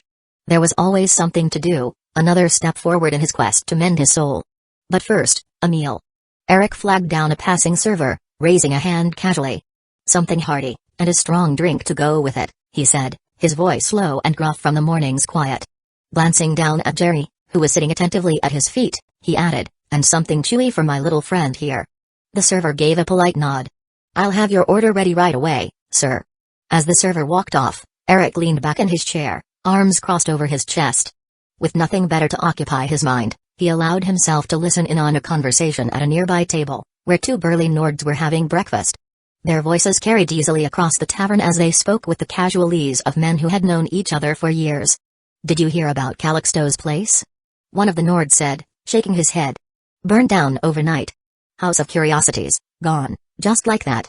The man too, they say." Eric's interest piqued, though he kept his expression neutral. He leaned forward slightly, pretending to stare idly out the window, though his ears were focused entirely on the conversation. "Aye," the other Nord responded between mouthfuls of bread. "Whole thing's in ashes. Shame, really. I used to like popping in there to see all those weird trinkets he collected. Odd fellow, though. Couldn't say I ever trusted him." Eric's thoughts drifted to the amulet now hidden beneath his tunic. He knew all too well what had caused the fire. The first Nord continued, "I heard the court wizard took a look at the ruins. Said there was something unnatural about it. Probably magic involved, but no one's too keen on digging into it. The guards are just calling it an accident, as usual." "Figures," the second Nord said with a shrug. "Calixto was always messing with strange artifacts. Could be one of them turned on him, you never know with that kind of stuff." Before Eric could ponder the implications further, the server returned with his meal. A steaming bowl of thick stew was placed in front of him, accompanied by a large piece of soft bread and a bottle of mead. For Jerry, the server set down a generous piece of Hueco meat, to which the corgi's tail immediately began wagging in approval. "Enjoy, sir," the server said with a smile. Eric tossed a few extra coins to the server as a tip, then picked up his spoon, still half listening to the conversation as he took his first bite. The stew was hearty and warming, the perfect comfort for the chill that always lingered in Windham. The bread was soft, and the mead, strong and sweet, cut through the heaviness of the meal with ease. Jerry, meanwhile, happily gnawed at his Hueco meat, his little paws bracing it against the floor. The Nord's conversation drifted to other topics, no longer of interest to Eric. As he finished the last of his stew and wiped his mouth with the back of his hand, he pushed the empty bowl aside, feeling satisfied and ready to face the day. He stood up, leaving a few more coins on the table for the meal, then glanced down at Jerry, who had just finished his own feast. "Let's go, Jerry." With a bark of agreement, the corgi trotted after Eric as they left the tavern and stepped out into the bustling streets of Windham. The morning air was crisp, and Eric turned toward the market square, his thoughts already turning to the next task ahead. In the heart of Windham's market square, Eric found himself slowing his steps as he took in the lively atmosphere. For all its cold and unwelcoming nature, the city had an undeniable energy, one that pulsed through its ancient stone streets. Windham was the oldest city of man still standing on Tamriel, its origins tracing back to the Meroitic era, and the weight of its history could be felt in every corner. Despite its reputation for harshness and the often unwelcoming demeanor of its Nord residents, Windham was one of the largest cities in Skyrim. Its bustling marketplace reflected that, a melting pot of people from all walks of life. Stalls lined the square, filled with goods of all kinds.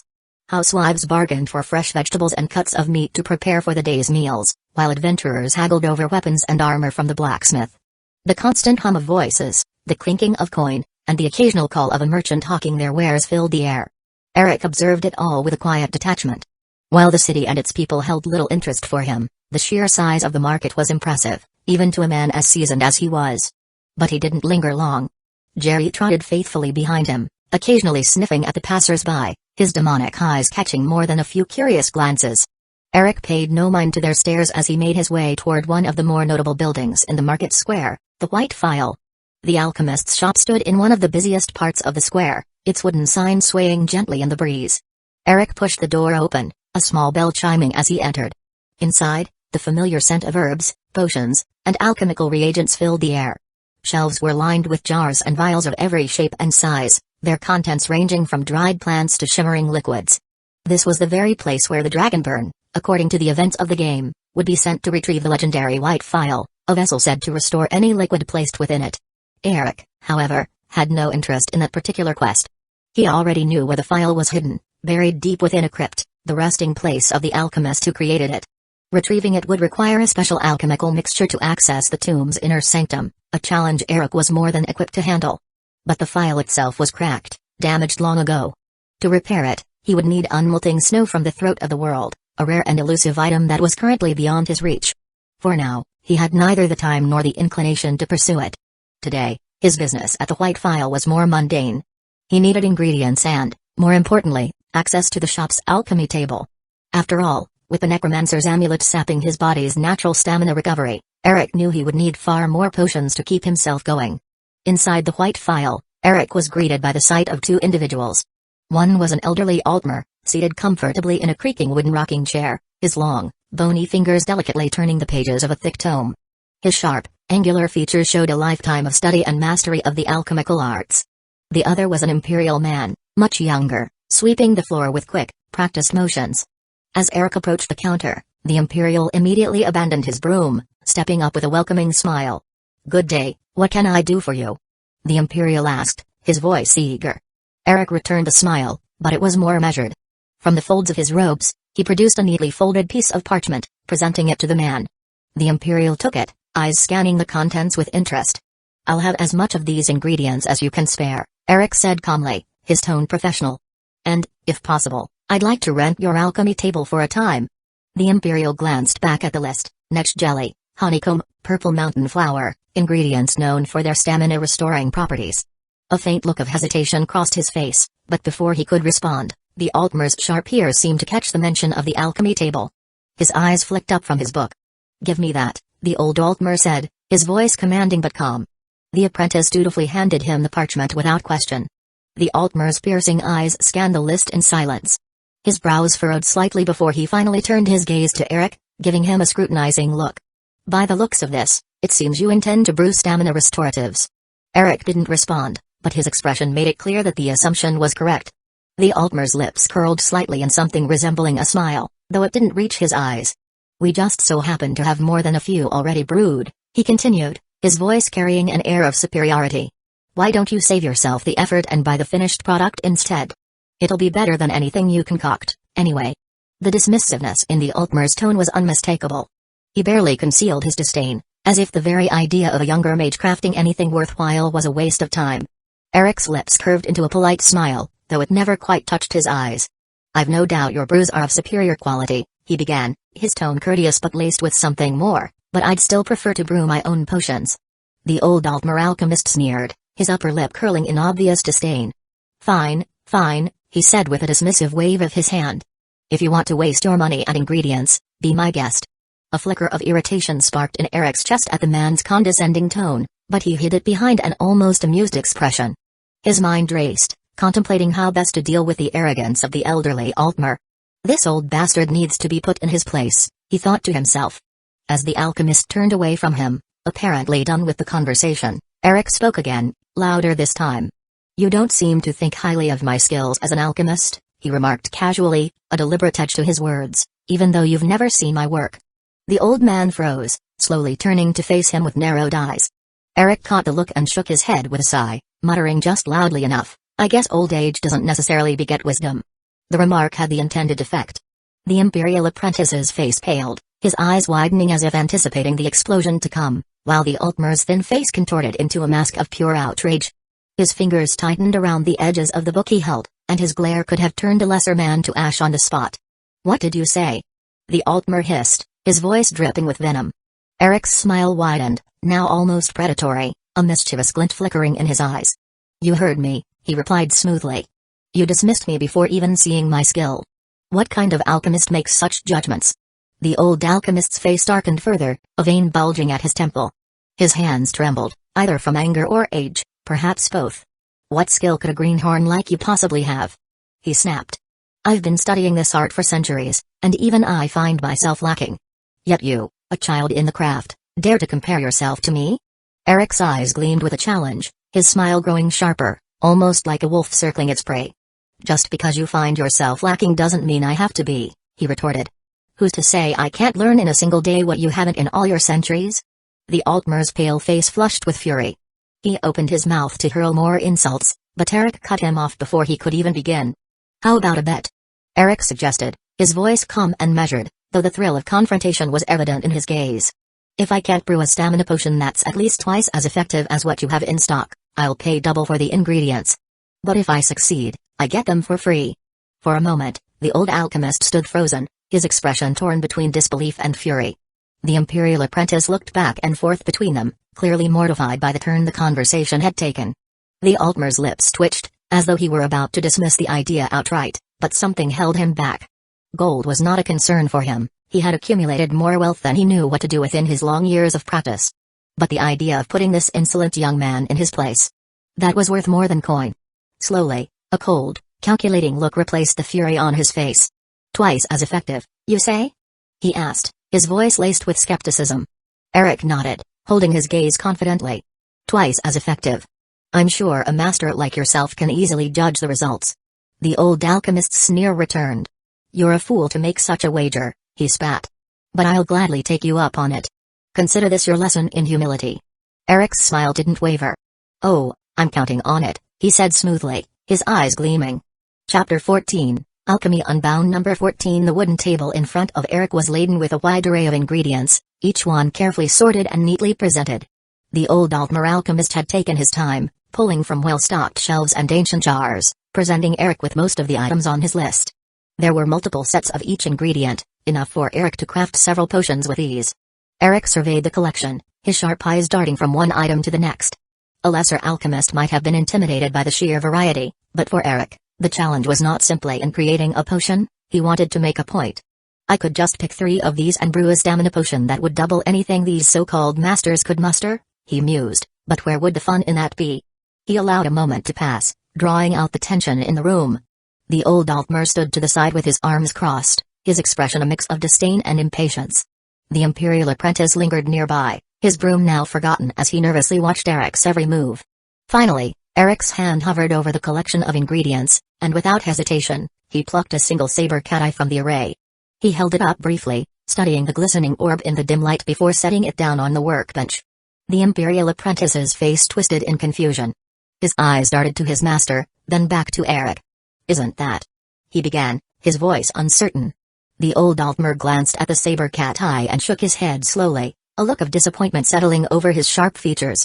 "Amateur," he muttered under his breath, though loud enough for both Eric and the apprentice to hear. It wasn't an uncommon reaction.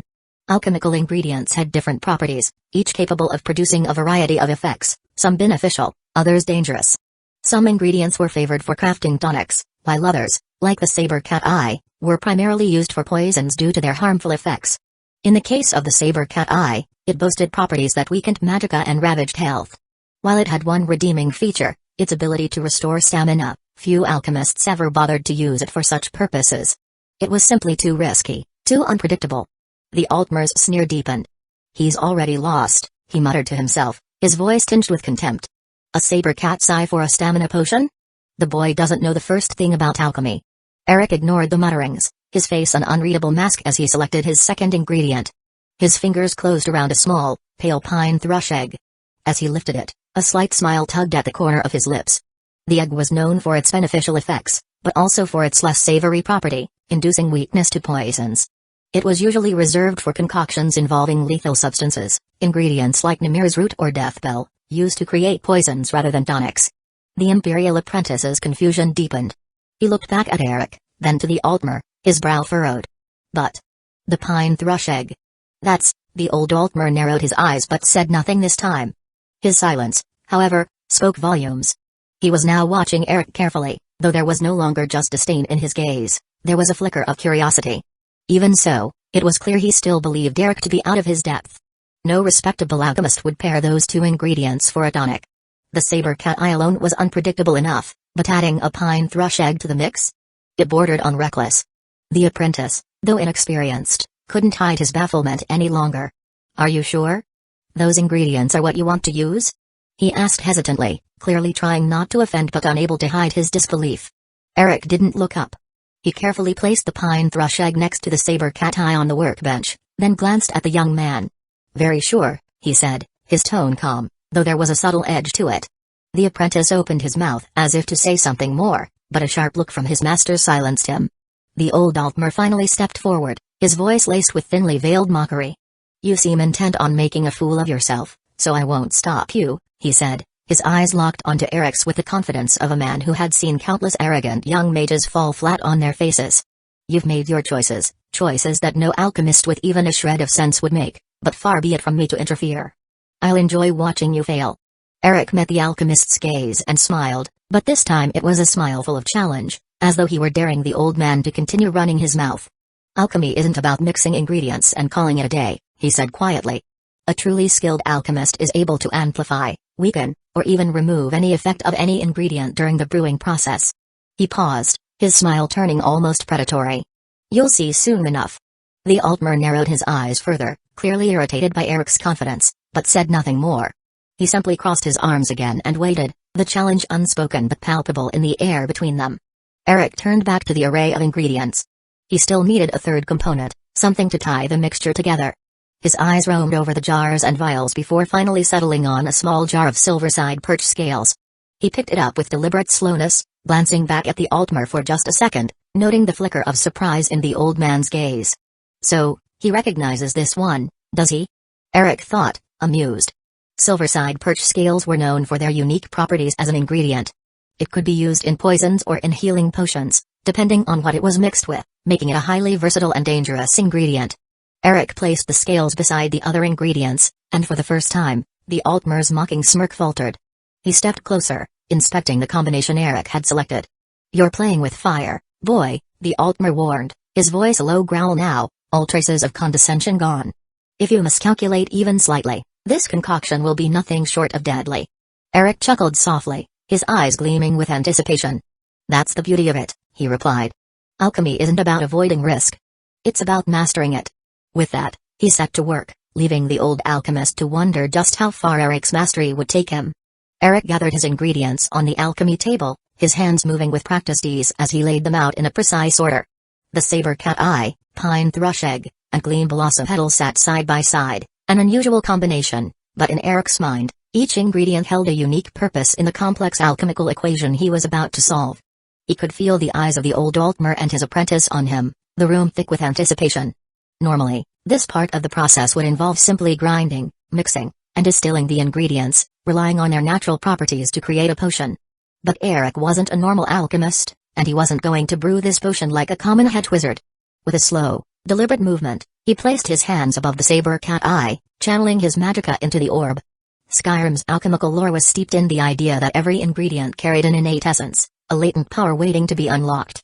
Most alchemists merely teased out these properties through conventional means, boiling, grinding, or infusing, but Eric had long learned that magic could be used to manipulate those properties, not just extract them. His fingers glowed faintly as he worked, weaving a subtle current of magicka through the saber cat eye. He could feel the raw, primal energy coursing through the eye's structure, the harshness of its poison properties pushing against the more delicate restorative effect buried deep within. With focused intent, Eric carefully dampened the harmful aspects, weaving his magic to suppress the weakening of magicka and ravaging health effects, all while amplifying the ingredient's rare ability to restore stamina. The eye pulsed under his hands as it responded to his manipulation, and a faint hiss filled the air. Eric could sense the shift as the balance between its poisonous and restorative properties tipped in his favor, the dangerous essence coiling inward like a dormant serpent. Satisfied, he moved on to the next ingredient. The pine thrush egg was trickier. It carried beneficial effects, but its tendency to induce weakness to poison was well known, often used by those crafting lethal concoctions. Eric wasn't about to let that flaw stand in his way. Again, his hands hovered over the egg, and he let his magical flow into it, his brow furrowing in concentration. This time, the process required more finesse. He wasn't simply negating harmful effects but carefully isolating them. With delicate precision, Eric split the egg's properties in two, drawing the beneficial effects, like fortifying stamina, into one sphere of influence while carefully locking away its poisonous aspect. He didn't remove the weakness to poison entirely, but instead balanced it in such a way that it wouldn't affect the final potion's potency. It was a dangerous technique, one that few would dare to attempt, but Eric relished the challenge. His hands glowed brighter as he worked, the egg shifting and vibrating under his spell until he felt it settle, the properties now perfectly aligned for his purposes. The old Altmer, still watching from across the room, narrowed his eyes. He could sense what Eric was doing, though the method was unfamiliar to him. Playing with ingredients is one thing, the Altmer muttered, but to change their very essence? Foolhardy. Eric smiled at the comment, though he didn't break his concentration. The silverside perch scales were his final ingredient. These scales were notoriously fickle, their effects shifting wildly depending on what they were combined with. Normally used to enhance poisons, the scales also carried a hidden potential for fortification. But unlocking that potential required a deep understanding of their nature, and a steady hand. Eric didn't just mix the scales into the other ingredients, he infused them with his magicka, coaxing out the fortifying properties and binding them to the stamina-boosting effects of the saber cat eye and pine thrush egg. It was a careful balancing act, one that required manipulating the very essence of each ingredient to make them work in harmony. The scales shimmered under his hands as their properties aligned with the others, creating a concoction that was far more than the sum of its parts. As he finished the preparation, Eric reached for the pestle, grinding the ingredients together with a slow, deliberate motion. Even this was done with care, his magicka still flowing through the mixture, binding and amplifying the effects he had drawn out. The potion simmered in the glass vial, a faint greenish hue swirling through the liquid, flecked with shimmering gold. The mixture had an almost hypnotic quality to it, the result of Eric's careful manipulation of both physical and magical properties. Finally, Eric stepped back, wiping his hands on a cloth. "Done," he said, his voice steady but filled with quiet satisfaction. The old Altmer took a step closer, his expression now unreadable. He glanced at the potion and then back at Eric, the mocking tone gone from his voice. "You've played with fire, boy," he said slowly, "and yet the potion seems stable." Eric smiled, a knowing gleam in his eyes. "Alchemy isn't just about ingredients. It's about understanding their nature, bending them to your will, and pushing beyond the limits others set." The apprentice looked on, wide-eyed, his confusion turning into awe. He hadn't seen anything like this before. The Altmer, however, wasn't so easily impressed. "So, it looks pretty," he said, his voice flat. "But how effective is it? Is it even drinkable?" Eric did not respond as he uncorked the vial and lifted it to his lips, drinking half of the potion in one smooth motion. The effect was immediate and unmistakable. His muscles surged with newfound energy, a rush of vitality flowing through his veins like wildfire. The weariness in his limbs evaporated, replaced by a sense of boundless stamina. He could feel the potion's power coursing through him, far beyond what even the most seasoned alchemist could brew. Without a word, Eric extended the vial toward the old Altmer, a sly smile playing at the corners of his mouth. "Care to test it for yourself?" The Altmer narrowed his eyes, his earlier dismissiveness still lingering, though there was now a flicker of curiosity. He took the vial with a resigned sigh, his long, slender fingers cradling it as though handling a potentially dangerous substance. "Let's see if this is anything more than fancy theatrics," the old Altmer muttered under his breath. He began testing the potion with the caution of one who had spent centuries identifying both potent tonics and deadly poisons. First, he swirled the remaining liquid around the bottle, inspecting it for any residue or imperfections that might betray a flaw in the brewing process. The pale green liquid shimmered smoothly, no telltale signs of inconsistency or clumping, which would have indicated a misstep in the potion's creation. His expression eased somewhat, though he said nothing.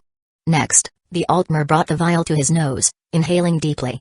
The scent was unmistakably potent, the sharpness of raw magic tingling his senses, though there was no trace of anything off-putting or malicious. His frown began fading, but he proceeded with the ritual of his careful examination. He then poured a single drop of the potion onto his fingertip, rubbing it into his skin and waiting for any adverse reaction. None came. His brow furrowed, and he raised his hand to his lips, cautiously placing a drop on the tip of his tongue. His face remained impassive, though the slight twitch at the corner of his mouth suggested that the potion's effects were starting to impress even him. Satisfied there was no danger, he finally drank the remaining half of the vial, though his demeanor remained grudging. The old Altmer stood silently for a long moment, his eyes fluttering shut as the potion took hold. His posture shifted slightly, the subtle signs of fatigue lifting from his ancient frame. His eyes flickered open, glinting with the energy that now pulsed through him. Though his pride kept his expression neutral, the reality was clear. Eric's potion had worked, and it was exceptional. Grudgingly, the Altmer finally spoke. "I'll admit," he said slowly, "this is more effective than I anticipated. 2 times more potent, as you claimed." His voice was low, laced with the bitter taste of defeat. "It seems you've made your point." He set the empty vial down on the table with a soft clink, his gaze avoiding Eric's for a moment before he continued. "I'll bring the rest of the ingredients you requested. You can have them for free, along with access to my alchemy table whenever you need it. Consider it an acknowledgement of your skill." Eric smiled, the triumph concealed beneath his calm exterior. "I appreciate that." Hearing those words, the arrogant, smug expression on Eric's face vanished instantly, like the flicker of a dying flame. He let out a low, almost indifferent sigh. "Good. Now, if there's nothing else, I'll get to work brewing my potions." There was no need to ridicule Neuralion further. Eric had accomplished what he came here for, and any satisfaction he might have felt was fleeting. With the memories of the old Necromancer, Eric possessed a vast knowledge that stretched across centuries. His understanding of the world, of alchemy, and of magic made him, in a way, a being far older than he appeared.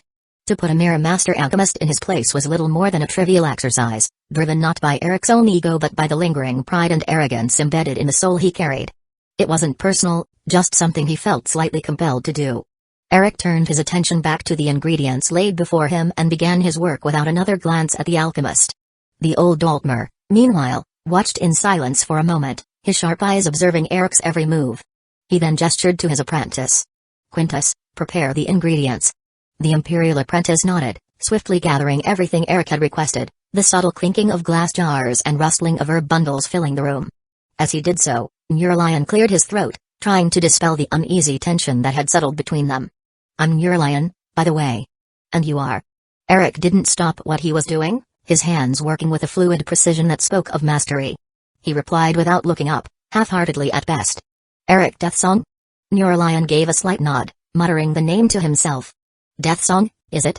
His gaze drifted toward the sword strapped to Eric's side, its intricate design standing out even in the dim light of the alchemy shop.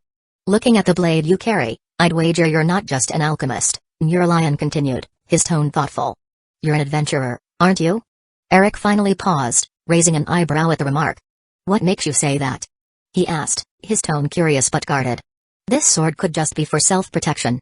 Neuralion scoffed lightly, shaking his head. "If that were the case, you'd be carrying a longsword, or an axe perhaps. Maybe even a mace, if you're the eccentric type." His eyes narrowed as he scrutinized the weapon more closely, his gaze flickering with recognition. "But that sword. It's no common blade. It's Yakudan, a relic from Hammerfell." His voice dropped, almost reverent as he added, "You'd be hard-pressed to find the likes of it anywhere in Skyrim. Even in Hammerfell, swords like that are rare, treasured by the very few Redguards who still honor the ways of sword-singing." Eric's expression remained neutral, though inwardly he was surprised. The origins of his weapons weren't something that could be easily recognized by a simple glance. "You're well informed," Eric said, his voice level. He resumed his work, the soft grinding of mortar and pestle filling the space between them. "But you're right. This sword isn't from Skyrim, and I do happen to be a traveler of sorts." Neuralion's eyes gleamed with a rare flicker of amusement, and he smiled, a faint, ghostly expression that barely reached his tired eyes. "A traveler, you say?" "I used to be one myself, in my younger days," he said, his voice carrying a wistfulness that only years of regret could shape. "I've scoured all of Tamriel in search of the White Phial. A lifetime of searching, and still nothing." He sighed deeply, the weight of countless years and a burden of unfulfilled dreams heavy on his breath. Then, with a quiet intensity, he asked, "You wouldn't happen to be searching for the White Phial, would you?" Eric's hands paused mid-motion, his fingers still on the mortar. The question caught him off guard, though he kept his expression neutral. Neuralion didn't know where the White Phial was yet, of that much Eric was certain. If he had, the old Altmer would have already retrieved it, despite his deteriorating health. Eric knew that Neuralion would fall gravely ill in the near future, around the time the Dragonborn would chance upon him, but now, the Altmer still had hope. "No," Eric finally said, shaking his head calmly. "I have no interest in the White Phial right now. I've got more pressing matters to attend to." Neuralion's face darkened at that, a shadow of disbelief crossing his features. What could be more urgent to an alchemist than the white phial? It's the pinnacle of our craft, boy. His voice was edged with indignation, the passion of someone who had spent a lifetime in search of something unattainable. Eric couldn't help the slight smirk tugging at the corner of his lips. The old necromancer's arrogance bubbled beneath the surface, amused by Neuralion's conviction. Kuralmal may have created the white phial, Eric said with a casual shrug, but my skills in alchemy aren't any worse than his. So why should I be chasing after his relic like some desperate apprentice? Neuralion's eyes widened, his expression somewhere between offense and confusion. Eric pressed on, unbothered. Sure, it would be nice to have. But I won't go out of my way to retrieve it unless there's nothing better to do. If I focus on alchemy I could achieve even more than he ever did. However, I simply chose to use my time pursuing other fields. It was the truth, or at least a truth that Eric had come to accept after merging with the memories of the old necromancer. Kuralmal had been a genius, no doubt, a mortal man who achieved the pinnacle of alchemy, creating something from nothing. But the old necromancer, through centuries of body swapping and an insatiable thirst for knowledge, had mastered the same art despite having a lesser talent for alchemy. His craft had been honed over millennia, making the white phial seem less than impressive than it would be for someone like the old Altmer. Neuralion winced slightly, his pride clearly wounded by Eric's dismissive tone. You certainly are arrogant, he muttered. Unfortunately, I can't grasp the depth of your skill, nor Master Kuralmal's, so I can't really refute you. Eric laughed, a genuine chuckle that seemed to catch Neuralion off guard. Arrogant, maybe, but not without cause. He leaned casually against the alchemy table, the smugness gone from his expression, replaced by a calm confidence. I'll tell you what. If you want the white phial that badly, I'll tell you where you can find it. I'll even give you the gold to hire mercenaries to retrieve it. Neuralion's eyes widened, suspicion mixing with a glimmer of hope. You know where it is? Eric smiled faintly, leaning closer as if sharing a secret. Of course I do, and I can ever tell you where it is. But there's a catch. Chapter 15, Sharp-tongued cage at number 15. Eric strolled out of Windham, the frigid air biting at his skin, though he barely felt it. The crunch of snow beneath his boots was a familiar sound by now. Windham's great stone bridge stretched out before him, its ancient architecture rugged against the morning mist that hung over the icy river below. Jerry trotted behind him, the corgi's fur matted with snowflakes, his eyes wide and full of curiosity as he sniffed at everything in sight. Eric's mind drifted to his earlier conversation with Neuralion. It had been an easy bargain, really, nothing overly complex or deceitful. He had simply told the old Altmer about the white phial's location, a piece of knowledge that had come from playing the game. In truth, he hardly needed the phial, but the prospect of claiming it, without lifting a finger, appealed to him. As for the gold, he had provided Neuralion with 2,500 centimes, a small fortune for most, though mere pocket change for someone like him. Naturally, Neuralion hadn't needed the money, but Eric had insisted, using it as a way to assert his ownership over the phial. That was the real motive behind his generosity. In exchange for Neuralion doing all the work, brewing the alchemical mixture needed to access the tomb and sending mercenaries to retrieve the artifact from its resting place, Eric would return at a later date to claim it once the old elf had time to study it. He knew well enough how obsessive Neuralion was about the white phial, how the old Altmer had spent decades chasing its legend. Eric had used that obsession to his advantage. Neuralion was blinded by his thirst for knowledge, and in that blindness, Eric knew the alchemist would do all the heavy lifting to retrieve the damaged artifact. As far as Neuralion was concerned, the phial was priceless, a once-in-a-lifetime discovery that would cement his place in the annals of alchemical history. He was already old, and beyond studying it, the phial would hold little value to him. And if Neuralion were to try and renege on the deal? Run off with the phial to claim it for himself? Eric smirked at the thought. He didn't care. The phial would be a convenient trinket, yes, but not essential to his plans. All it would do is save him the effort of brewing stamina potions, and given the sheer volume of potions he consumed daily, from stamina and magicka restoratives to cold resistance elixirs, that convenience was hardly worth a fight. In other words, he was simply throwing his net into a river. If a fish was caught, then he'd have an extra dish for his dinner, if not, he still had other things to eat. He reached the end of the bridge and paused, his eyes drifting toward the horizon. A distant snowy peak loomed in the distance, its jagged outline cutting through the pale sky.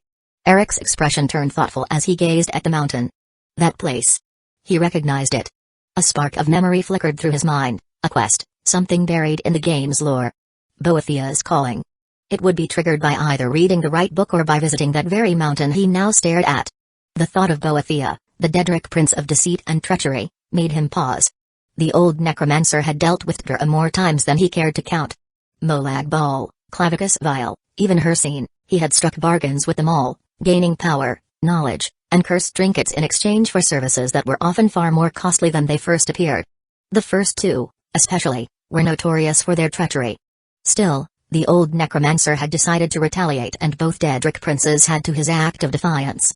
The two were instrumental in his eventual downfall centuries ago, their followers among the many who had besieged his stronghold in the end. Even now, Eric could feel the echo of those betrayals lingering in his soul, a faint scar of those ill-fated pacts. Molag Bal had tried to twist him into a pawn of domination, while Clavicus Vile had tempted him with promises of ultimate power, only to renege as soon as the price had been paid. The fact that Eric had survived either ordeal, let alone both, was a testament to his cunning. But there were lessons to be learned from that. Never again would he walk blindly into a Daedric trap. Still, despite his deep knowledge of conjuration and his study of the Daedric princes, there were a few he had deliberately kept his distance from. First and foremost was Kusagakure, the mad god. No sane necromancer, or anyone, for that matter, would willingly strike a bargain with Kusagakure unless they had no other choice. The Prince of Madness was dangerously unpredictable, his whims and reality often indistinguishable. Eric had no tolerance for such chaos. The memories of those who had once allied themselves with the mad god lingered still, poor souls, their minds shattered beyond repair. Then there was Namira, Daedric Prince of Decay and Repulsion. She was too vile, too extreme, even by Eric's standards. The thought of dealing with the Lady of Rot made his skin crawl. Finally, there were Nocturnal and Boethia, both shrouded in mystery and deception. Nocturnal's allure lay in her silence, her ability to manipulate events without being seen. Boethia, however, was more direct in her treachery, but her schemes were no less subtle. There was precious little information about her true goals, and that was precisely what made her so dangerous. In the first place, it wasn't known whether she schemed to achieve a certain purpose, or if she schemed for the sake of scheming alone. It was her domain, after all. Eric hadn't intended to meddle with Boethia or her cult. He had enough worries, and adding a Daedric prince of betrayal to that list seemed unwise. But now, standing on Windhelm's bridge with the distant peak of her shrine in his sights, he couldn't help but feel tempted. There was power to be gained from Boethia, a relic that could serve him well. The ebony mail, armor imbued with her dark magic, would grant immense protection while poisoning the enemies of its wearer. It was a prize too valuable to dismiss lightly.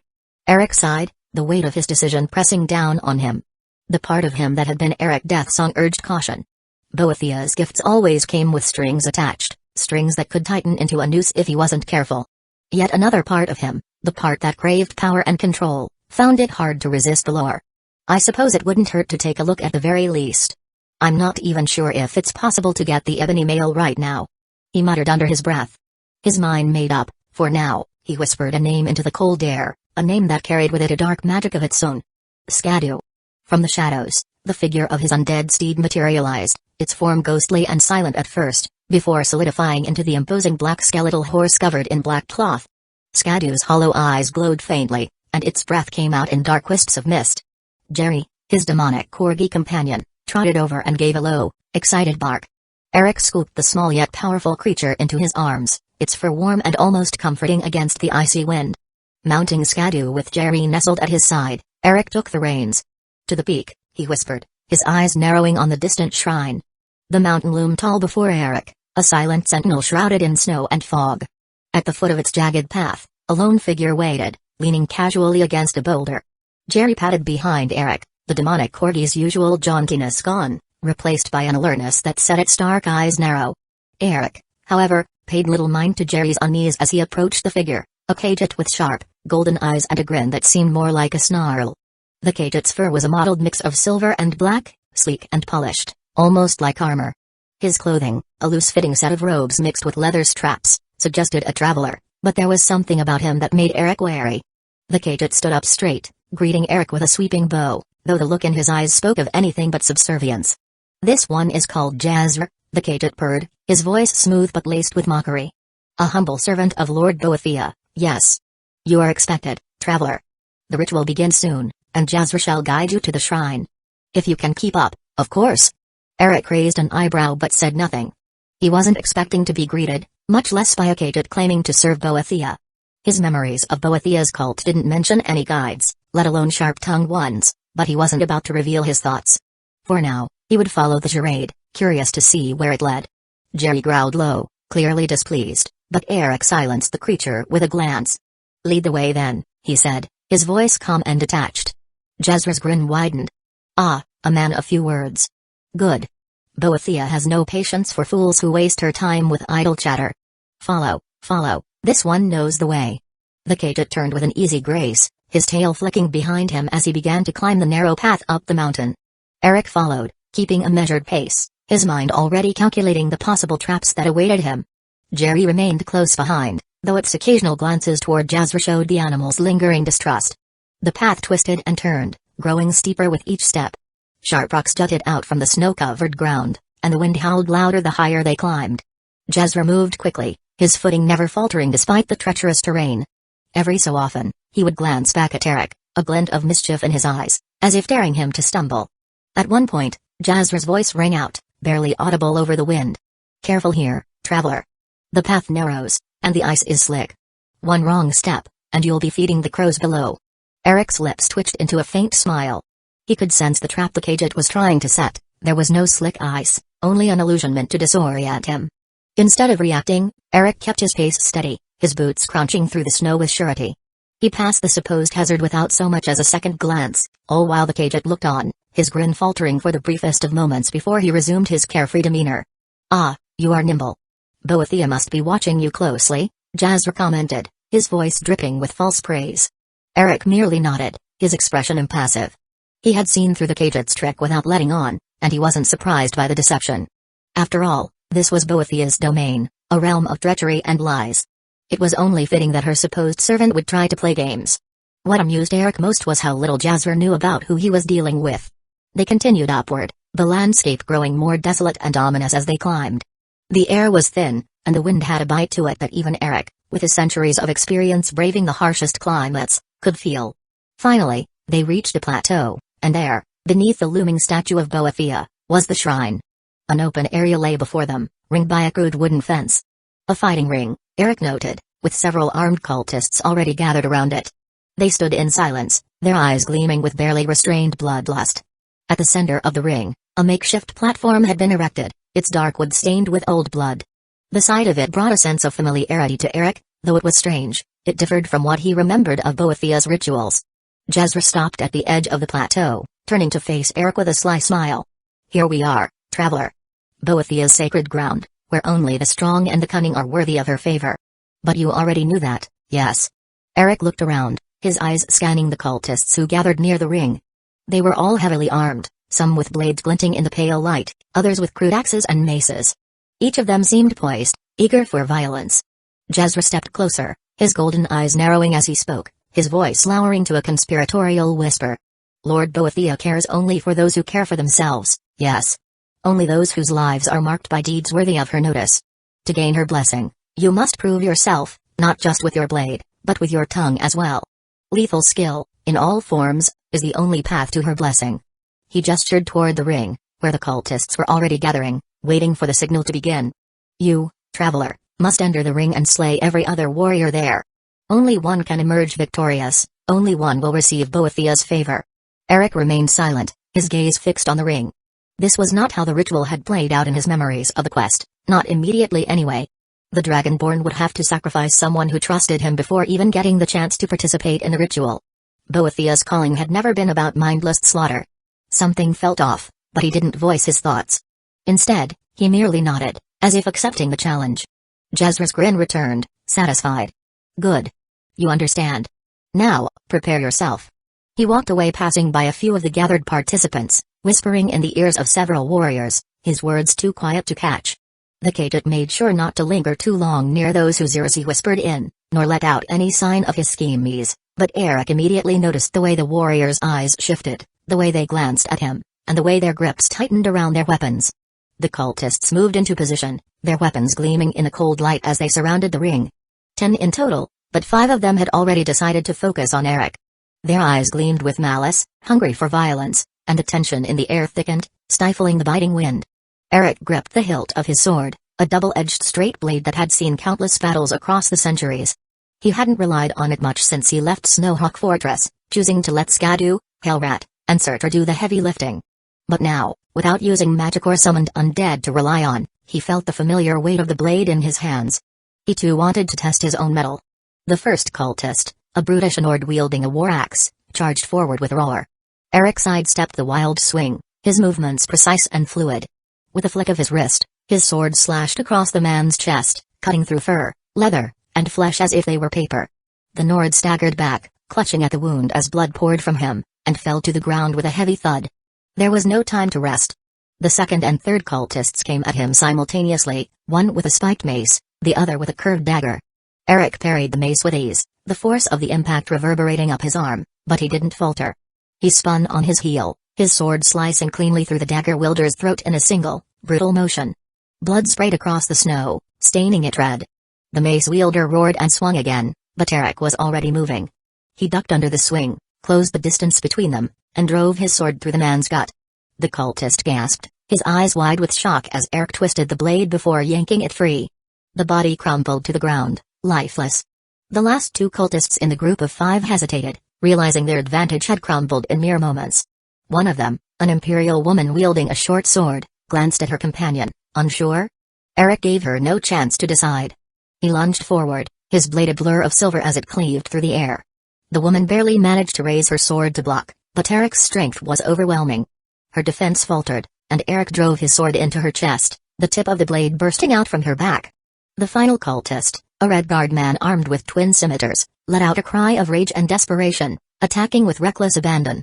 Eric met his fury with calm efficiency, dodging and parrying with measured precision. The Redguard's attacks grew sloppier with each failed strike, his frustration mounting. With a swift, brutal swing, Eric disarmed him, one scimitar flying from his hand, and with the next stroke, he severed the man's head cleanly from his shoulders.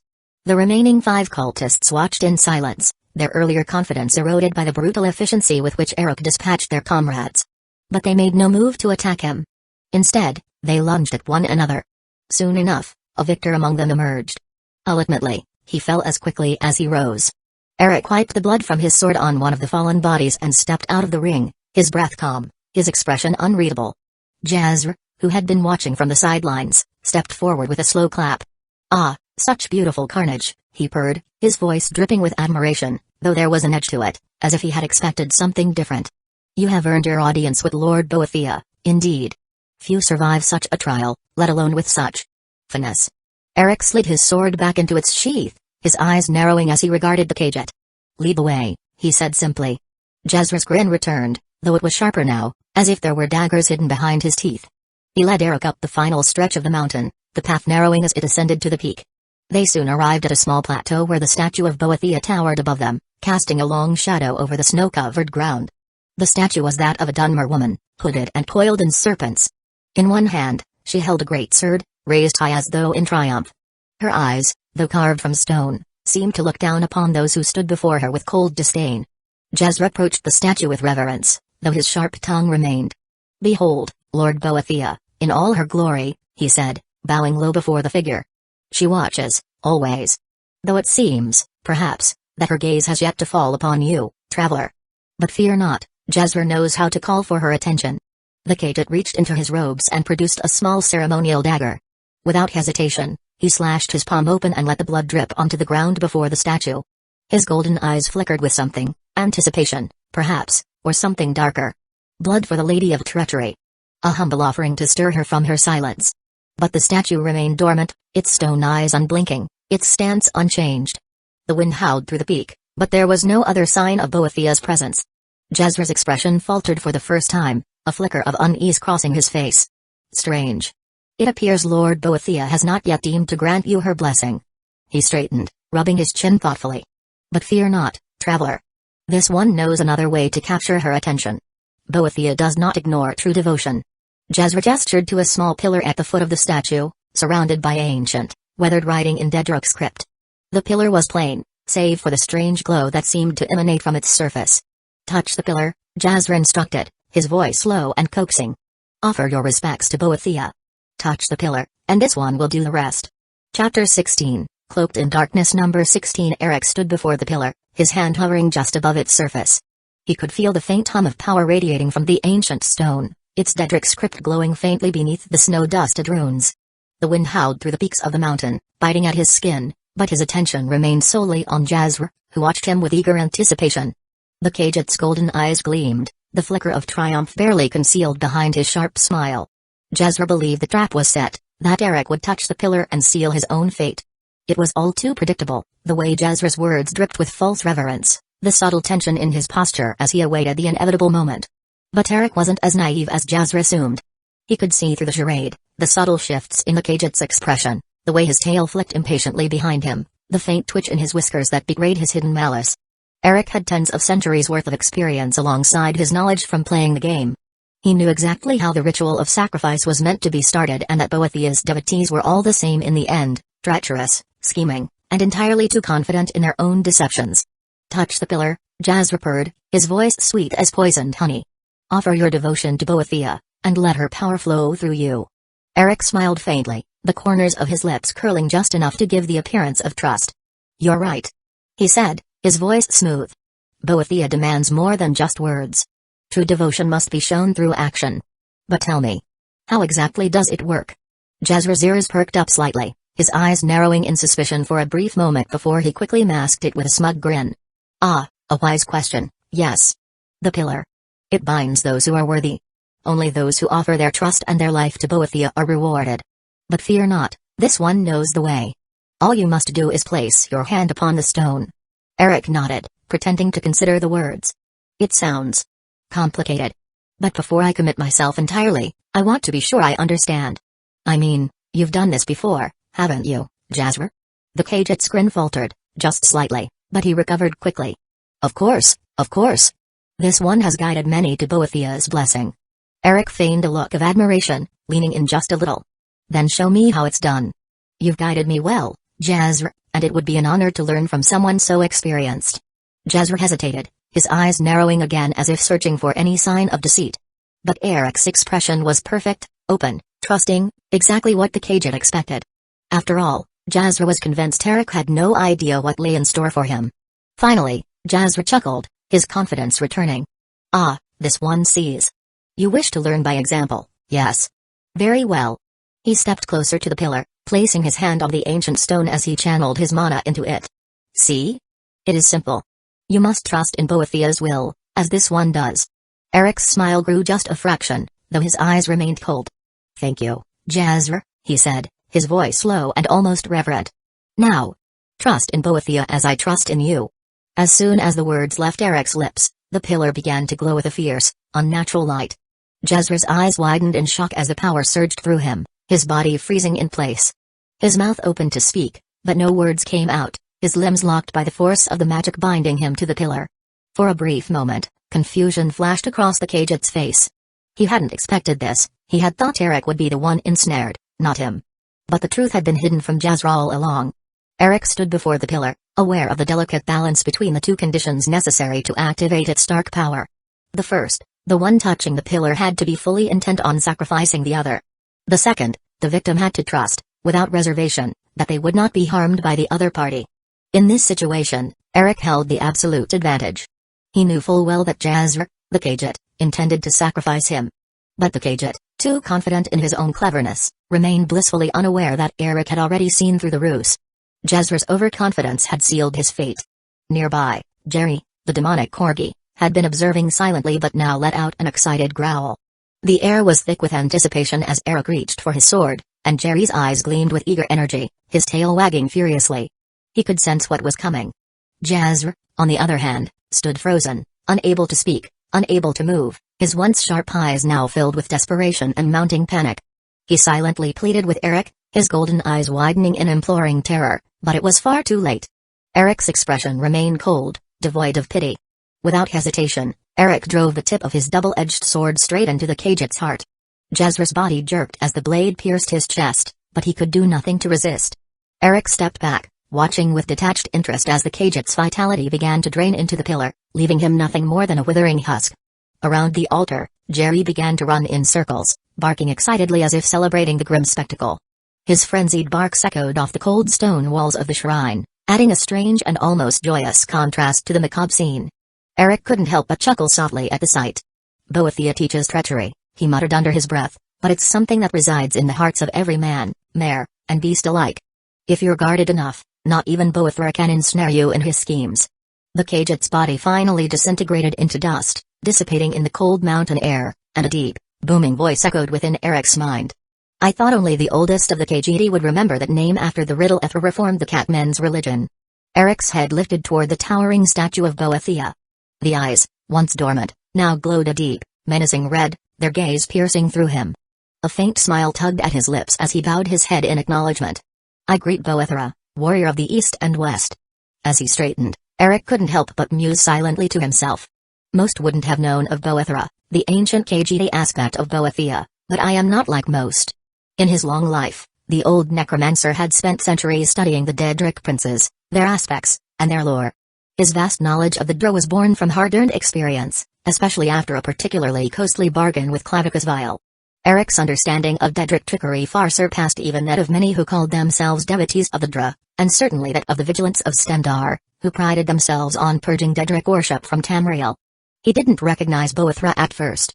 However, Khajiit had long since stopped worshipping Boethia long ago.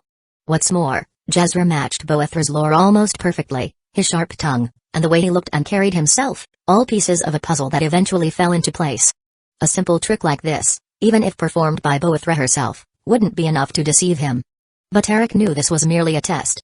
If Boethia had truly desired to ensnare him, she wouldn't have revealed her hand so easily. There would have been layers to the deception, deeper twists he might not have noticed until it was far too late. As the glow in the statue's eyes intensified, Eric stood his ground, his smile unwavering. He had passed the test. Now, it was time to see what Boethia, or Boethra, had planned for him next. A deep, resonant voice echoed in the air, vibrating with an unsettling amusement. You've not failed to amuse me, Boethia's voice purred. You've proven both the might of your arm and the sharpness of your tongue. So, tell me, mortal, what is it you desire? Eric didn't hesitate. His voice was calm, direct. The ebony male. For a brief moment, silence hung in the air before Boethia chuckled, a sound rich with mirth. Not my favor or blessing, but merely an artifact? There was a teasing edge to her words, as though she found his request quaint. Eric raised an eyebrow at that, his tone dry. If Lady Boethia is feeling particularly generous, I'd appreciate knowing why I was tested so. Boethia's laugh lingered in the air, soft yet dangerous. Amusement, she replied simply. I wanted to see if watching you up close would be worth my time. An outrealmer like you should be more interesting than most of the dreary souls wandering this world. If you had proven boring, we would not be having this conversation. Eric's frown deepened, his mind catching on the word she used. Outrealmer? He repeated, his voice sharp with surprise. Boethia's voice curled with amusement, savoring the moment. Ah, did you think it would go unnoticed? She taunted. None of the Drow would fail to sense a foreign soul, one torn from its proper place and forcefully thrown into this realm. You landed in Mundus like a crack of thunder, mortal. Even the Edra, weak as they are, sensed your arrival. She chuckled again, her voice echoing off the stone. Though unlike us, they are powerless to interfere in Tamriel's affairs. Eric sighed, the weight of her revelation settling on him like a heavy cloak. He had suspected that something like this might happen, but hearing it confirmed by one of the Daedric princes themselves was another matter. I suppose I should have expected as much, he muttered, his eyes drifting to the sacrificial altar. He paused for a moment, glancing back up at the statue. So, this was all prepared for me, then? What if I decided I had better things to do with my time? Boethia's response was swift, and tinged with indifference. Then the warriors gathered here would have been sent to hunt you down. Eric let out a low, humorless chuckle. Efficient. Naturally. Boethia's voice carried a tone that implied such tactics were obvious. I do not tolerate such insolence. But since you've come willingly, I didn't need to exert myself. There was a pause, and then her voice took on a more contemplative edge. You must know, Outrealmer, I'm not the only one interested in your sudden appearance, and as such, I must be the first to have my curiosity quenched. Eric's brow furrowed. The other Daedric princes are interested in me too? Oh, yes, Boethia continued, her voice thick with intrigue. Some of my brethren are curious, like I am. Some, like Sanguine or Shiagarat, might simply be entertained by the chaos you bring. But others. Her tone darkened, and the air around Eric seemed to chill. Others have less pleasant intentions. Molag Bal, in particular, has taken an interest in you. Eric's lips curled into a grim line at the mention of the Daedric Prince of Domination. Of course he has. Boethia seemed to savor the discomfort in his voice. Molag Bal is ever the opportunist. To him, you are a mystery. An anomaly. and he detests what he cannot control. But he is not reckless. He, like the others, doesn't know how or why your soul was brought here, or by whom. That makes him cautious. They won't act against you directly, not without knowing more. But make no mistake, that won't stop him from using his followers to hinder you, or worse, eliminate you. Eric crossed his arms, thinking it over. So, while they're interested, they can't just kill me outright. Not yet, Boethia purred. But don't mistake caution for inaction. You may find yourself hunted by forces loyal to Molag Bal, or others, who are eager to gain his favor. The danger is ever present. He nodded thoughtfully, digesting her words. And you? Should I expect a dagger in the back from you as well?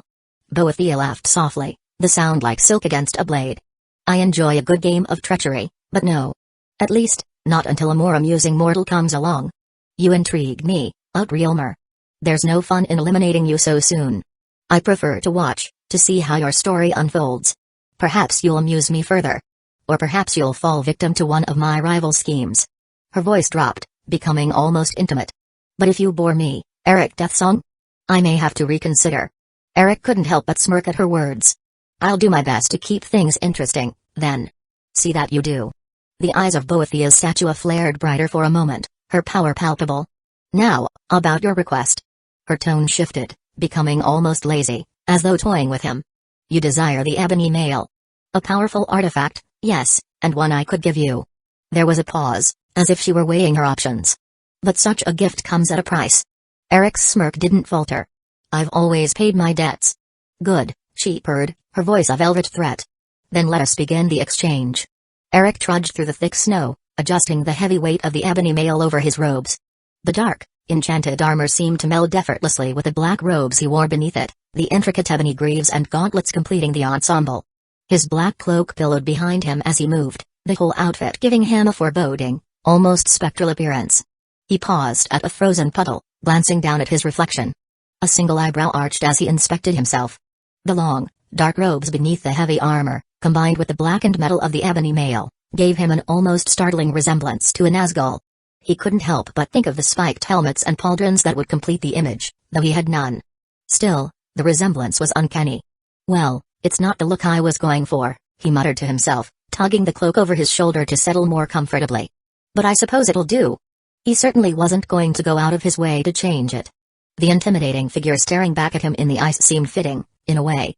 Before he could dwell on his appearance any longer, Jerry came bounding up, darting between Eric's legs and leaping over the puddle.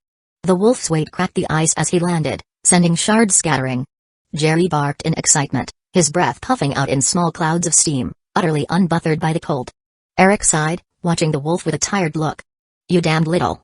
You were as quiet as a mouse when you sensed Boethia's presence, and now look at you. Lively all of a sudden. Jerry tilted his head, his blue eyes wide and innocent, as if pretending he hadn't heard a word. Shaking his head, Eric turned to gaze back at the distant peak where Boethia's shrine stood. From here, it was nothing more than a silhouette against the icy horizon, but he could still feel the Daedric Lord's gaze upon him, drilling into the back of his mind.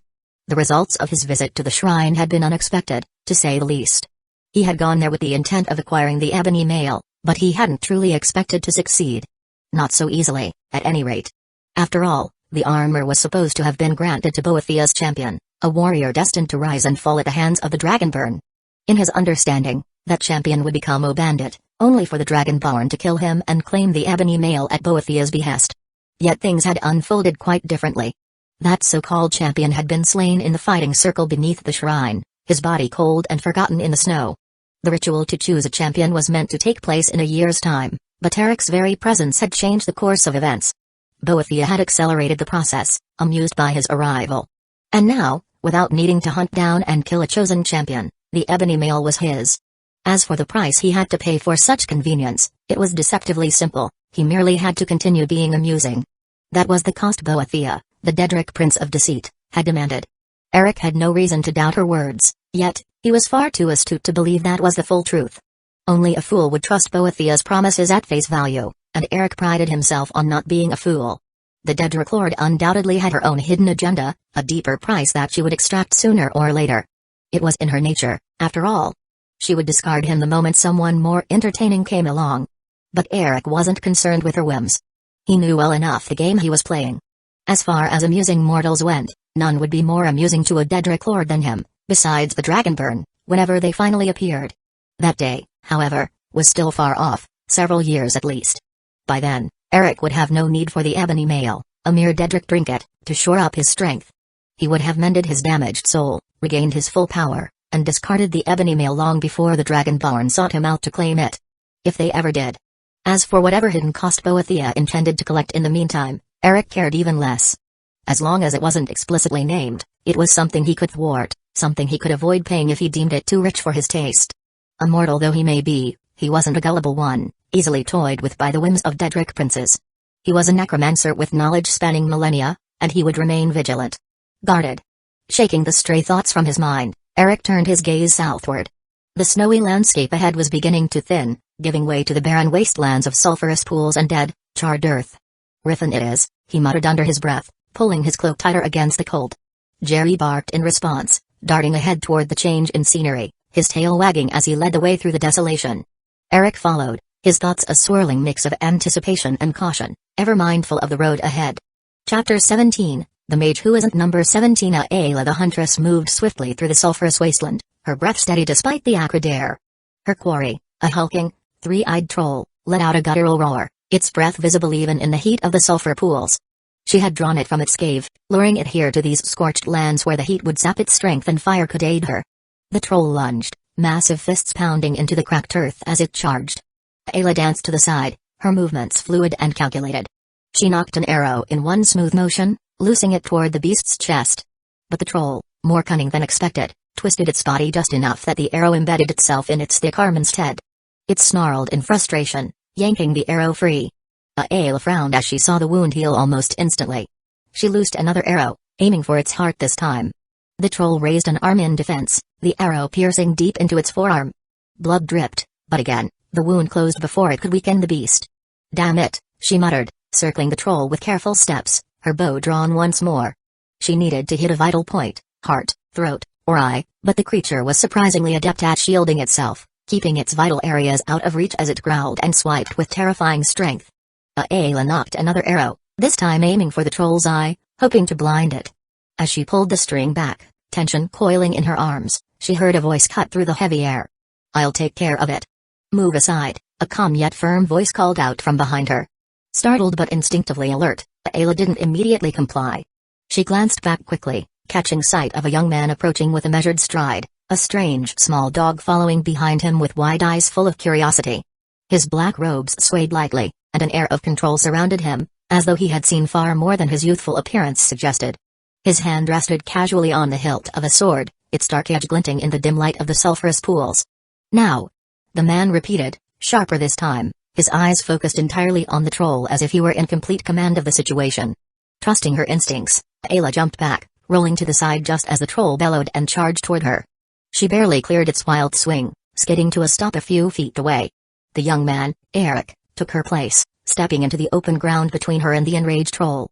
Ayla, now at a distance, watched warily, bow at the ready, unsure of his intent but intrigued by his calm demeanor in the face of such a brutal foe. Eric turned his hand with a casual flick, and a bottle filled with purple liquid materialized out of thin air. The troll, roaring in fury as it charged, seemed nothing more than a distant concern to him. Without so much as a flinch, Eric tossed the bottle into the air. As it arced above him, he drew his sword in a single fluid motion, shattering the glass mid-flight. Ayla, crouched at a distance, narrowed her eyes.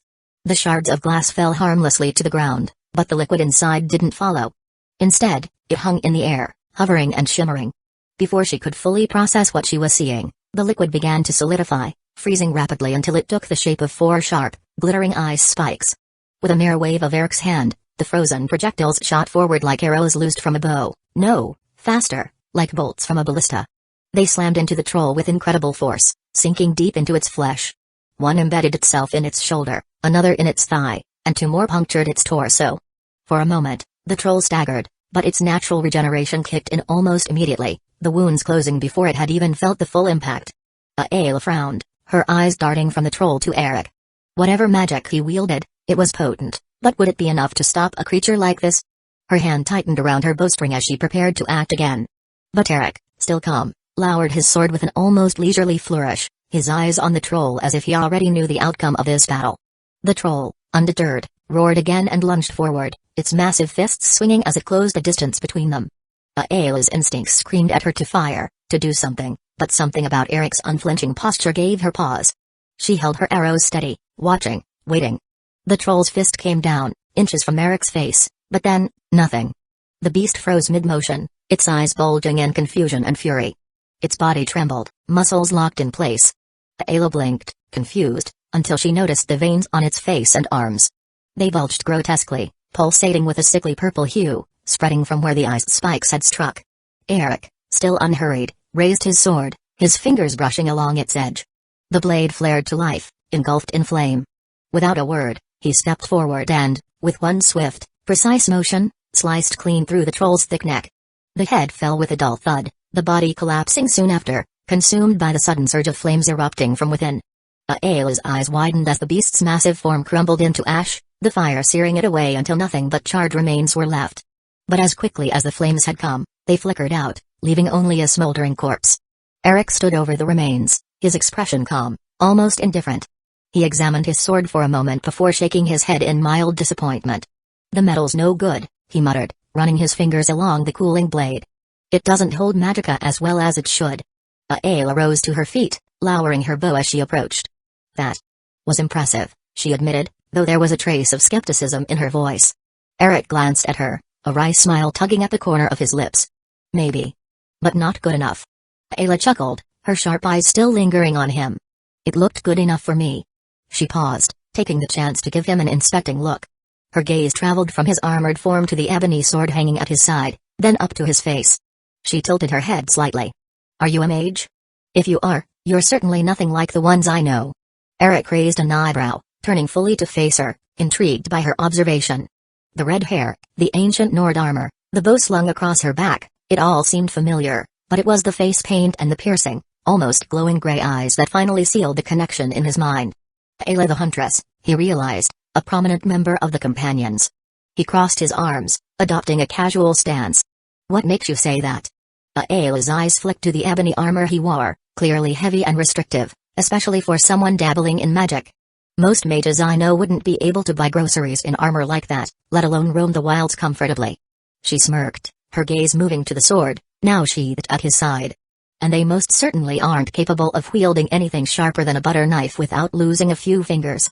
Eric shrugged nonchalantly. "Other mages are limited by their arrogance, and their disregard for anything that isn't arcane." He said it matter-of-factly, but kept the real reason for his reliance on a sword to himself. There was no need to tell her about his broken soul and how it weakened his magicka pool. It wasn't something he'd discuss with a casual acquaintance, even one as intriguing as Ayla the Huntress. Ayla looked like she wanted to respond, but before she could, Jerry suddenly lunged toward the troll's charred remains, gnawing at the still smoking corpse. Her eyes widened in alarm. "Isn't that poisoned?" she asked, her voice sharp with concern. Eric frowned slightly, glancing at the wolf before shaking his head. "The mutt's more clever than he looks. He won't eat anything harmful to him." Ayla studied Jerry for a moment, impressed by the creature's intelligence, before looking back at Eric. "Interesting companion you've got there." "Same could be said of you," Eric replied with a faint smirk, his eyes briefly flicking toward her bow and armor, before resting back on her face. She smiled slightly, but her expression soon turned serious. "So, what brings you out here, mage who isn't quite a mage?" Eric exhaled, glancing past her toward the snow-covered peaks and the direction of Riffin. "Just passing through." His gaze then returned to hers, sharp yet guarded. "And you? What's a companion doing this far south, hunting trolls?" Ayla's lips twitched with a hint of a smile. "A hunt's a hunt, regardless of where it takes me." She leaned on her bow slightly, her posture relaxed but not unalert. "And I don't see too many lone travelers who can handle a troll that easily." "What's your story?" Eric gave a noncommittal shrug. "I could ask you the same thing. But some stories are better left untold." His eyes glinted with a wry amusement, not offering more than that. Ayla chuckled. "Fair enough." She looked at him for another moment, as if weighing whether to press him for more, then let the subject drop.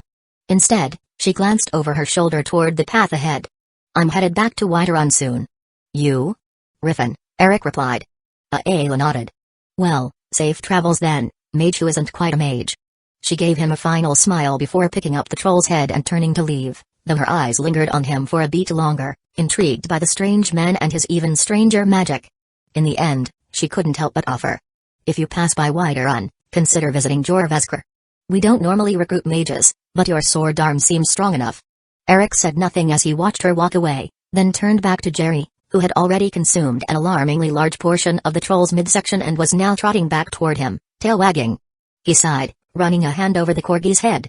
Come on, boy. We've got a long way to go. With one last glance at the troll's remains, Eric adjusted the ebony mail on his shoulders and began walking south, his mind already drifting to what awaited him in Riffin. After several days of travel, Eric finally approached the gates of Riffin, the worn stone walls of the city looming before him. Jerry padded silently behind him, occasionally glancing at the passing trees as if expecting some hidden danger to leap out. The journey had been mostly uneventful after leaving the sulphurous pools, aside from the occasional mud crab skittering out to challenge them. Eric dispatched them with little effort, and now, as they neared the gates, he felt the weight of the city pressing on him. 2 guards stood at the gate, their steel armor slightly worn, the crossed blades emblem of Riffin gleaming faintly under the dim sunlight. As Eric made his way toward them, one of the guards stepped forward, a practiced scowl on his face. Halt. If you want to enter Riffin, you'll need to pay the entry toll. Eric paused, raising an eyebrow. His eyes swept over the guard before resting on the other, who shifted uncomfortably under his gaze. With an amused glint in his eyes, Eric crossed his arms and said, as expected of Riffin, I haven't even stepped into the city and I'm already the victim of a shakedown. The 2 guards paled visibly. The one who had spoken raised a hand nervously, glancing around as if someone might overhear. Damn it. Keep your voice down, stranger. No need to cause a scene. Just go inside. Eric chuckled softly, his expression unreadable as he stepped closer, his ebony armor shifting slightly as he moved. Now. Just because I've pointed out that it's a shakedown doesn't mean I'm unwilling to donate a few coins to the brave men who keep Riffin safe. He reached into a pouch, pulling out a small handful of coins, the clinking sound making both guards exchange wary glances. The second guard, clearly the more cautious of the 2, cleared his throat. What's the catch? What do you want? Eric smiled, his tone light but deliberate. Information. Simple as that. The guards relaxed slightly, though their eyes remained cautious. What kind of information? The first guard asked, lowering his voice. Eric slipped the coins into the man's waiting hand, his gaze now sharp and focused. I want to know the lay of the land. What's happening in Riffin these days? The guard weighed the coins for a moment before pocketing them, nodding to his companion. Riffin's changed a bit over the years. You'll want to watch your step around the Thieves' Guild. They operate out of the warrens beneath the city. Best stay out of their business unless you got a death wish. The second guard chimed in, his voice lowering to a near whisper. And don't cross Maven Blackbriar. She runs the city, more or less, and her family's got deep roots in, well, all kinds of dealings.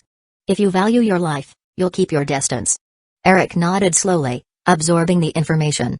The Thieves' Guild. And Maven. Just like I remember. His eyes narrowed thoughtfully. What about the docks? Both guards hesitated before the first one replied, skooma gangs and lizard folk. He spat out. They've been running things down there for a while now. You don't want to get tangled with them either.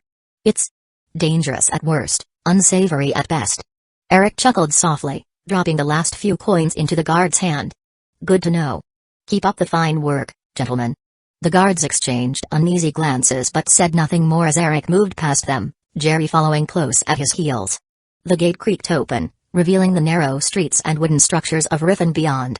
As he stepped into the city, the familiar scent of damp wood and cold air hit him, bringing back memories of long nights spent hoarding treasures in the city's homes and the warm glow of hearth fire in his own house. Honey sighed. He smiled faintly, walking deeper into the city, his mind already calculating his next move. Eric glanced at the sky, the darkening clouds casting long shadows over Riffin.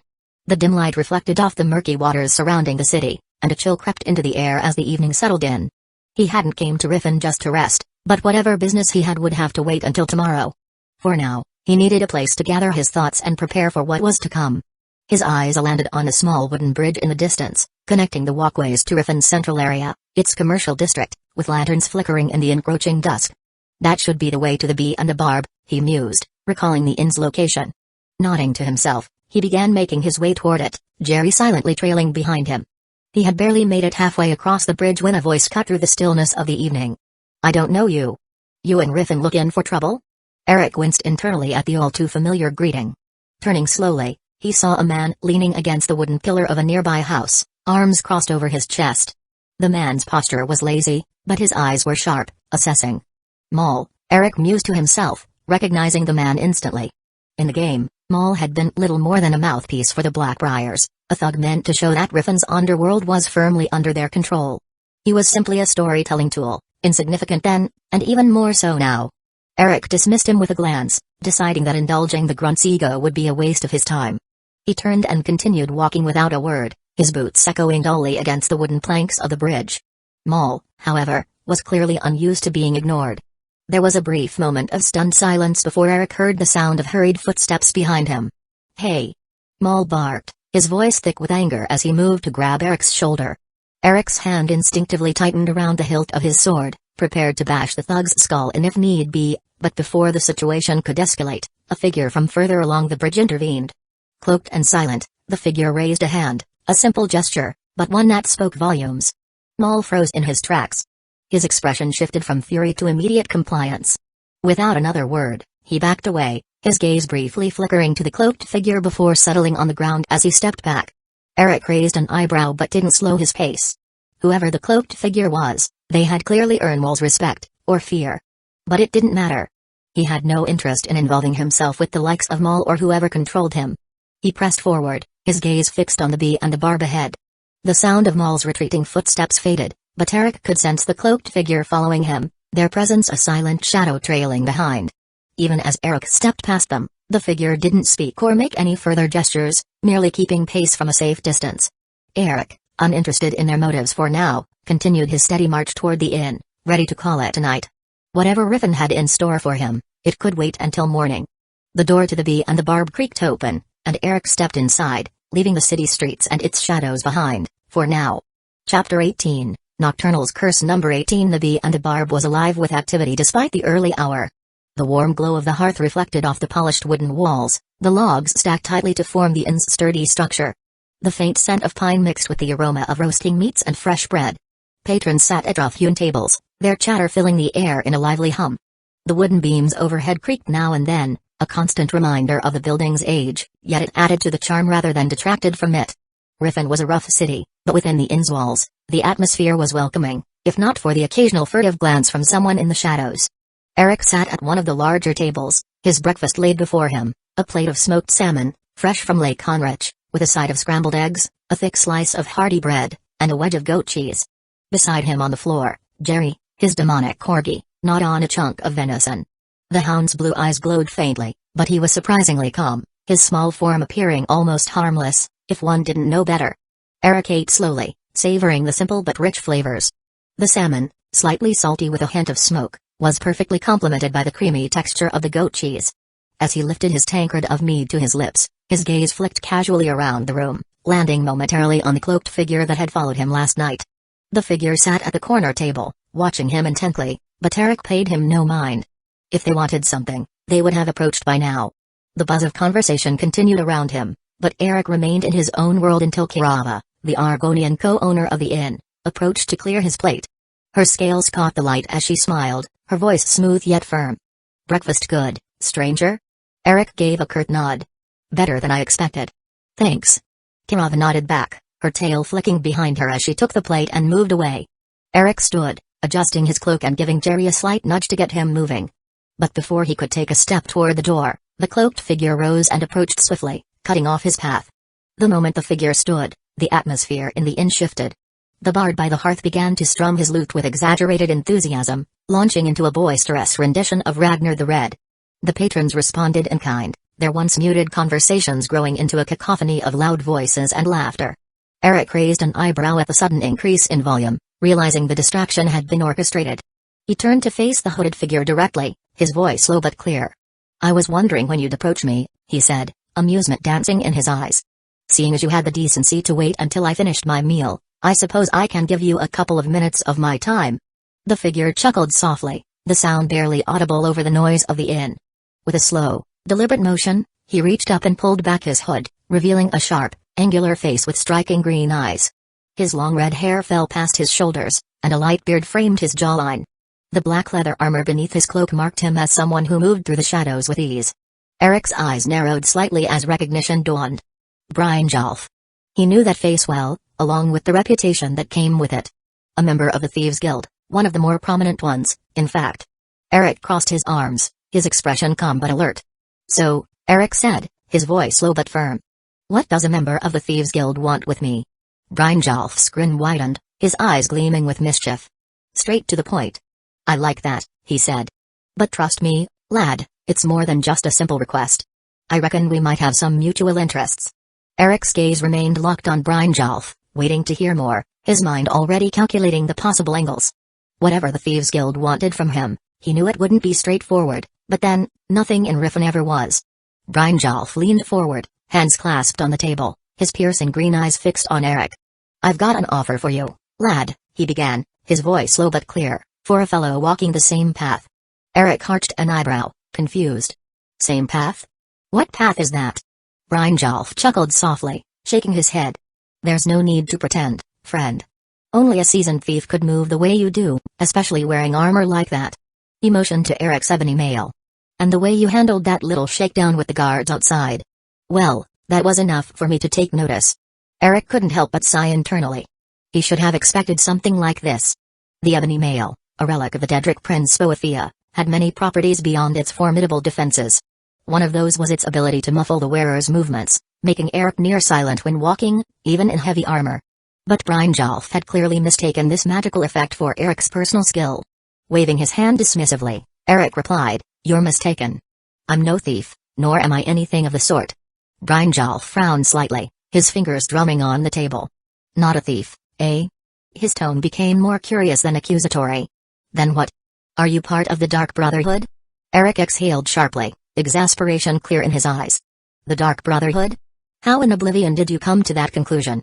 Brynjolf leaned back in his chair, crossing his arms as he studied Eric with an appraising look. I've got my sources, lad.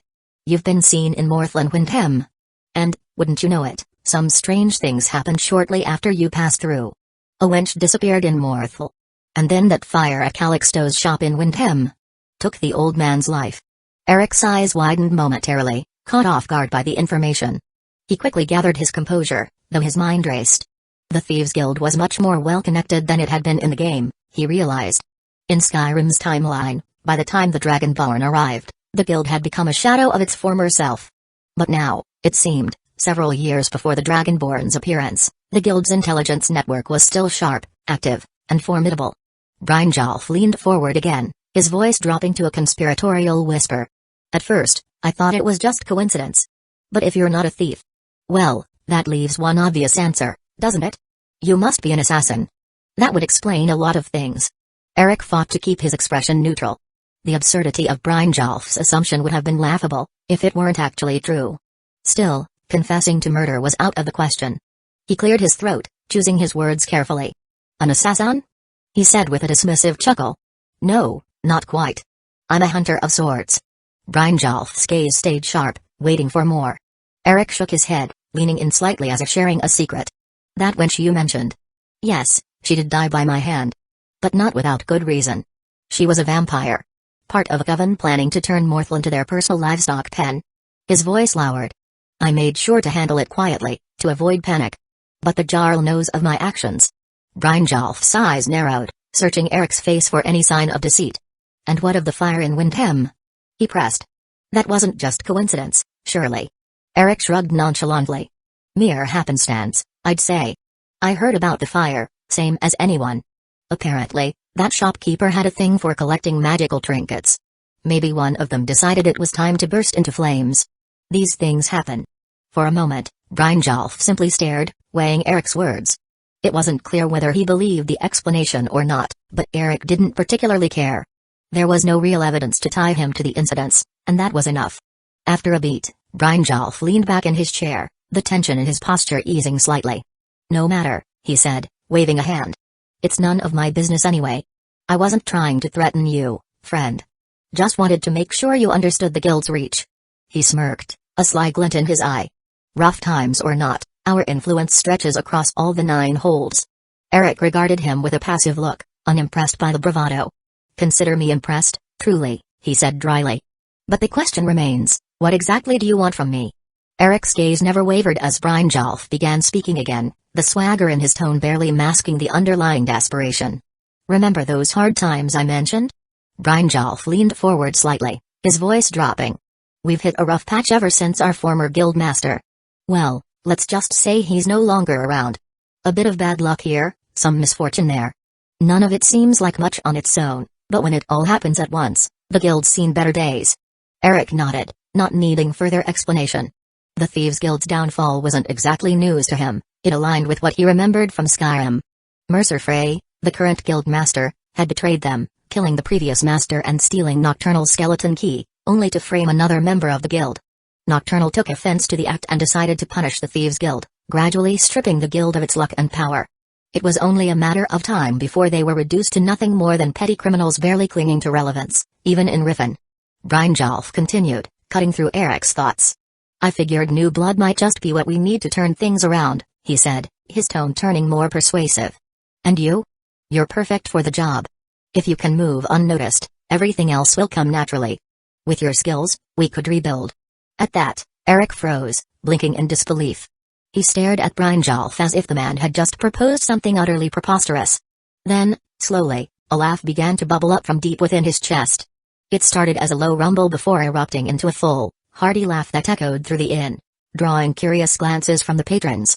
Brynjolf's expression twisted into one of confusion, then frustration, as Eric's laughter continued unabated. What's so damned funny, lad? Brynjolf asked, his voice clipped with barely concealed irritation.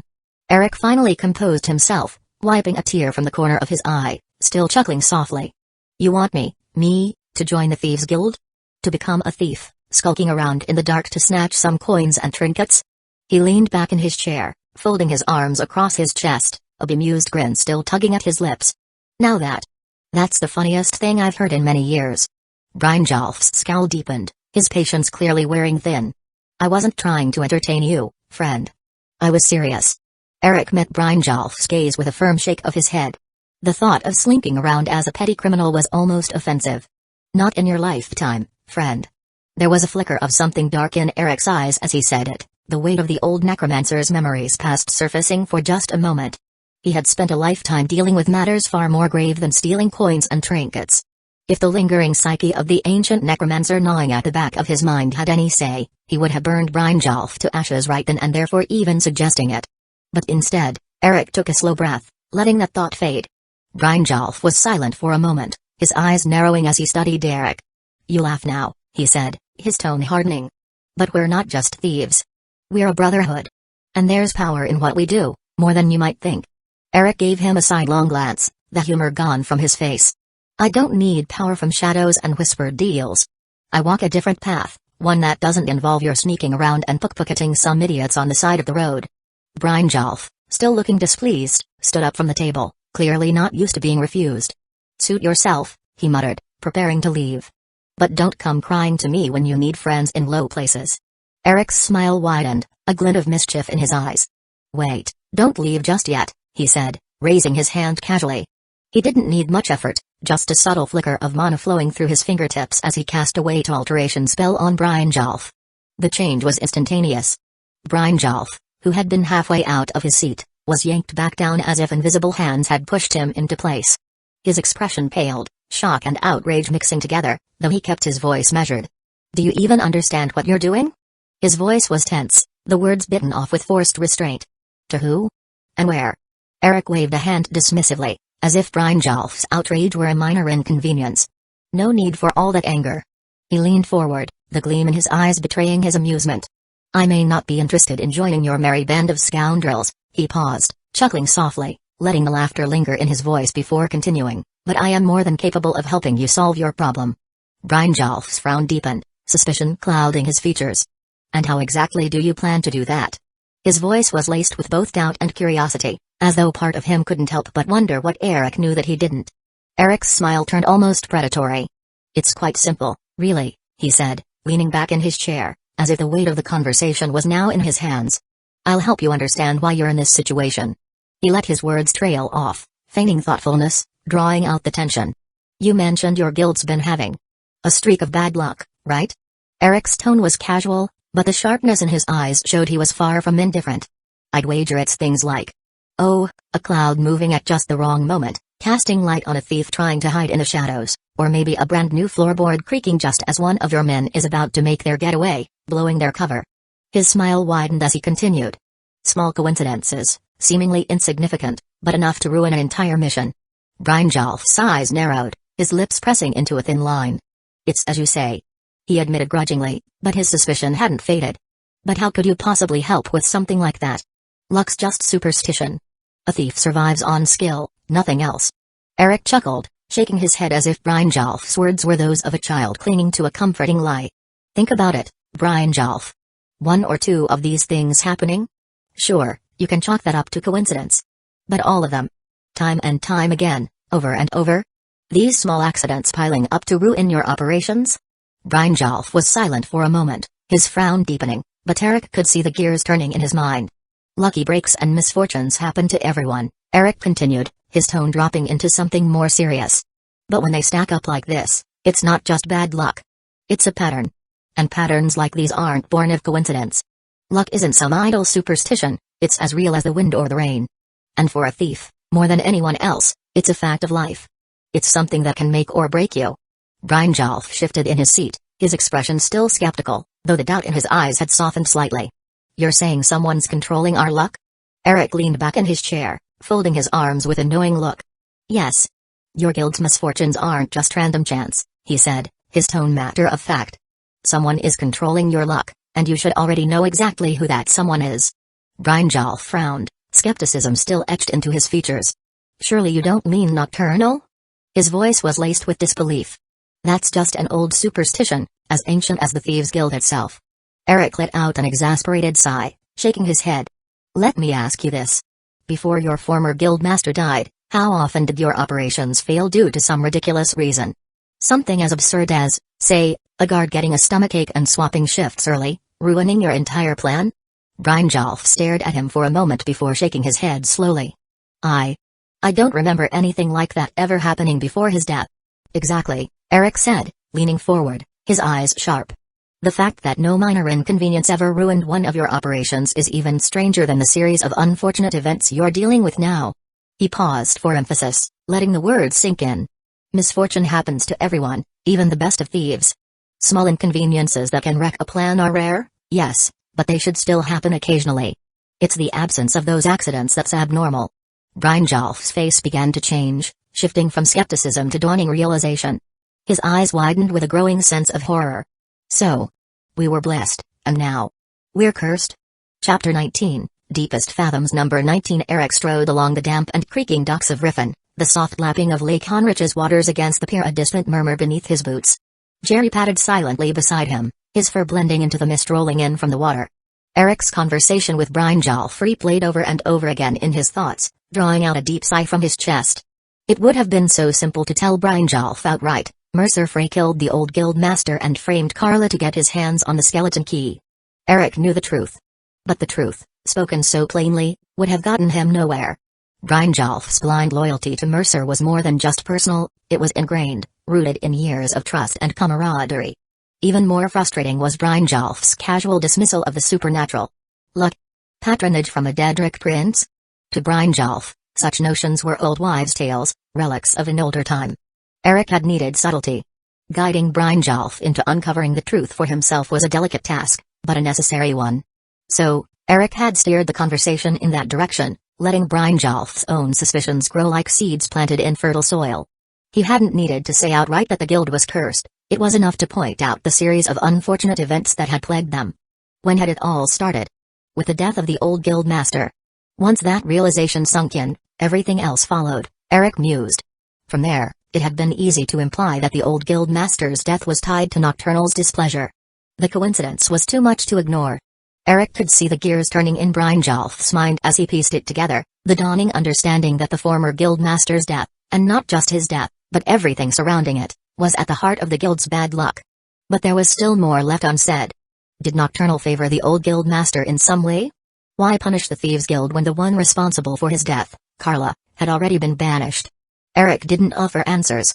He didn't need to.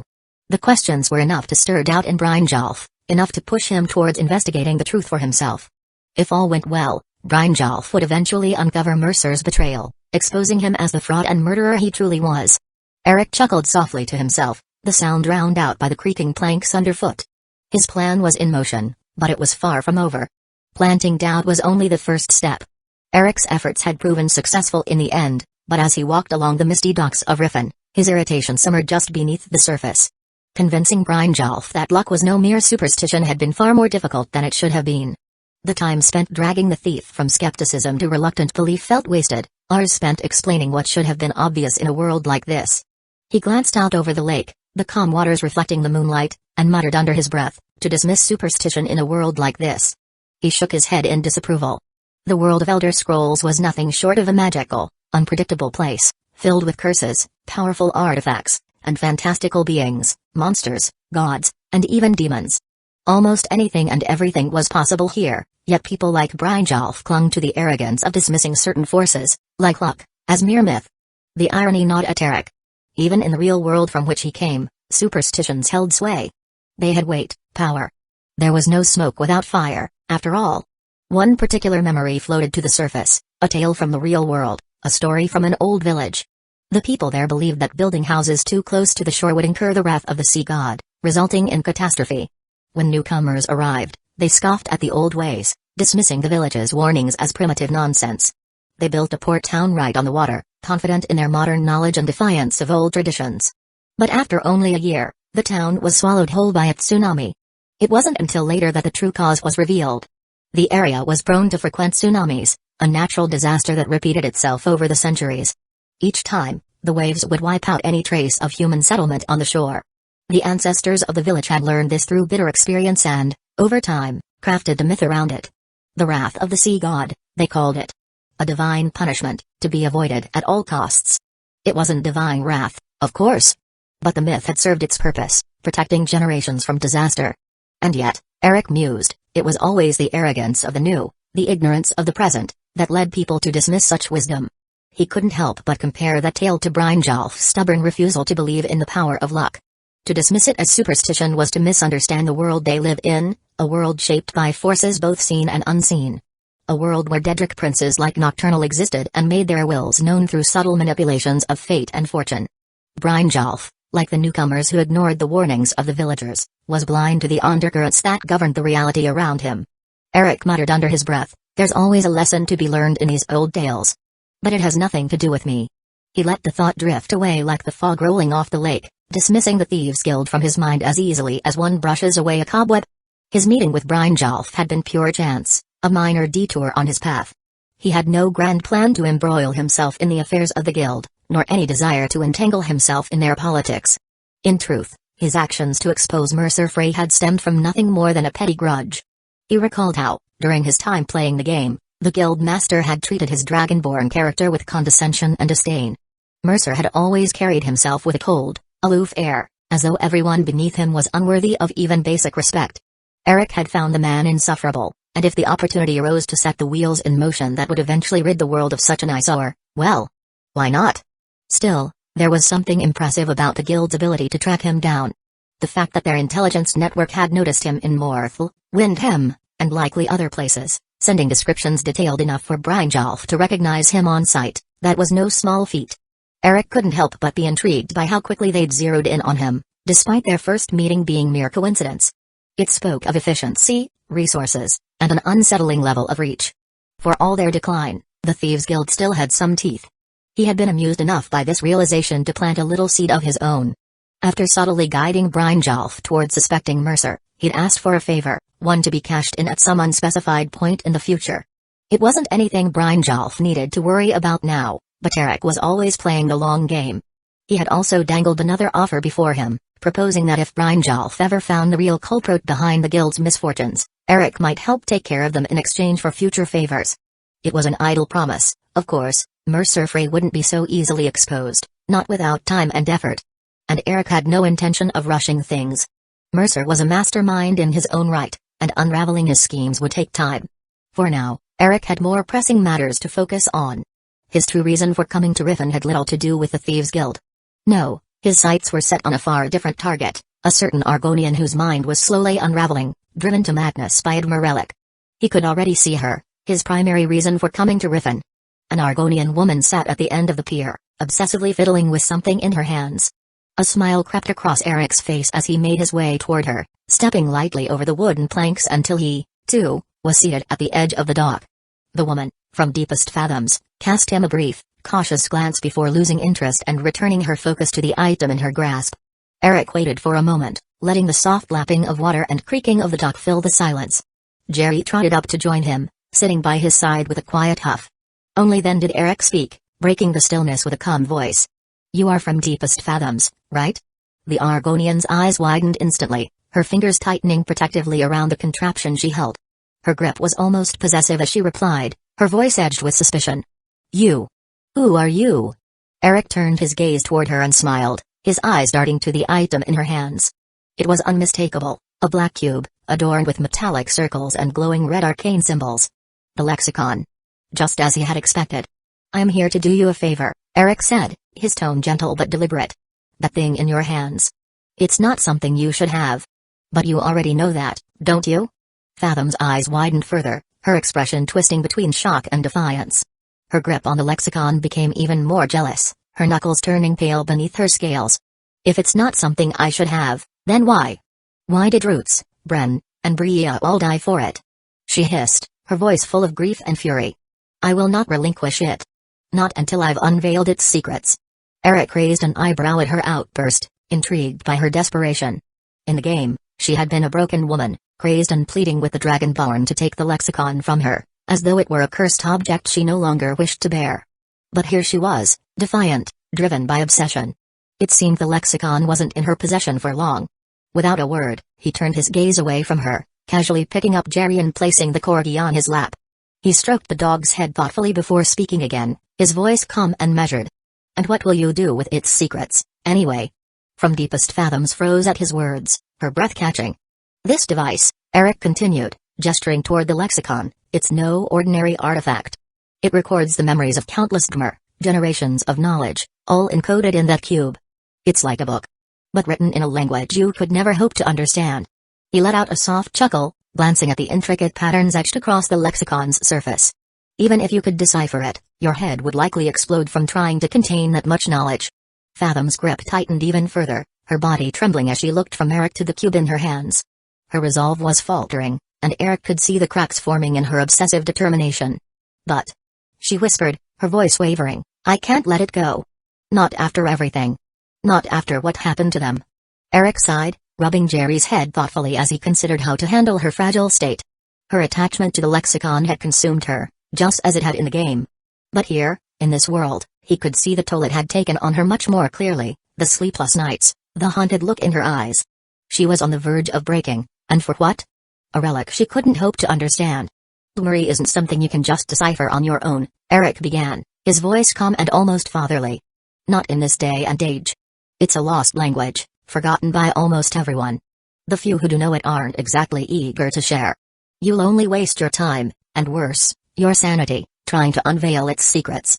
From deepest fathoms didn't respond right away, her eyes still glued to the lexicon, her hands trembling as she held it. The weight of her friends' deaths clearly weighed heavily on her, but she was trapped in the illusion that understanding the lexicon would somehow make their sacrifices worth it. "And as for your friends," Eric trailed off, snapping his fingers. A heavy thud echoed beside them as a large chest materialized out of thin air, causing the Argonian to leap back in surprise. Her eyes widened in disbelief as she stared at the chest, clearly struggling to process what had just happened. Eric, however, didn't seem fazed by her reaction. He kept his eyes on the lake, speaking as though the sudden appearance of a chest full of gold was the most natural thing in the world. "There's more gold in this chest than you, or 100 others like you, could ever need. Enough for you to live the rest of your life in comfort and leisure," he said, his tone casual but laced with intention. "Instead of driving yourself mad over the lexicon, it would be wiser to take this gold and compensate the families of your friends. Let them live easier lives.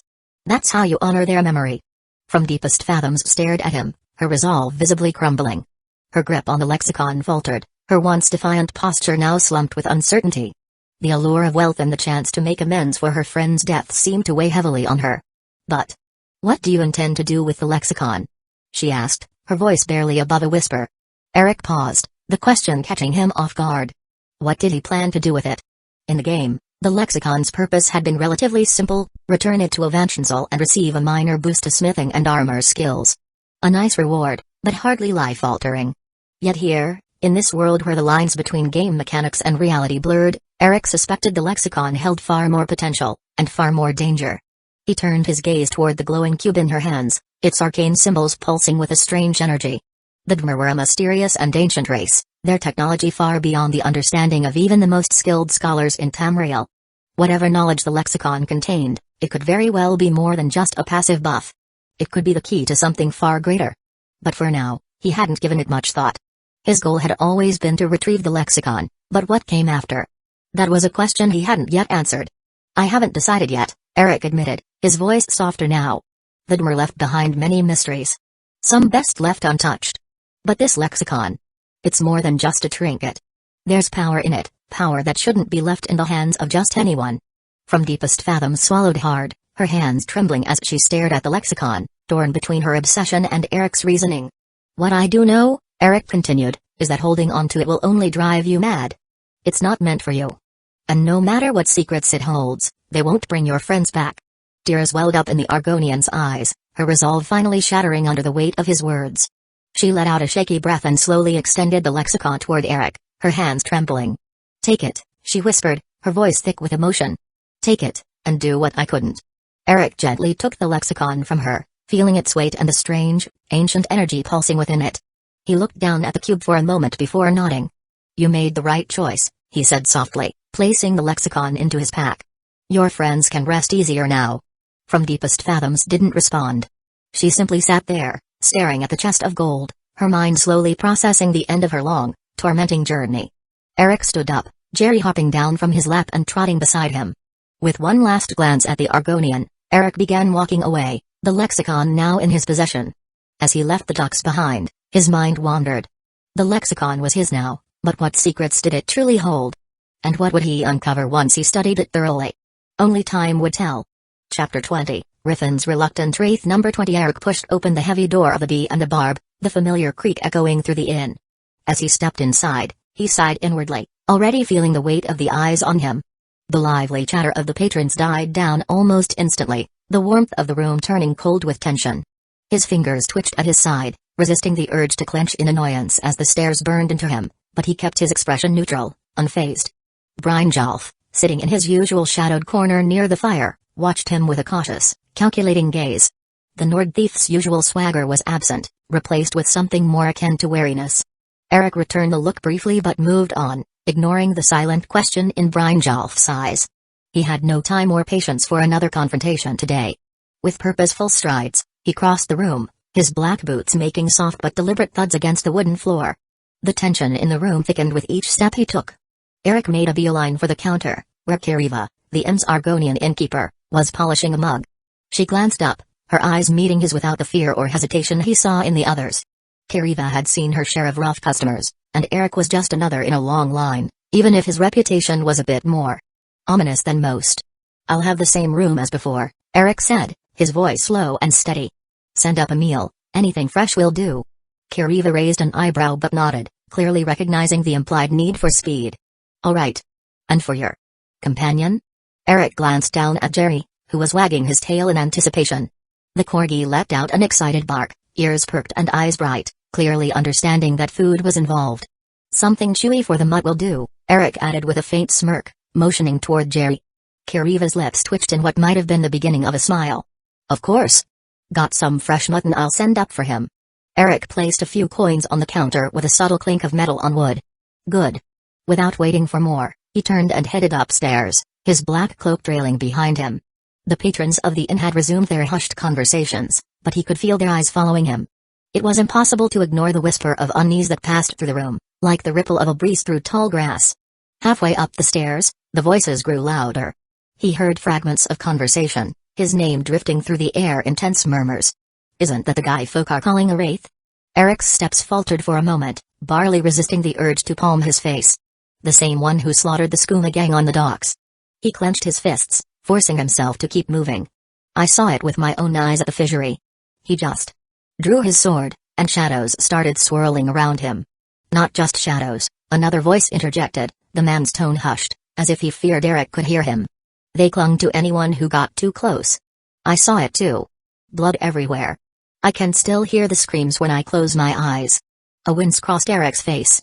He hadn't intended to create such a spectacle in Riffin, but it still turned out this way. The skooma gang had been too greedy for their own good, but they hadn't expected someone like him.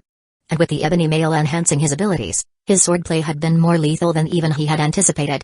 The shadows, the power of Boethia, had reacted, drawn to the bloodshed and carnage like moths to a flame.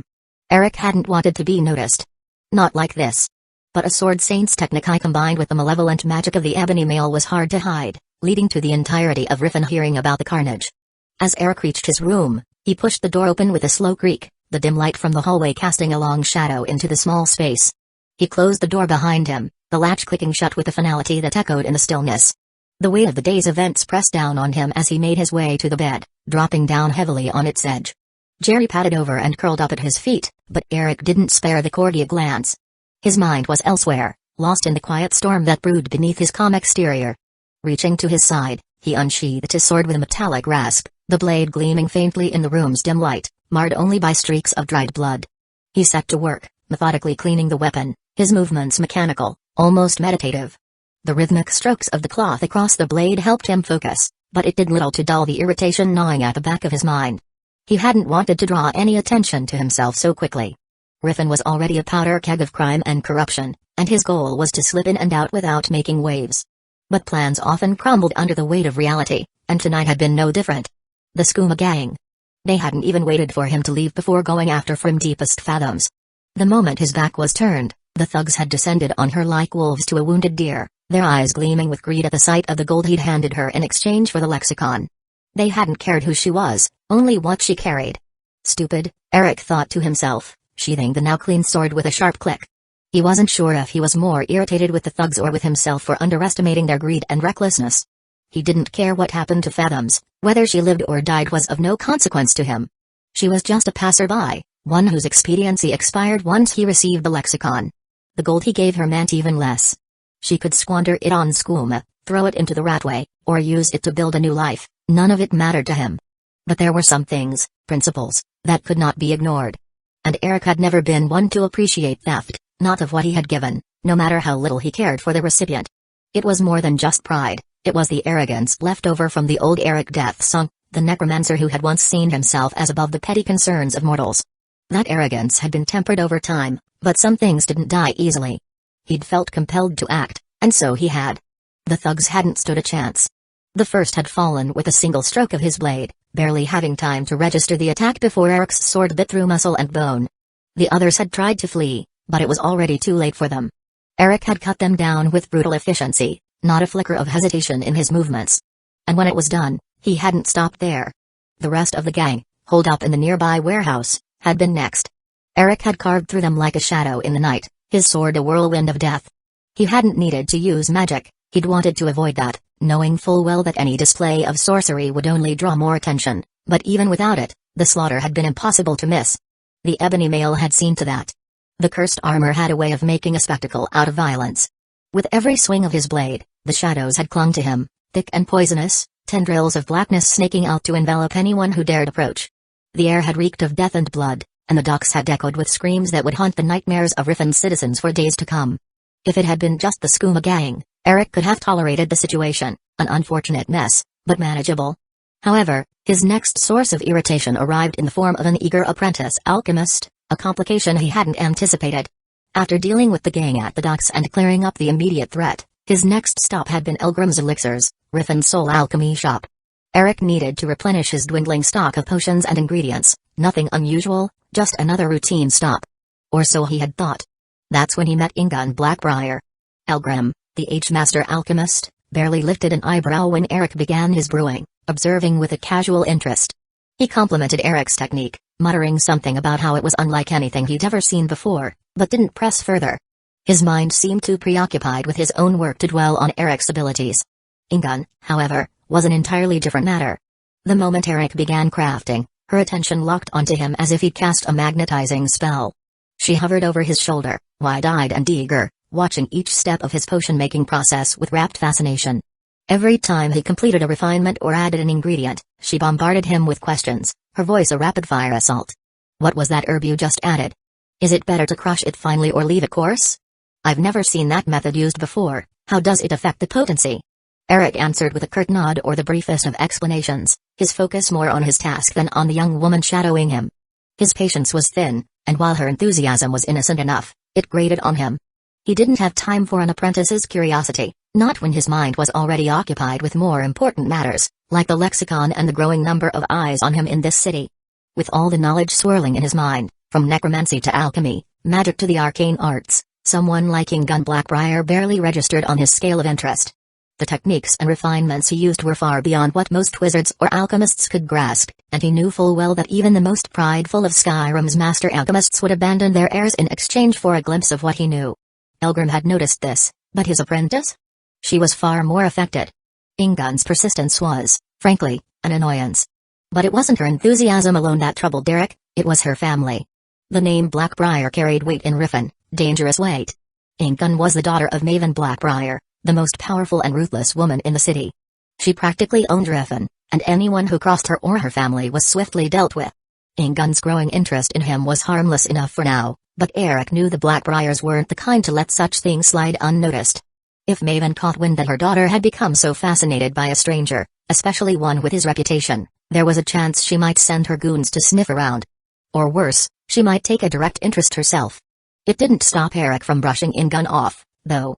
Her relentless questions, her wide-eyed admiration, they were distractions, nothing more. He'd dealt with far worse in his time. But now, he'd have to keep an eye on the Blackbriars, just in case. Their reach was long, and their influence even longer, but that didn't mean Eric feared them. If it came down to it, there was little in Riffin, no, in all of Skyrim, that could stand against him. Still, it was a complication he didn't need. A minor one in the grand scheme of things, but an irritation nonetheless. Eric had planned to stay in Riffin for a few days, at most, to study the lexicon. Now, he had to consider the potential entanglements with the Blackbriars, entanglements that could grow troublesome if Ingun's curiosity developed into something more. He didn't intend to start any unnecessary conflict, but if it came to that, well, the Blackbriars would learn the error of their ways, as others had before. Eric's thoughts about the Blackbriars were abruptly interrupted by a knock on the door. He blinked, shaking off the creeping thoughts of potential complications, and stood up from the bed. He slid his sword back into its sheath, its blade now clean and polished, before making his way to the door. When he opened it, Kiriva, the M's Argonian proprietor, stood there with a tray of food. She flashed him a polite but cautious smile, setting the tray down without a word. Eric returned the nod. "Thank you," he said simply. "Fresh, as requested."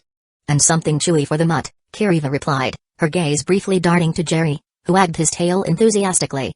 She left without further conversation, and Eric shut the door behind her. After setting Jerry's meal on the floor, Eric watched as the corgi eagerly attacked it, his tail wagging with excitement. Satisfied that Jerry was content, Eric placed his own meal on the small table near the window. He glanced at the food, bread, cheese, some roast venison, but his appetite was barely there. His mind was already drifting to something else. The lexicon. He reached into his satchel and pulled out the ancient, intricately carved mirror artifact, feeling its cold weight in his hand. Its surface was a blend of shimmering metal and dull stone, pulsating faintly as if it were alive. The moment his fingers wrapped around it, a barrage of whispers surged into his mind. Eric stiffened, the sheer force of the voices crashing into him like a tidal wave. They were everywhere at once, loud, jumbled, incomprehensible. Dozens, no, hundreds and thousands of voices, speaking all at once in a language too alien for most minds to comprehend. Even Eric, with all his power and experience, felt the disorienting effect as they swirled through his consciousness, each word colliding with the next. It was like being trapped in a storm of thoughts, none of them making any sense. Unnerving, he mused to himself, marveling at the chaotic flood that threatened to drown his mind. Even for someone well versed in the arcane and used to dealing with ancient, dangerous magic, this was disconcerting. How had Fathoms managed to hold on to this thing without losing her sanity? The fact that she'd survived its influence for as long as she had was a testament to her resilience, though perhaps also her obsession. Still, Eric wasn't so easily overwhelmed. He closed his eyes, taking a deep breath, and focused. His will sharpened like the edge of a blade as he directed his magicka into the lexicon, probing it, feeling its ancient power respond to him. He pushed through the cacophony of voices, filtering them out, searching for something, anything, that made sense. Slowly, the whispers began to change. The torrent of voices didn't stop, but they started to fade, one by one, as Eric concentrated. His magicka flared again, sinking deeper into the lexicon, and the chaotic mass of words shifted. He could feel the ancient knowledge stored within, waiting to be unlocked, but it was buried beneath layers of confusion. One by one, the whispers dwindled, their intensity lessening as Eric honed in on a singular thread. It was like plucking a single note out of a symphony of discord. Gradually, the chaos quieted until only one voice remained. It was clear now, distinct. The voice spoke in Wimrus, the ancient language of the Dmer, its tone cold, mechanical, as if it had been locked away for centuries, waiting for someone to uncover it. Eric's eyes narrowed in concentration as he listened, translating the words in his mind. The voice spoke of intricate smithing techniques, discussing the process of crafting Dmer armor and weapons with a level of detail that no living blacksmith could replicate. It described the manipulation of materials, ebony, quicksilver, moonstone, and how the ancient Dmer had bent these elements to their will, forging creations of unparalleled strength and durability.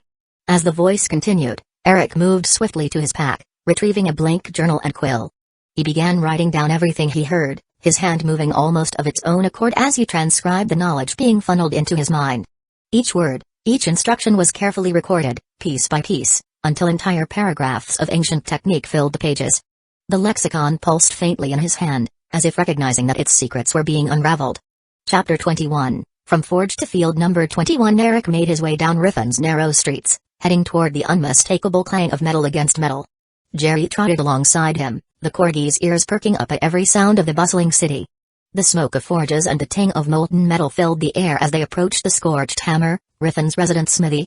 The owner, Bullimond, was hard at work, his muscular arms glistening with sweat as he hammered away at a horseshoe.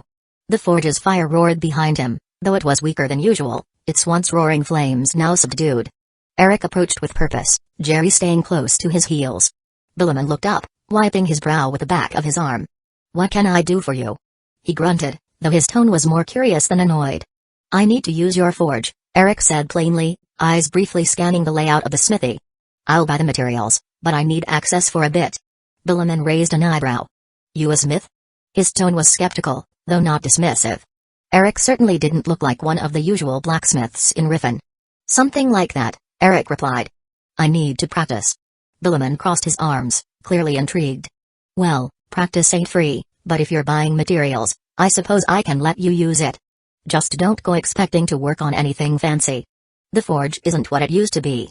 Eric's gaze flicked to the forge, noticing the lower intensity of the flames. "Why not?" Bullimond sighed, his shoulders slumping slightly. "Ran out of fire salts," he admitted. "Without the forge doesn't burn hot enough for the sturdier stuff. Worked on ebony metal once or twice before, but now." He gestured at the forge with a helpless shrug. Eric nodded. "That won't be an issue. I only intend to work with iron for now." Bullimond eyed him for a moment longer before giving a curt nod. "Suit yourself. The forge is yours, for now.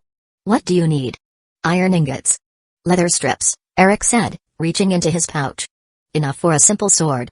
Bullimond moved to the side, retrieving the requested materials with practiced efficiency.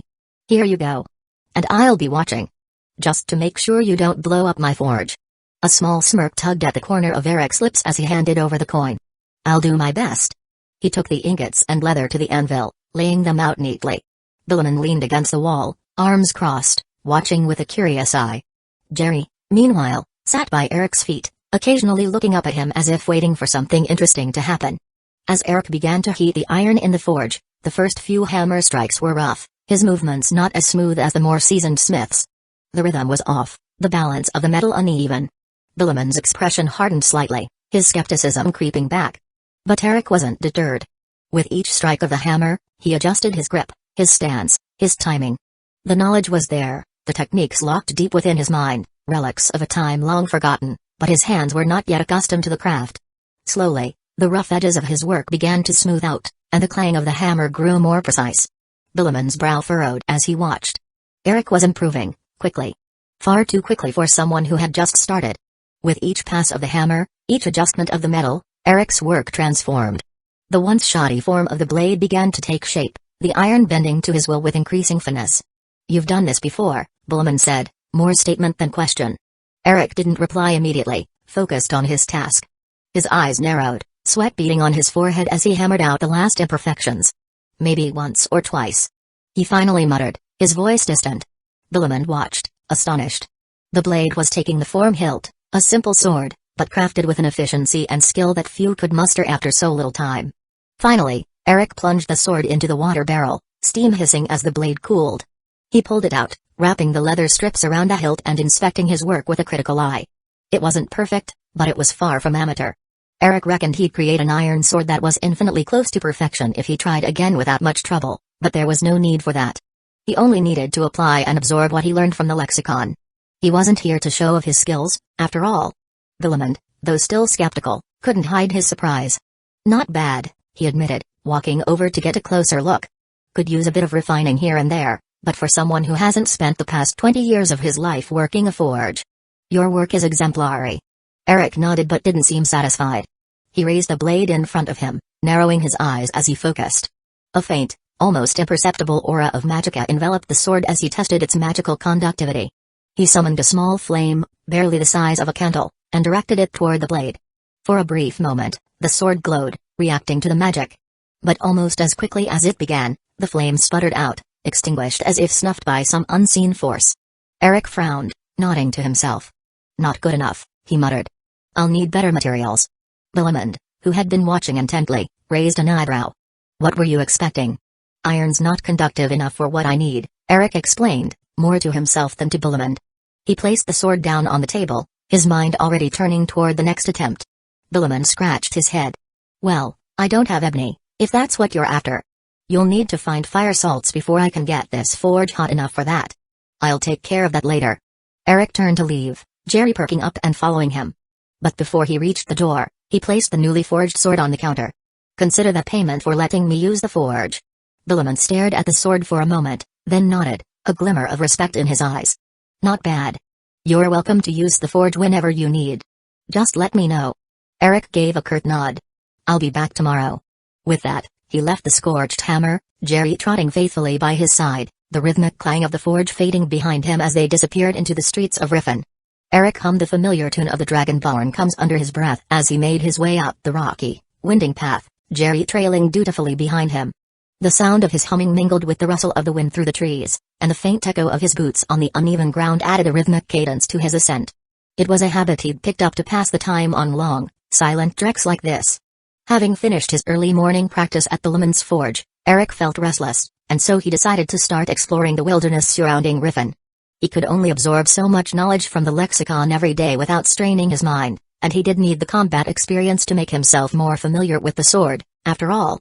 In the end, no matter how sharp his skills grew or how fine the blades he crafted became, there was only so much progress to be made without real experience. His mind held the memories of the Ansai, the fabled Dreadguard sword saints, their graceful and lethal techniques ingrained in his memory. Yet, as formidable as he was with their knowledge, he still felt like an imposter, a man imitating greatness rather than embodying it. Every swing, every parry, though executed flawlessly, lacked the depth of personal mastery. To truly claim their skills as his own, he had to fight, bleed, and learn from the chaos of battle.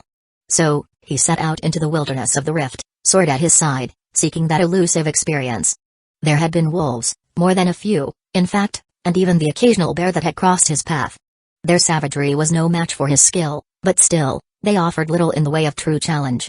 Each encounter ended swiftly, leaving him with a gnawing sense of dissatisfaction. But it was still better than stagnating in Riffin, where every glance in his direction carried whispers of fear and uncertainty. The townsfolk had begun calling him Wraith after the slaughter at the docks, and while that the name didn't bother him, he had no desire to sit idle while the rumors grew. As he climbed higher, the sky began to darken, the sun dipping low on the horizon, casting long shadows that stretched over the rugged terrain. The light was fading quickly, but that was when he saw it, a faint, flickering glow further up the mountain. It cut through the growing darkness like a beacon, a sure sign that people were nearby. People, Eric thought, a cold smile tugging at the corner of his lips. It didn't matter who they were. Bandits, dead cultists, or just unfortunate souls, none of that mattered to him. What mattered was that they were the kind of people who wouldn't be missed. Perfect for practice. His fingers brushed the hilt of his sword, a calm readiness settling over him as he quickened his pace. Jerry, sensing the shift in his master's mood, stayed close, the corgi's eyes gleaming with excitement.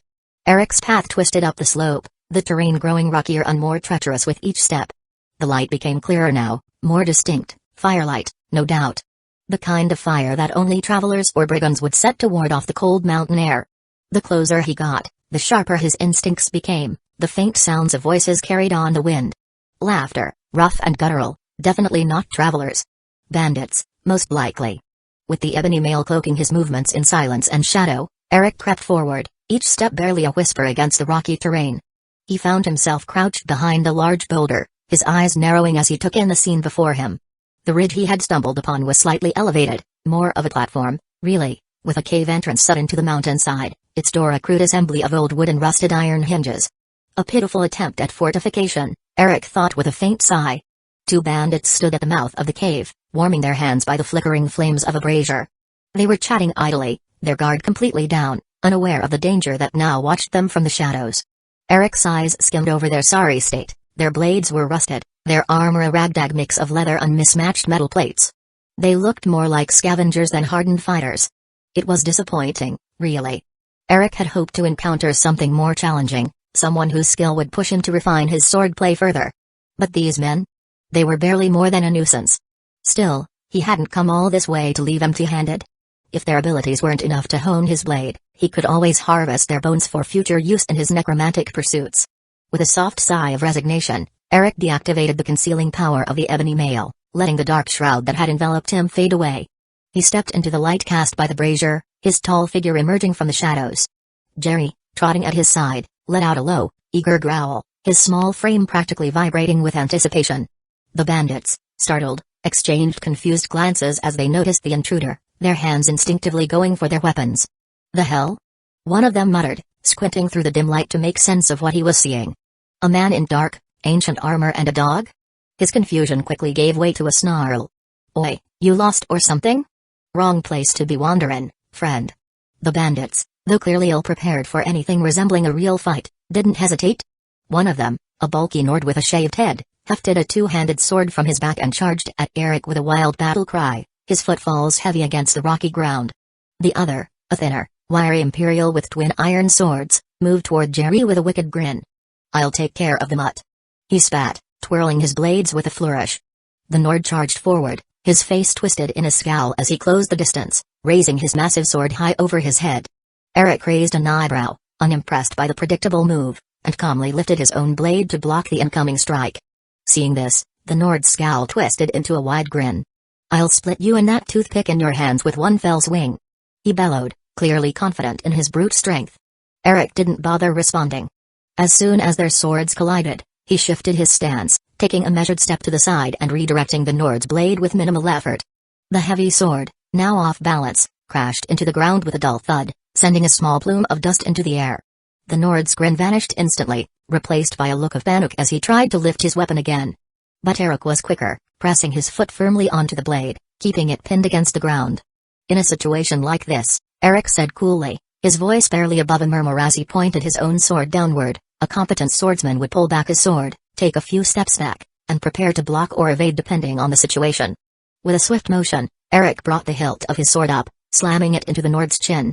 The force of the blow sent the man reeling backward, his eyes glazing over as he crumpled to the ground in a heap, his body limp.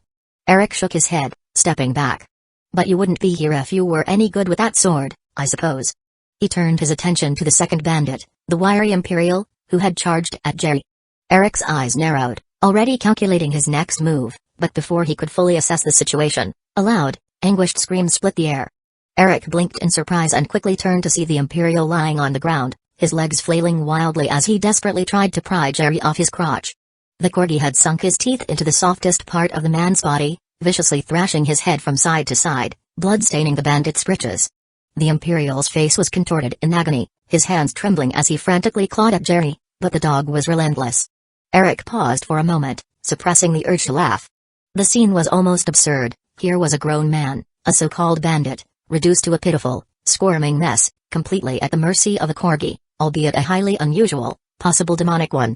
The sound of the bandit's screams echoed off the rocky walls, and for a brief second, Eric considered sparing the man just for the entertainment value alone. But then again, the Imperial's fate had already been sealed. Eric approached the squirming Imperial with measured steps, his sword sheathed as he gazed down at the pitiful sight. Blood pooled around the bandit's thrashing legs, the sounds of his whimpers almost drowned out by Jerry's excited panting. Eric's gaze softened for a brief moment as he sighed, tilting his head.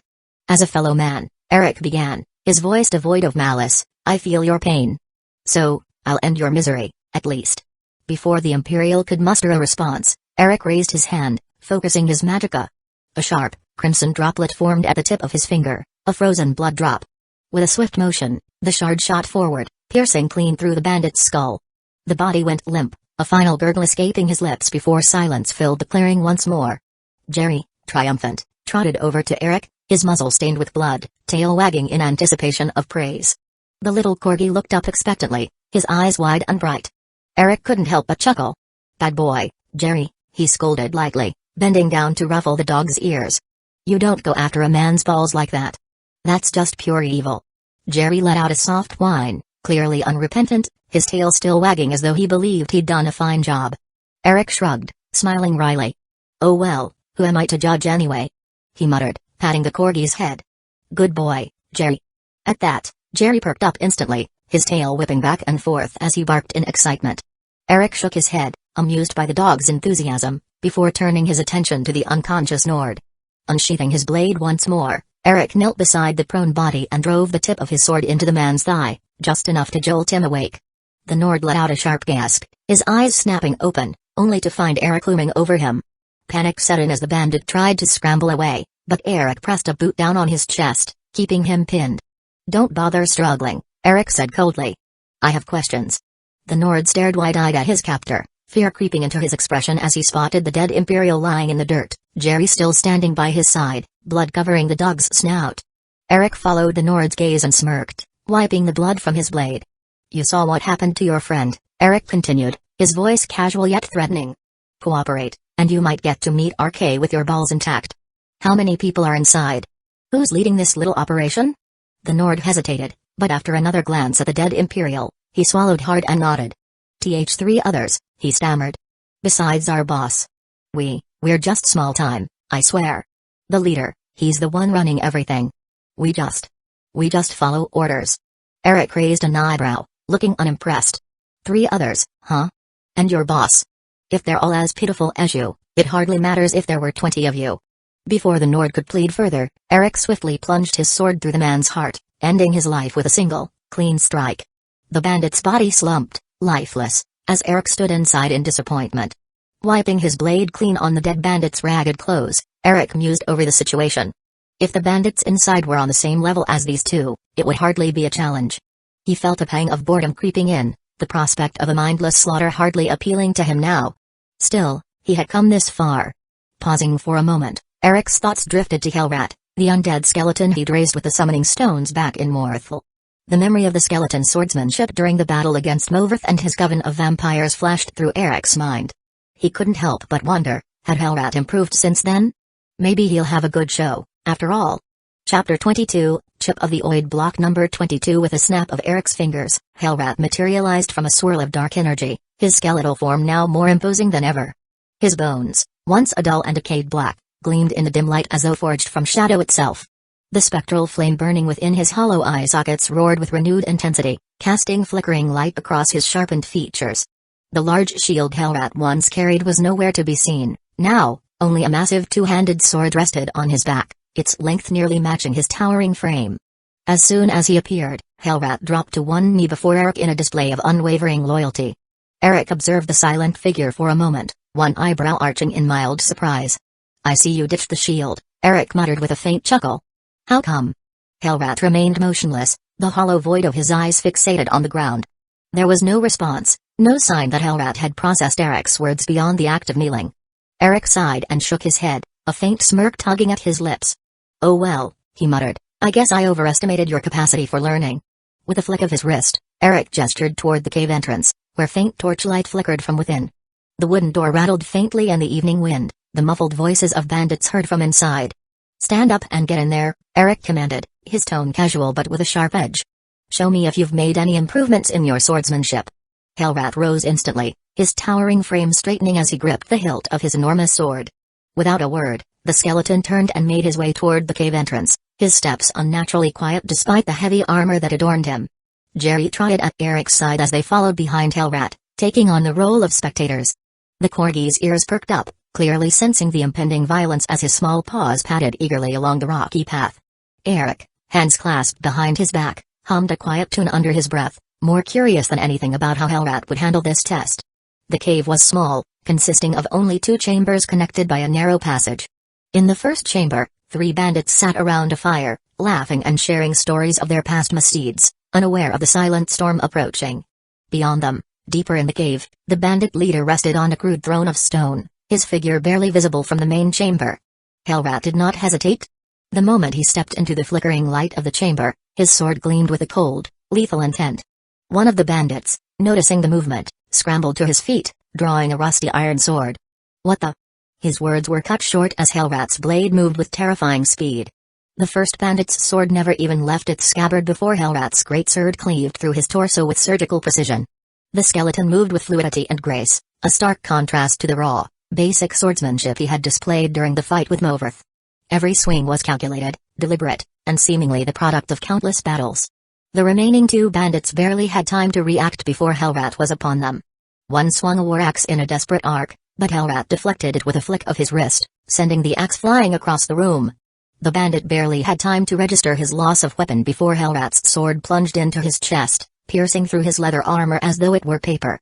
With a swift motion, Hellrat kicked the corpse off his blade, spinning around just in time to face the last bandit.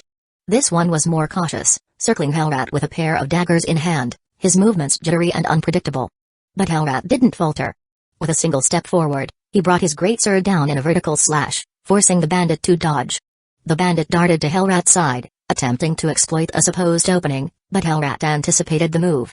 His sword reversed direction mid-swing, sweeping in a wide arc and cutting across the bandit's chest, sending him crumpling to the floor in a pool of blood. Eric watched from the shadows of the cave's entrance, his expression one of mild amusement. Hellrat's improvement was undeniable. Where before he had fought like a mere brute, now his technique showed a level of sophistication that hadn't been there during the battle with Movirth. Every swing, every block, every calculated strike spoke of a deeper understanding of swordsmanship, a warrior who had honed his craft through endless practice. The fight hadn't lasted long, but it was clear that Hellrat was no longer the mere skeleton warrior Eric had summoned in the past. He was something more, something far deadlier. The sound of footsteps echoed from deeper within the cave as the bandit leader emerged from the second chamber, alerted by the commotion. He was a burly Nord, heavily armored with a steel greatsword resting on his shoulder. His eyes widened in shock at the sight of the fallen bandits and the towering figure of Hellrat standing amidst the carnage. You bastard!" The leader roared, charging forward with his sword raised high. Hellrat met him head-on. The bandit leader's first strike was powerful, the kind of swing meant to split a man in 2. But Hellrat caught the blow with his own sword, the 2 blades clashing with a deafening ring of steel. For a moment, they stood locked in a battle of strength, but it quickly became clear who held the upper hand. With a single twist of his blade, Hellrat sent the bandit leader's sword skittering across the stone floor. The leader's eyes widened in terror as Hellrat's sword came down with brutal efficiency, severing his head from his shoulders in one swift motion. Silence fell over the cave once more. Hellrat, his task complete, retrieved the bandit leader's sword from the ground and turned back toward Eric, kneeling once more as he presented the blade as an offering. Eric circled Hellrat, feeling the thick, palpable hum of magic irradiating off his charred, blackened bones. The air around the skeletal warrior shimmered with energy, dark and ancient, making the hair on Eric's arm stand on end. He smirked, folding his arms behind his back as he walked, the light clinking of his boots echoing in the now quiet cave. "You've certainly improved your swordsmanship," Eric mused, his tone half compliment, half expectation. He stopped in front of Hellrat, eyes narrowing thoughtfully.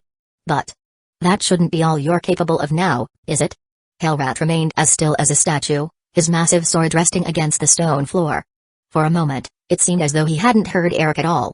But then, above the skeleton's head, a purple magic circle flickered into existence, casting a ghostly glow over the cave walls. The sigils within the circle twisted and pulsed, humming with eerie power as spectral chains began to materialize from its center, glowing faintly with otherworldly light. The chains shot out like snakes, latching onto the corpses of the fallen bandits scattered across the floor. Eric's eyes widened slightly as the bodies began to stir with groans and creaking joints, the sound of death clawing back to life. One by one, the corpses rose unsteadily to their feet, their movements slow and jerky, eyes clouded with the dull fog of undeath. The smell of decay and blood filled the air as the reanimated bandits shuffled forward, coming to a halt behind Hellrat and kneeling in a grotesque parody of servitude. "Mass reanimate," Eric murmured, his voice tinged with surprise. It was a powerful spell, one even he could not use, not since his soul had been fractured, leaving his mana reserves crippled and unable to fuel such high-level magic. The spell alone was a feat, but what stunned him more was the fact that Hellrat had done it, without command, with such effortless precision. Before Eric could fully process the implications of what had just transpired, a low, rough sound broke through his thoughts, echoing in the cave like the grinding of stone on stone. Fa-dother. Eric's eyes snapped back to Hellrat, his expression freezing in place. The sound hadn't come from the cave's walls or some unseen corner, it had come from Hellrat himself. The once mute skeleton now stood, head tilted slightly as the ethereal fire in his eyes flickered, his jaws creaking open once more. Sir. Vance. 4. Fath. The voice rasped. It was rough, gravelly, as though pulled from the depths of the void, and yet there was a strange resonance to it, a hollow, ancient echo that made the words even more unsettling. For a long moment, Eric simply stared, his lips twitching into an amused smile.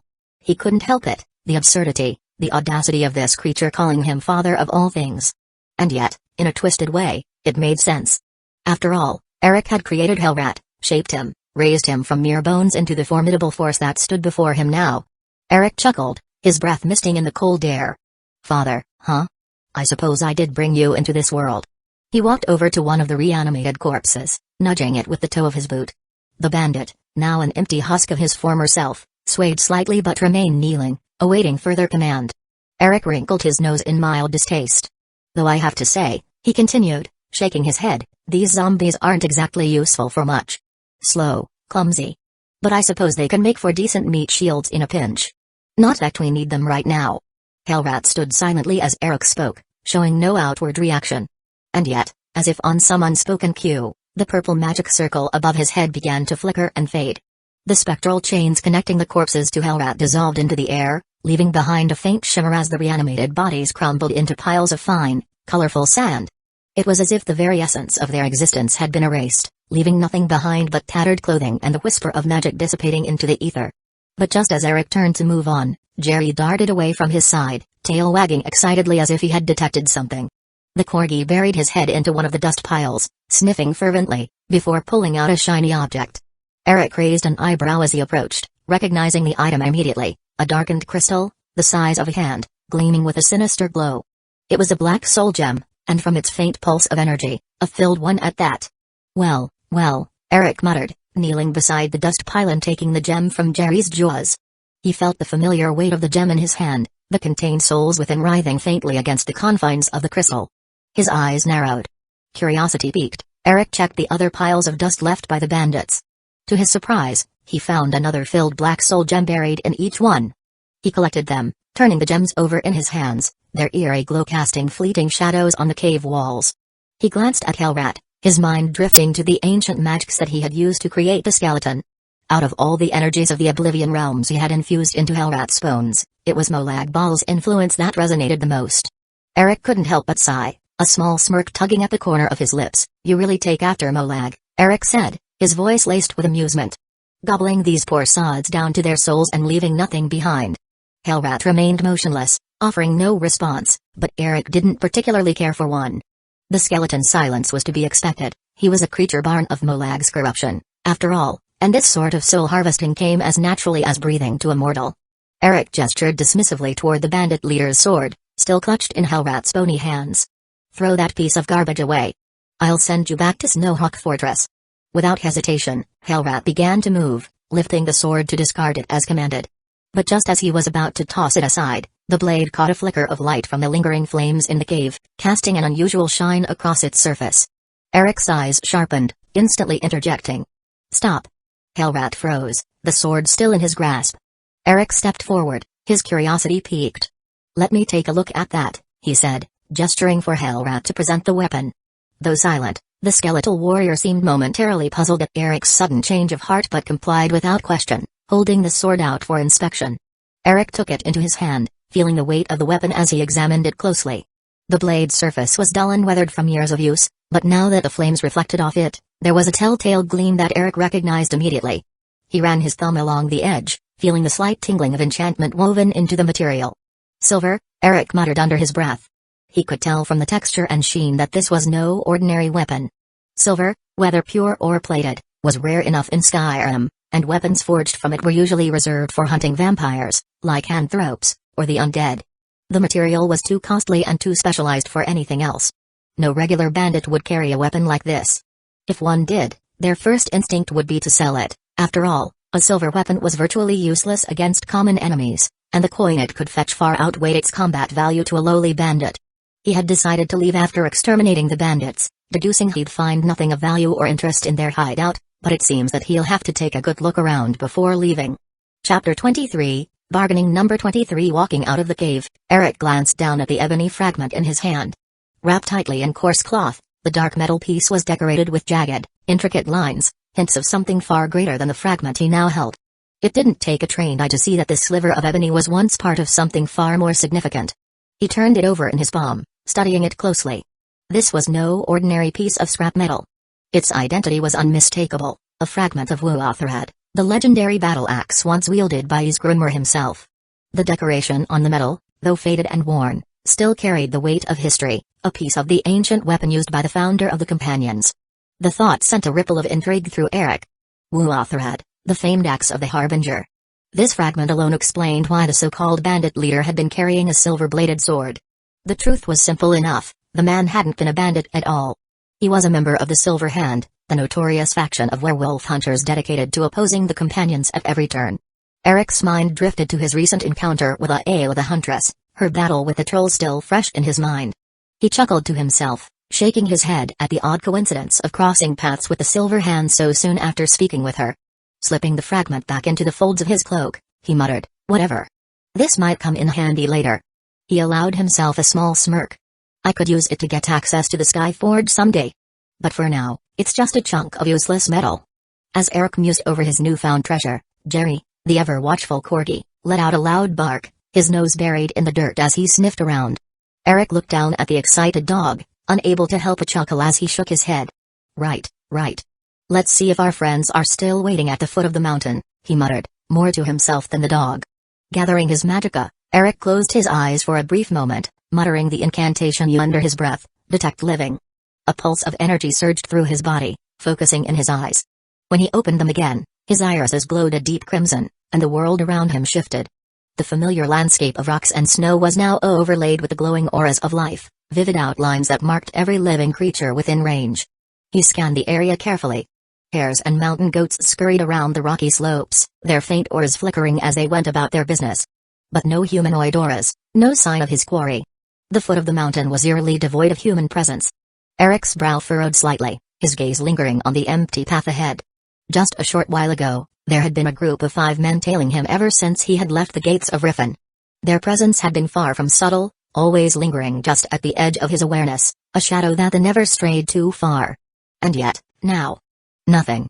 He couldn't help but raise an eyebrow, momentarily intrigued by their sudden disappearance. He had been tempted to rid himself of their constant shadowing more than once. After all, having someone track his every movement was annoying at best. But he had thought better of it, dismissing the notion just as quickly as it came. Either they were Maven Blackbriar's people, or thieves from the guild, he mused, recalling the unspoken power struggles in Riffin. He doubted Maven herself had sent them, but it wouldn't be the first time one of her agents had been overly ambitious. As for the Thieves' Guild, they were slippery, always eager to keep tabs on anyone who might disrupt their delicate balance of power. Still, Eric knew better than to cause unnecessary waves. Disposing of them might draw unwanted attention, he thought, a flicker of amusement crossing his mind. It wasn't that he feared the repercussions, but it was the potential inconvenience that gave him pause. Should they fail to return, their employers might raise questions, and questions had a way of leading to complications he had no interest in dealing with at the moment. Besides, his time in Riffin was far too valuable. He had yet to fully extract the smithing knowledge embedded in the lexicon, and distractions would only delay his progress. His desire to unlock the secrets within that ancient war artifact left little room for petty scuffles or hidden enemies. The process was delicate and demanding. Every scrap of knowledge pulled from the lexicon was like a puzzle, slowly piecing together ancient crafting techniques. And, frankly, he wasn't doing anything that needed to be hidden. His exploration of the region was hardly a secret, so why bother eliminating a minor nuisance? Let them watch. Let them report back. It mattered little in the grand scheme of things. Eric tilted his head back, eyes drawn to the sky now blanketed in darkness. The twin moons of Nirn, Masser and Secunda, hovered low over the horizon, casting an eerie, pale light over the mountain. The world felt still, quiet, as if waiting for something to break the tranquility. But for now, there was only the rustle of wind through the trees and the distant sound of nocturnal animals stirring. I suppose it's time we head back to Riven, Eric muttered, his voice barely a whisper beneath the weight of the night. His thoughts had already shifted back to the warm hearths of the city, the quiet corners where he could resume his work in peace. There was no need to linger here any longer. At his side, Jerry let out a sharp bark, as if in agreement, his small tail wagging eagerly. Eric chuckled, bending down to scoop the corgi into his arms. All right. Don't get too excited. We'll be back in no time. With Jerry comfortably nestled in his arms, Eric turned, beginning his slow trek down the mountain. The path was steep and winding, but his feet moved with ease, finding the familiar grooves in the earth. The night air was cold but crisp, and for a moment, Eric allowed himself to simply enjoy the solitude, the quiet. Eric pushed open the heavy wooden door of the Bee and Barb, expecting the usual din of chatter and clinking tankards, but as he stepped inside, the eerie silence made him pause. His gaze swept the room, instantly noticing the absence of the inn's usual patrons. The bar, typically bustling with activity, stood empty. Not a single attendant in sight. Even Challenge, the innkeeper who was always ready to offer a polite greeting, was nowhere to be found.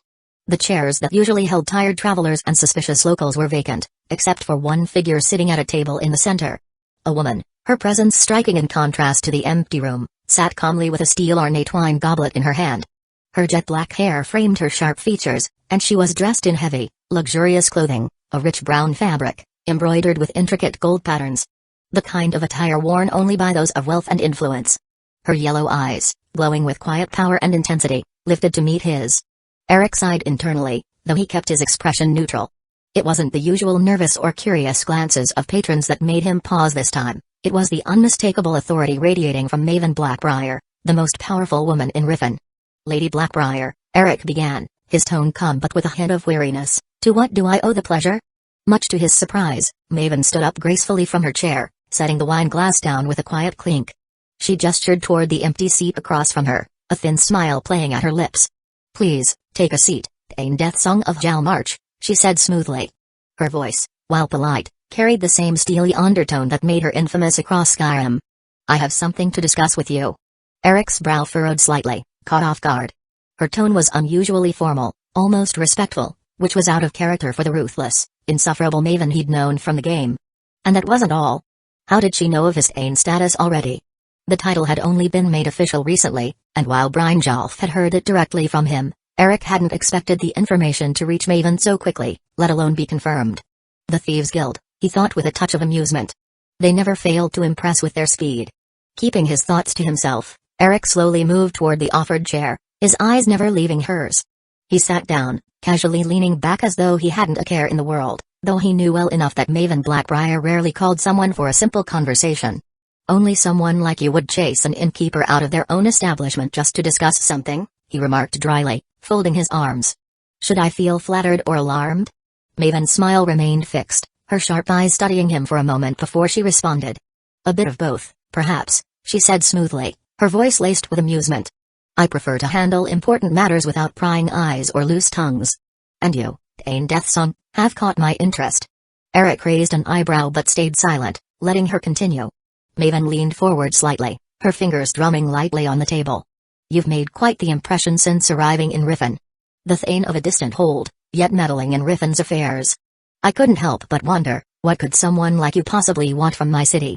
Eric barely resisted the urge to roll his eyes at Maven's pointed question, keeping his expression neutral. Her probing wasn't unexpected, but it was still irritating. He leaned back in his chair, folding his arms as he responded, voice laced with casual indifference. I wouldn't call taking out a skooma gang meddling in Riffin's affairs, he remarked. It's more of a public service performed in the spur of the moment, really. He gave a slight shake of his head, letting his words hang in the air before adding, as for what I want with this city, I can assure you it has nothing to do with you or your daughter. If that's why you're here. Maven's expression remained calm, though her eyes gleamed with that calculating sharpness she was known for. She rested her hands on the table, fingers tapping lightly in thought before she spoke. I've already concluded that your encounter with my daughter was nothing more than a coincidence, she replied smoothly. We wouldn't be having this conversation otherwise. Her voice was as cool and collected as ever, but there was a subtle edge to her words, a reminder of her control over the situation. She leaned forward slightly, her gaze steady on Eric. As I said, I'm here to discuss something important. An offer, if you will. Before Eric could reply, The sound of clattering plates shattered the tense atmosphere. His eyes flicked to the side, where Jerry had managed to knock over several platters of food from a nearby table. The small dog was now enthusiastically burying his muzzle in the spilled food, completely oblivious to the awkward timing of his feast. Eric sighed, rubbing the bridge of his nose. Of course, he thought, half amused, half exasperated. Leave it to Jerry to interrupt a meeting with one of the most powerful people in Skyrim by devouring a meal off the floor. With a flick of his wrist, Eric used a simple telekinesis spell to lift Jerry off the ground and pull the corgi into his lap. Jerry, seemingly unfazed by the sudden magic, looked up at Eric with innocent, wide eyes, a scrap of meat still hanging from his mouth. Eric shook his head, muttering, "You've had enough, troublemaker." He turned his attention back to Maven, who raised an eyebrow but said nothing about the interruption. Eric gestured for her to continue, settling Jerry more comfortably in his lap. "All right," he said, his voice taking on a more serious tone. "I'm all ears." Maven's gaze remained steady on Eric, her eyes calculating as she continued. "I've heard from my people that you recently visited the mountain southeast of Riffin." Her tone was matter-of-fact, with no hint of accusation, but Eric could sense the weight behind her words. "Coincidentally, the offer I'm here to discuss is related to that very place. More specifically, the Nordic ruin of Forlost atop the mountain." Eric raised an eyebrow, already curious but remaining silent as Maven explained further. "The mountain is riddled with caves," she continued, "rich in various ores. Until recently, it was a thriving network of mines. A profitable venture for all involved, until the miners dug too deep. They breached the interior of the ruins within the mountain, and Dragra began to emerge. In great numbers." Her voice took on a faint edge, the frustration of a businesswoman who had lost a valuable asset. "The infestation has grown large enough to permanently disrupt mining operations. No one dares venture near the place anymore." Maven's eyes narrowed, her voice turning crisp. "I want you to lead a group of mercenaries into the ruins. Clear out the Dragra, rid the mountain of that cursed presence, and restore the mines." Eric paused at her words, the name Forlost striking a chord deep within his memory. From what he recalled of his time playing Skyrim, Forlost was no ordinary ruin. It was the burial site of a named dragon priest, Ragged. That kind of place wasn't to be trifled with. Ancient traps, Dragra by the dozens, and a dragon priest's power lurking at its core. Amused, Eric let a smirk curl at the edge of his lips. "An offer, eh? Not a threat? Or a simple do as I say, or I'll crush you. I suppose you can't trust all the rumors." Maven scoffed, clearly unfazed by his sarcasm. "The rumors aren't unfounded," she said with a dismissive wave of her hand. "But I didn't get where I am by relying solely on threats. I have a keen eye for talent, and I can judge when someone is capable of more than the average sellsword." She leaned back slightly, folding her arms as she continued. "Threats and coercion only work on sheep. You, however, are no sheep to my eyes." Eric chuckled inwardly, mildly impressed by her approach. It made sense, in a way. Maven Blackbriar wasn't some back-alley thug leaning on brute force alone. She was a sharp businesswoman, with more influence in Riffin than even the Jarl. Her reach extended across Skyrim and maybe even beyond, and needed to know when to step forward and when to step back. In order to succeed, she needed to be an expert in understanding who to antagonize and who to befriend to achieve her goals. In the game, she was always portrayed as arrogant, unyielding no matter what the Dragonborn accomplished. But here, in this real version of Skyrim, Maven was showing a side of herself that was far more pragmatic. She could be cautious, even respectful, when necessary. Eric's grin widened as a thought surfaced in his mind. "I suppose transforming from an essential NPC to a regular old mortal has a way of humbling even the most snobbish of people." He shifted in his seat, considering the weight of the offer. While clearing out the ruins might have seemed like a straightforward task, the reality of what awaited within Forlost was far more dangerous than Maven likely realized. Dragra were one thing, but a dragon priest? He couldn't deny the allure of the challenge, though. Besides, getting on Maven's good side wasn't the worst idea in the world. Having the most powerful woman in Riffin owe him a favor could prove useful in the future. "Well," Eric said after a moment, his tone light but thoughtful, "it's certainly an interesting proposition. But I have to wonder. Why me? Surely you have plenty of mercenaries at your disposal." Maven's lips curved into a thin smile. "Let's just say, I prefer to hire those with a reputation for getting things done. And after your little public service with the Skooma gang, you've proven that you can handle yourself. I need someone reliable. Someone I can trust with this task." The idea of facing a dragon priest wasn't something he took lightly, but in his current state, he needed a worthy challenge. Ragged, the dragon priest of Forlost, would be just the opponent to push him toward mastering the memories and techniques of the Ansai that still swirled inside his mind. Plus, There was Ragged's mask, a relic that greatly bolstered the wearer's stamina. Considering the constant drain on his vitality caused by the Necromancer's amulet, that mask would be the perfect tool to counterbalance its drawbacks. And that wasn't all. The idea of getting his hands on a dragon priest's staff, which could serve as an efficient conduit for casting spells, was another tempting incentive. On paper, it all seemed to benefit him. But despite these enticing rewards, Eric couldn't ignore his already tight schedule. His mission to reach the beacon of Stendar, then return to Morthal to awaken Serana and begin repairing his soul, took precedence. Sure, the mask and staff were alluring, but he didn't need them. Ultimately, whether or not he accepted Maven's offer would depend on what she put on the table. If the reward was good enough, he'd consider it. Otherwise, Forlost could wait until he had the time, and until Maven wasn't dangling it in front of him like a bargaining chip. He eyed Maven for a moment before breaking the silence. So, what's in it for me? Maven met his gaze without hesitation. Name your price. Eric arched an eyebrow, intrigued by her openness. A share of the mines, he said, leaning forward. And the right to claim anything and everything that catches my eye inside Forlost. Maven didn't blink. She agreed instantly, her tone crisp. You'll get 10% of the mine's profits. Eric was caught off guard by her quick agreement. He narrowed his eyes slightly. Just like that? She nodded, folding her arms as if the matter was already settled. Not only that, but I can arrange it so that you'll have the option to buy a larger share, assuming, of course, you have the coin for it. That was too smooth. Eric frowned slightly, confusion flickering across his features. Why so generous? I know your reputation, Maven. You don't just hand out profits like sweet rolls at a feast. What's your angle? Maven smiled, the gleam in her eyes cold and calculating. Generosity has nothing to do with it. The truth is, I lack the funds to monopolize the mines outright. With my current resources focused on expanding the meadery, I wouldn't be able to secure more than half the total shares once the Dragger infestation is dealt with.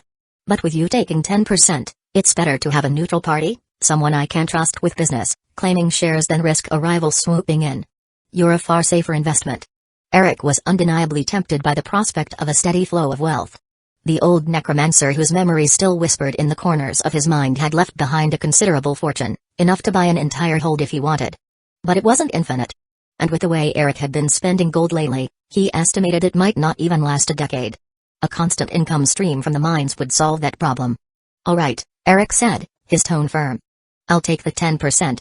And I'll reserve the right to buy any shares that might slip through your fingers. Maven's frown was immediate. Those shares won't come cheap, she warned, her voice taking on a sharper edge. A purchase like that could cost you hundreds of thousands of septims. Do you truly have that kind of gold to throw around? Eric met her gaze steadily, unbothered by her skepticism. Doesn't matter how much it costs, he replied. I have enough. Maven paused, her sharp yellow eyes narrowing as she studied him, as if searching for cracks in his confidence. It wasn't often that someone surprised her, and Eric could see the wheels turning in her mind, calculating. But finally, she allowed herself a smirk, seemingly satisfied with what she saw.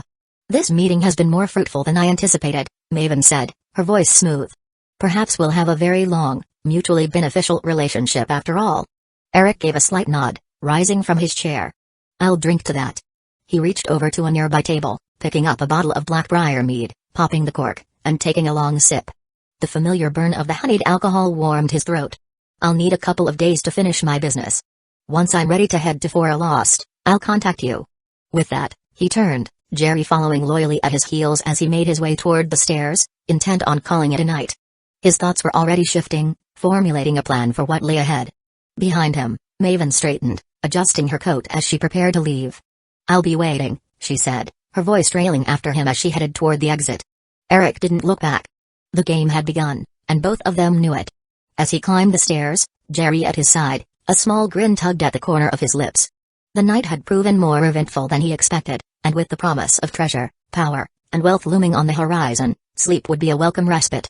Chapter 24, Old Tales Number 24. Eric stood at the edge of the Forlost courtyard, Jerry trailing close behind him, the corgi's paws leaving faint tracks in the freshly fallen snow. The biting cold wind tugged at the edges of his cloak, but Eric barely noticed.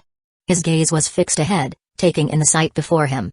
The courtyard, situated at the top of the mountain, was surrounded by the crumbling remains of ancient walls and weathered battlements. The snow, thick and untouched except where his future companions had already gathered, lay heavy on the stone, creating an eerie quiet that seemed to swallow all sound. The entrance to Forlost loomed ahead, seemingly carved directly into the mountain itself. The stronghold's stone arches and statues were blackened by time, their details worn away by centuries of wind and snow. Despite their weathered state, there was a palpable sense of dread that clung to the ruins, an ancient power that had lain dormant for far too long. Eric could feel it in the air, the subtle pull of old magic buried beneath the rock. The promise of danger. As Eric moved further into the courtyard, he quickly took stock of the group assembled before him. Over 20 people stood scattered about the open space, their breath rising in misty plumes. Some were already shifting uneasily, huddled close to the fire pit in the center. Eric's eyes fell on a familiar face, Mercurio, the Riffin-based mercenary who fancied himself an adept of destruction magic. He stood to one side, his orange robes a stark contrast to the white snow around him, arms crossed as he stared up at the ruins with a look of mild disdain. Eric wasn't particularly impressed, though he'd heard the man was competent enough. Next to Mercurio was a figure clad in a dark cloak, their face hidden beneath a hood that cast deep shadows. Eric couldn't make out much about the man, but there was a sense of purpose in the way he stood. Someone used a command, perhaps. Aside from those two, no one else stood out. A ragtag group of Selzerds, by the look of it, hired by Maven to clear out the infestation of Dragr. It had been 5 days since Eric's meeting with Maven. In that time, he'd fallen into a comfortable routine, extracting knowledge from the lexicon before bed, waking to forge swords and other weapons to solidify that knowledge in his mind, and then venturing into the wilds around Riffin to test his growing skills. The art of smithing had nearly bent to his will, he could feel it. Maybe a day or two more, and he would rival even the finest craftsman in history. The thought amused him, though not as much as the near extinction of the trolls, bears, and bandits in the region, all thanks to his hunting excursions. But the wilderness had grown dull, and the need for a new challenge was becoming a weight on his shoulders. With nothing left to keep his interest, Eric had reached out to Maven, ready to fulfill their agreement. And now, here he was, standing at the doorstep of one of the most dangerous ruins in Skyrim. Jerry, sensing his master's brief pause, trotted up beside him, his small stature almost comical against the backdrop of towering mountains and ancient ruins. Eric glanced down at the corgi, giving a faint smirk. "You ready for this, boy?" Jerry barked in response, his tail wagging in excitement, completely unaware of the danger that lay ahead. Eric chuckled under his breath before turning his attention back to the gathered mercenaries. "Quite a welcoming party," he muttered sarcastically. He wasn't sure what Maven had promised these people, but from the nervous energy buzzing among them, it was clear none of them fully understood what they were walking into. As Eric approached the group, Mercurio's gaze flicked over to him, recognition sparking in his eyes. Well, the mercenary called out, his voice thick with amusement. "Looks like Maven brought in some extra muscle after all, and she chose the so-called Wraith no less." "Don't think too highly of yourself, apprentice," Eric replied evenly, a slight hint of contempt in his tone, coming to a stop near the fire. "I'm here to get the job done, not to babysit." Eric's gaze swept over the gathered crowd of mercenaries, his frown deepening. They were nothing more than a mismatched collection of Selzerds and adventurers, and it was clear from the tension in the air that none of them had any real faith in their success. He took a slow breath before speaking, his voice cutting through the cold like a blade. "In truth, I had planned to clear this ruin myself," he said, his words deliberately measured, each one dripping with disdain. "But Maven Blackbriar insisted on sending help." The last word came out like a curse, his eyes narrowing as he stared down the ragtag group. "Frankly, I think you'll all be more of a hindrance than anything else. But since you're here, you'd better pull your weight and earn your keep. If not," his tone grew sharp, cold as the wind cutting across the mountain, "the dragger inside will be the least of your worries." Mercurio's scowl deepened, and the tension between them was palpable. "You want to say that again, whelp?" In an instant, sparks of lightning flickered to life in the mage's palm, crackling with barely contained energy. The Imperial's eyes blazed with defiance, his body coiled with the threat of action. Eric, however, remained utterly still, his face devoid of emotion, but his eyes held a cold promise. He didn't need to say anything, his posture made it clear that he was waiting for Mercurio to make a move, daring him to cast his spell. An excuse to kill the arrogant mage would set a perfect example for the rest. If they were going to survive this ruin, they needed to understand the pecking order, and that anyone who questioned his command wouldn't live to regret it. But the moment didn't come. A hand suddenly clamped down on Mercurio's shoulder, halting him mid-spell. "Easy, lad." The voice was calm but firm, carrying a quiet authority that commanded respect. "Maven put him in charge for a reason. If you don't like it, you can go back the way you came." Mercurio hesitated, his lips curling in frustration, but after a tense beat, he let out a scoff and dispersed the magicka from his hand, the crackling energy flickering out of existence. He stepped back reluctantly, still glaring at Eric with open resentment, but unwilling to cross the line. Eric's icy gaze shifted to the cloaked figure who had intervened. He recognized the voice now, even though it had been a while since they'd spoken face to face. A smirk tugged at the corner of his mouth as he raised an eyebrow. Brynjolf? I didn't realize the Thieves Guild take up drag extermination as a side business. With a smirk of his own, Brynjolf lowered the hood of his cloak, revealing his familiar face. The red-haired thief looked just as Eric remembered him, sharp-eyed, confident, and carrying that same roguish charm that had earned him his place in the guild. Oh, we leave that to the companions, Brynjolf said with a chuckle. But in a place like this, you'd be surprised how useful a thief can be. Nordic ruins are littered with traps, and you'll want someone to dismantle them before you lose a limb. He winked, adding with a grin, besides, I've got an eye for shiny things. Might just find something worth pilfering along the way. Eric gave a short laugh, the coldness slightly fading from his tone. As long as you don't slow me down. Brynjolf's smile widened. Wouldn't dream of it. With the tension momentarily diffused, Eric cast a final glance over the group. They were watching him closely now, and it was clear that Mercurio's brief rebellion had only reinforced their wariness. That was fine. Fear was a tool, and as long as they feared him more than what lay inside the ruin, they would follow his lead. Good, Eric said, his voice cutting through the air once more. We head inside now. Stay close, stay quiet, and keep your eyes open. If any of you fall behind or get yourselves killed, don't expect me to come back for you. He shot Mercurio a look that made the man clench his jaw in frustration, but he remained silent. Without another word, Eric turned toward the entrance of Foralost. The massive stone doors stood before him, their ancient carvings faded but still recognizable, symbols of power from a time long forgotten. Snow had collected in the crevices of the stone, and the wind howled as if warning them to turn back. Eric, however, felt no hesitation. He had faced worse than Dragar in his time, and the treasure that lay within these walls was something he intended to claim for himself. Jerry padded up beside him, the small dog's breath visible in the frigid air as he wagged his tail, seemingly unaffected by the looming sense of dread. Eric smirked at his companion before pushing the door open, the heavy stone groaning as it gave way. The door creaked open slowly, its ancient hinges groaning under the weight of centuries, revealing the dark, cold interior of Foralost. The first room they stepped into was a small, forgotten foyer. The scent of stale air, dust, and decay hung heavy as the faint flicker of light from a distant brazier fought against the gloom.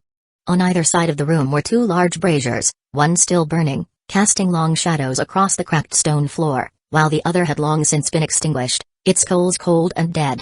An iron door stood ahead, unlocked but weathered by time, and just beyond it, the faint glow of a fire reflected off the stone floor, accompanied by the unmistakable outline of a corpse lying next to it. Jerry sniffed the air and let out a low growl, sensing something lurking beyond the visible. Eric followed behind, his steps measured as his eyes swept across the room, taking in every detail. The silence here was thick, unnerving even to those accustomed to the dangers of Nordic ruins. He could feel something off, a presence lingering in the shadows, something old, something dangerous. Without breaking stride, Eric muttered a few arcane words, and the soft glow of a detect undead spell illuminated his vision. Instantly, a spectral form shimmered into view near the brazier. It was a dragon cultist specter, its twisted, translucent figure lingering by the unlit brazier, perfectly invisible to the naked eye. The wraith remained still, biding its time, clearly waiting for them to lower their guard. Stop, Eric commanded, his voice low but firm. The group halted at once, tension rising as their eyes darted around the room, trying to spot the threat Eric had seen. He raised his hand again, this time preparing a more complex combination of restoration and alteration magic. His fingers traced intricate patterns in the air, the energy building within him before he unleashed the spell. With a sharp pulse, a wave of brilliant light flooded the room, radiating out from Eric like the midday sun piercing through a storm. The specter let out a shriek, its form flickering violently as the light seared through its dark essence, forcing it out of the shadows and into full view. There! Eric barked, pointing at the creature as it recoiled. The mercenaries didn't waste a second. Steel ring as weapons were drawn, and they surged forward. Mercurio was the first to react, sending a bolt of lightning crashing into the ghost, its ethereal body convulsing under the magical onslaught. Two of the other mercenaries followed, their swords slicing through the specter's form as it writhed in agony, unable to defend itself against the sudden assault. Moments later, the ghost dissipated, its anguished wail fading into silence as it was cut down. The room grew still again, the tension easing slightly. Eric gave a short nod, satisfied. That was the easy part, he muttered under his breath, his attention shifting to the room once more. On either side of the room, he noticed two tables pushed up against the walls, cluttered with various items.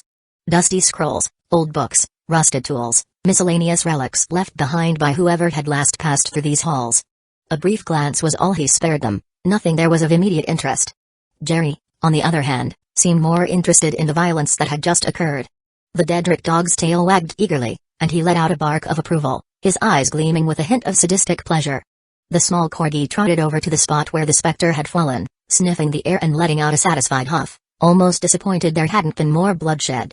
Eric's gaze moved to the floor just ahead of the next doorway, his sharp eyes catching the telltale outline of a pressure plate half buried beneath the dust. He said nothing, his expression unreadable as he glanced over it, then turned his attention forward, already moving toward the doorway.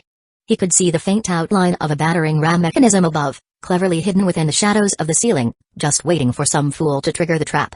But Eric made no move to warn the others. It wasn't his job, after all. As he approached, Brynjolf's eyes darted to the ground, his thief's instincts kicking in. He stepped forward, his gaze locking onto the pressure plate, and let out a low whistle. "Hold up," he said, stepping in front of the group. "Trap here. Would have made a mess of things if one of you lot triggered it." With the practiced ease of someone who had disarmed more than his share of traps, Brynjolf knelt down, his fingers working quickly to dismantle the mechanism. There was a soft click, and the trap was rendered harmless, the deadly battering ram above now inert. Brynjolf stood and dusted off his hands with a smirk. "There. No need to thank me." Eric raised an eyebrow, offering a curt nod of acknowledgement. "Good work. Now let's keep moving." Without further delay, he led the group through the doorway, deeper into the cold, dark heart of Forlost. Behind him, the mercenaries followed, still on edge, but wary of challenging Eric's authority. Jerry, ever vigilant and eager for the next fight, padded along at his master's heels, his eyes gleaming in the dim light, always ready for the violence to come. Eric and the others made their way through the winding halls of Forlost, dispatching the spectral remnants of dragon cultists with precision and cutting through the last of the traps that Brynjolf expertly disarmed. The ruin seemed to go on forever, each shadowy corner concealing new dangers. Eric moved with purpose, his eyes always scanning for any sign of treachery or more traps. Jerry trotted along beside him, the Dedrick dog's little legs deceptively agile as they crossed the worn stone floors, its tongue lolling with excitement after each fight. Finally, they arrived at a wooden door tucked into the western corner of the chamber. Eric pushed it open to reveal a short, vine-choked hall with a staircase leading down. A dusty burial urn sat against the left wall, forgotten in time, and another wooden door stood at the end. Eric approached it cautiously, the weight of the air growing heavier with every step. He could sense the remnants of dark magic lingering here, the whispers of those long dead still clinging to the stone like a bad omen. He reached for the door, and it creaked open, revealing a room filled with rows of decrepit wooden beds. The air was musty and stale, the scent of rot and decay permeating the space. Standing in the center of the room was a dragon cultist, its glowing eyes narrowing as it spotted them. Another figure lurked in the northern corner, equally ready for battle. Before the cultists could utter a word, Eric unleashed a devastating spell, the light from his hands flooding the room. Mercurio followed up with a burst of lightning, and Brynjolf, quick as ever, lunged forward with his blade. The cultists, though dangerous in life, stood little chance against their combined onslaught. Within moments, the room was still once more, the specters lying dead at their feet. "Good work," Eric muttered, already turning his attention to the rest of the room. The beds were old, most falling apart from centuries of neglect, but two of them immediately caught Brynjolf's eye as the others began flipping through the old furniture, searching for valuables. Lying on those beds were two skeletons, their bones brittle and blackened with age. Next to each of them, an empty, charred bottle lay discarded on the mattress. Brynjolf knelt down beside one of the beds, picking up the bottle and turning it in his hands. "What happened here?" he muttered to himself before lifting the bottle to his nose to sniff it. Before he could bring the bottle closer, Eric stepped forward and stopped him with a sharp word. "Don't." Brynjolf glanced up, confused, but Eric's expression was deadly serious. "That bottle contained poison," Eric explained. "Even after all these centuries, the residual scent alone could give you a stomachache, or worse." Brynjolf's eyes widened, quickly lowering the bottle. "Poison? Then they killed themselves?" His voice was tinged with disbelief as he looked down at the skeletons, trying to piece it together. Eric gave a grim nod, his gaze dark as he surveyed the room. These people were the remnants of the dragon cult. After the Dragon War, many of the cultists fled here, seeking refuge. They thought they could regroup, maybe rebuild what they had lost. But King Harold's forces hounded them, desperate to stamp out the last of the cult. Brynjolf's eyes widened. "King Harold? as in 13th in the line of explorer and founder of the great kingdom of Skyrim. He stepped closer to the skeletons, his eyes narrowing. The one and only. In any case, Ragged, the dragon priest who ruled over this place, knew they were doomed. He couldn't afford to let the cult fall into enemy hands. So, he sealed himself in the upper portion of this keep and ordered his followers to commit mass suicide. Men, women, children, all of them. He believed it was the only way to hide his existence. When Harold's soldiers finally broke through, all they found were bodies. Hundreds of them. The sight was so horrifying, Harold retreated, assuming everyone was dead. Brynjolf's eyes widened, alarm creeping into his voice. Are you telling me there's a dragon priest buried here somewhere? Eric smirked, the corner of his lips tugging upward. That's right, he said smoothly, his voice holding a hint of dark amusement. He's been slumbering for millennia, and if we're lucky, we'll have the distinct displeasure of being greeted by his morning breath. Brynjolf shook his head, letting out a low groan. Please tell me you're joking, lad. Before Eric could answer, Mercurio cut in, his tone dripping with skepticism. Oh, come on now. Are we really going to buy into this nonsense? A dragon priest slumbering in a ruin? This is just some wild Nord superstition, he said, his voice loud enough to catch the attention of the others. The way he stood, arms crossed and chin raised, made it clear he wasn't intimidated by Eric or the stories. Eric cast a glance at the mercenary, noting how unfazed Mercurio seemed in contrast to the group of nervous Nords around him.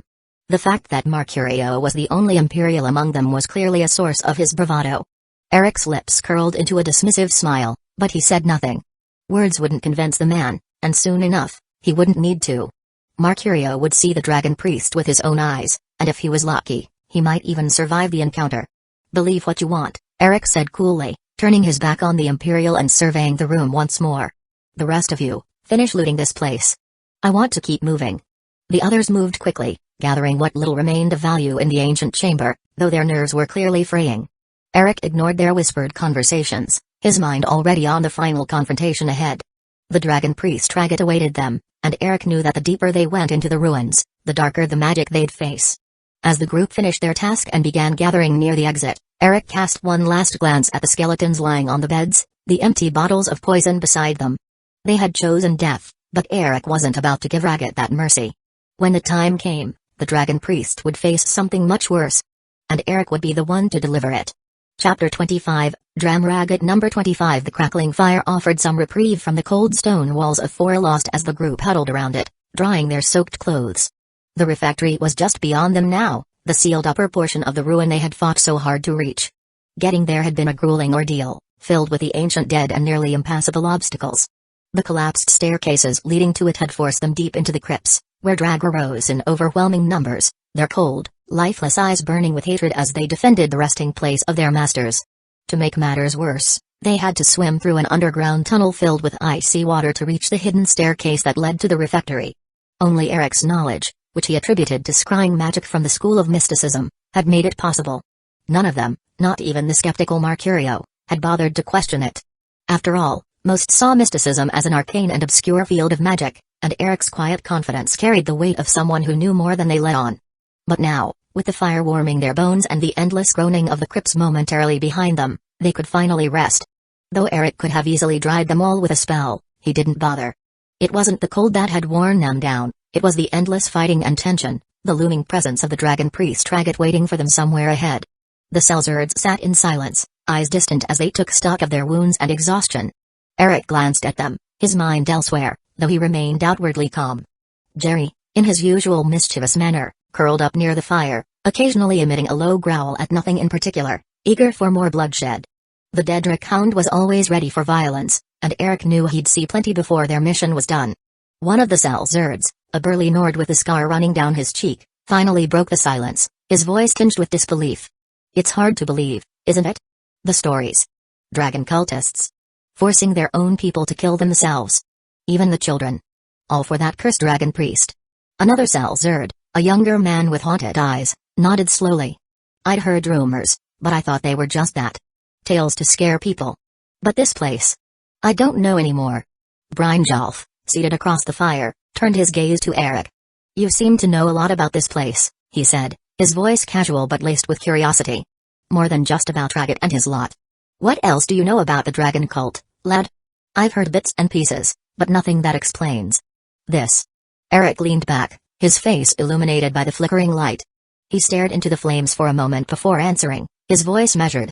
The dragon cult was more than just a religious order. It was a way of life.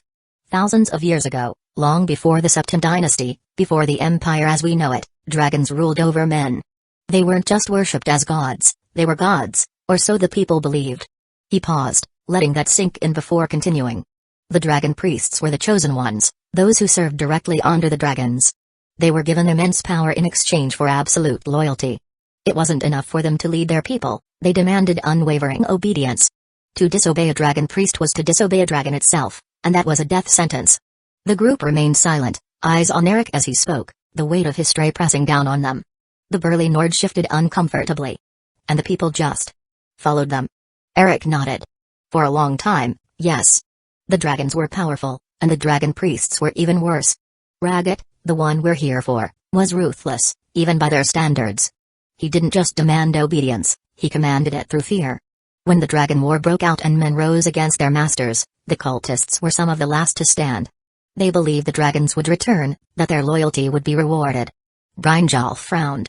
But they didn't. The dragons fell. Eric's expression darkened. Not all of them. The war didn't just end with a clean victory.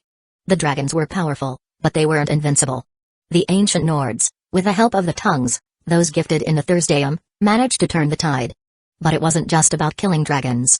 It was about dismantling the cults that kept them in power. Mercurio, who had been listening quietly, scoffed. All this for some long-dead priest.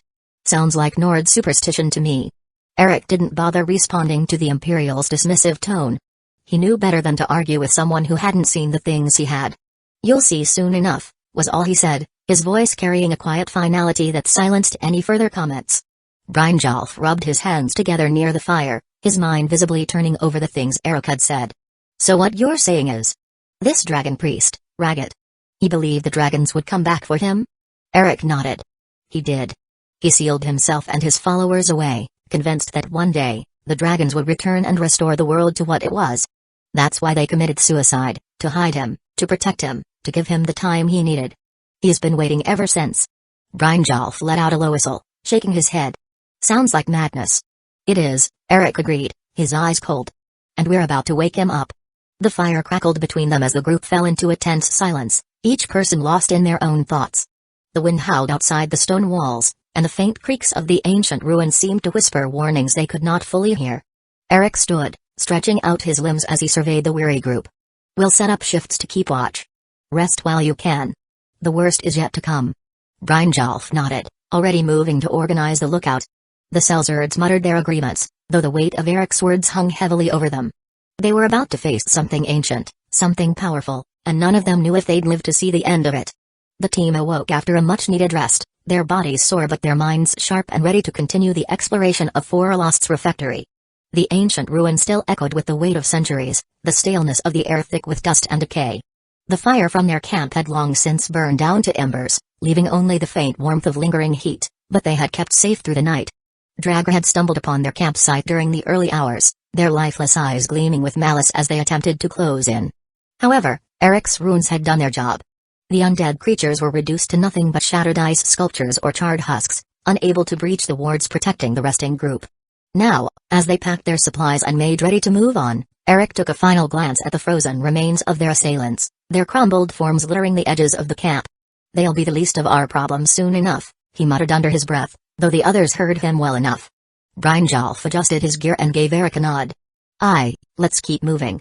This place is giving me more chills than that frost magic of yours. With the group back on their feet, they resumed their exploration.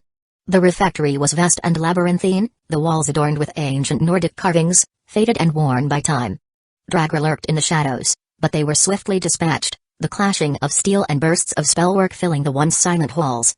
As they pressed forward, the Nords in the group fell into their familiar rhythm, hacking down the undead with practiced ease, while Eric and Mercurio handled any threats from a distance with their spells. Some of the Selzards suffered injuries due to being ambushed or taken off guard by Draggr wielding their bows from vantage points, but they all came prepared with healing potions, and Eric even went out of his way to heal one severely injured mercenary with a restoration spell. Loot was gathered from every corner, their eyes trained to spot even the faintest glimmer. Potions, ancient Nord weapons, and coins were carefully added to their growing haul, But nothing of great significance presented itself, yet. After several winding hallways and battles, they finally found themselves at a dead end. Ahead, a pathway was blocked by a set of metal spears jutting from the ground like an impenetrable gate. The tips of the spears gleamed ominously in the low light, making it clear that brute force wasn't an option here. Eric approached the spears, narrowing his eyes as he studied them, hands behind his back. He didn't even consider attempting to break through them. It wasn't the time, nor was it worth the effort, especially when he knew there was another way to unlock the path. Nordic ruins had their puzzles, always a way through, if you knew where to look. There's no point wasting time on this, Eric said calmly, turning to the group. Start searching the area. There's bound to be something nearby. Brynjolf didn't need any further instructions. He began scouring the room along with the others, carefully inspecting every corner. Mercurio muttered under his breath about needlessly elaborate Nord designs, while Jerry sniffed around the stone floors with keen interest. It didn't take long for Brynjolf's keen eyes to spot something out of place. Farther back in the room, tucked into a dark alcove, was another door, its lock old and rusted, but still intact. Found something. Brynjolf called out, his voice echoing off the stone walls. Eric approached as Brynjolf expertly set to work on the lock, his nimble fingers moving with precision. Within moments, the lock clicked open, and the door swung inward with a low groan, revealing a small chamber beyond. The room was narrow and unassuming, but it was clear it held significance. Ancient Nord weapons lined the walls, their blades still gleaming under the layers of dust, and potions sat carefully arranged on shelves, some still intact after all these centuries. But the most important object lay on a pedestal near the back of the room, a glass dragon claw. The claw's translucent surface caught the flickering torchlight, its intricate designs glowing faintly. Eric's eyes narrowed in satisfaction. There it is. That'll do the trick. Carefully, Eric lifted the claw from the pedestal, turning it over in his hands. The craftsmanship was remarkable, as always, a testament to the ancient Nord skill in creating objects both practical and mystical. He gestured toward the blocked path. Removing this should unlock the gate. True to his word, the moment the claw was lifted, a low rumbling echoed through the chamber.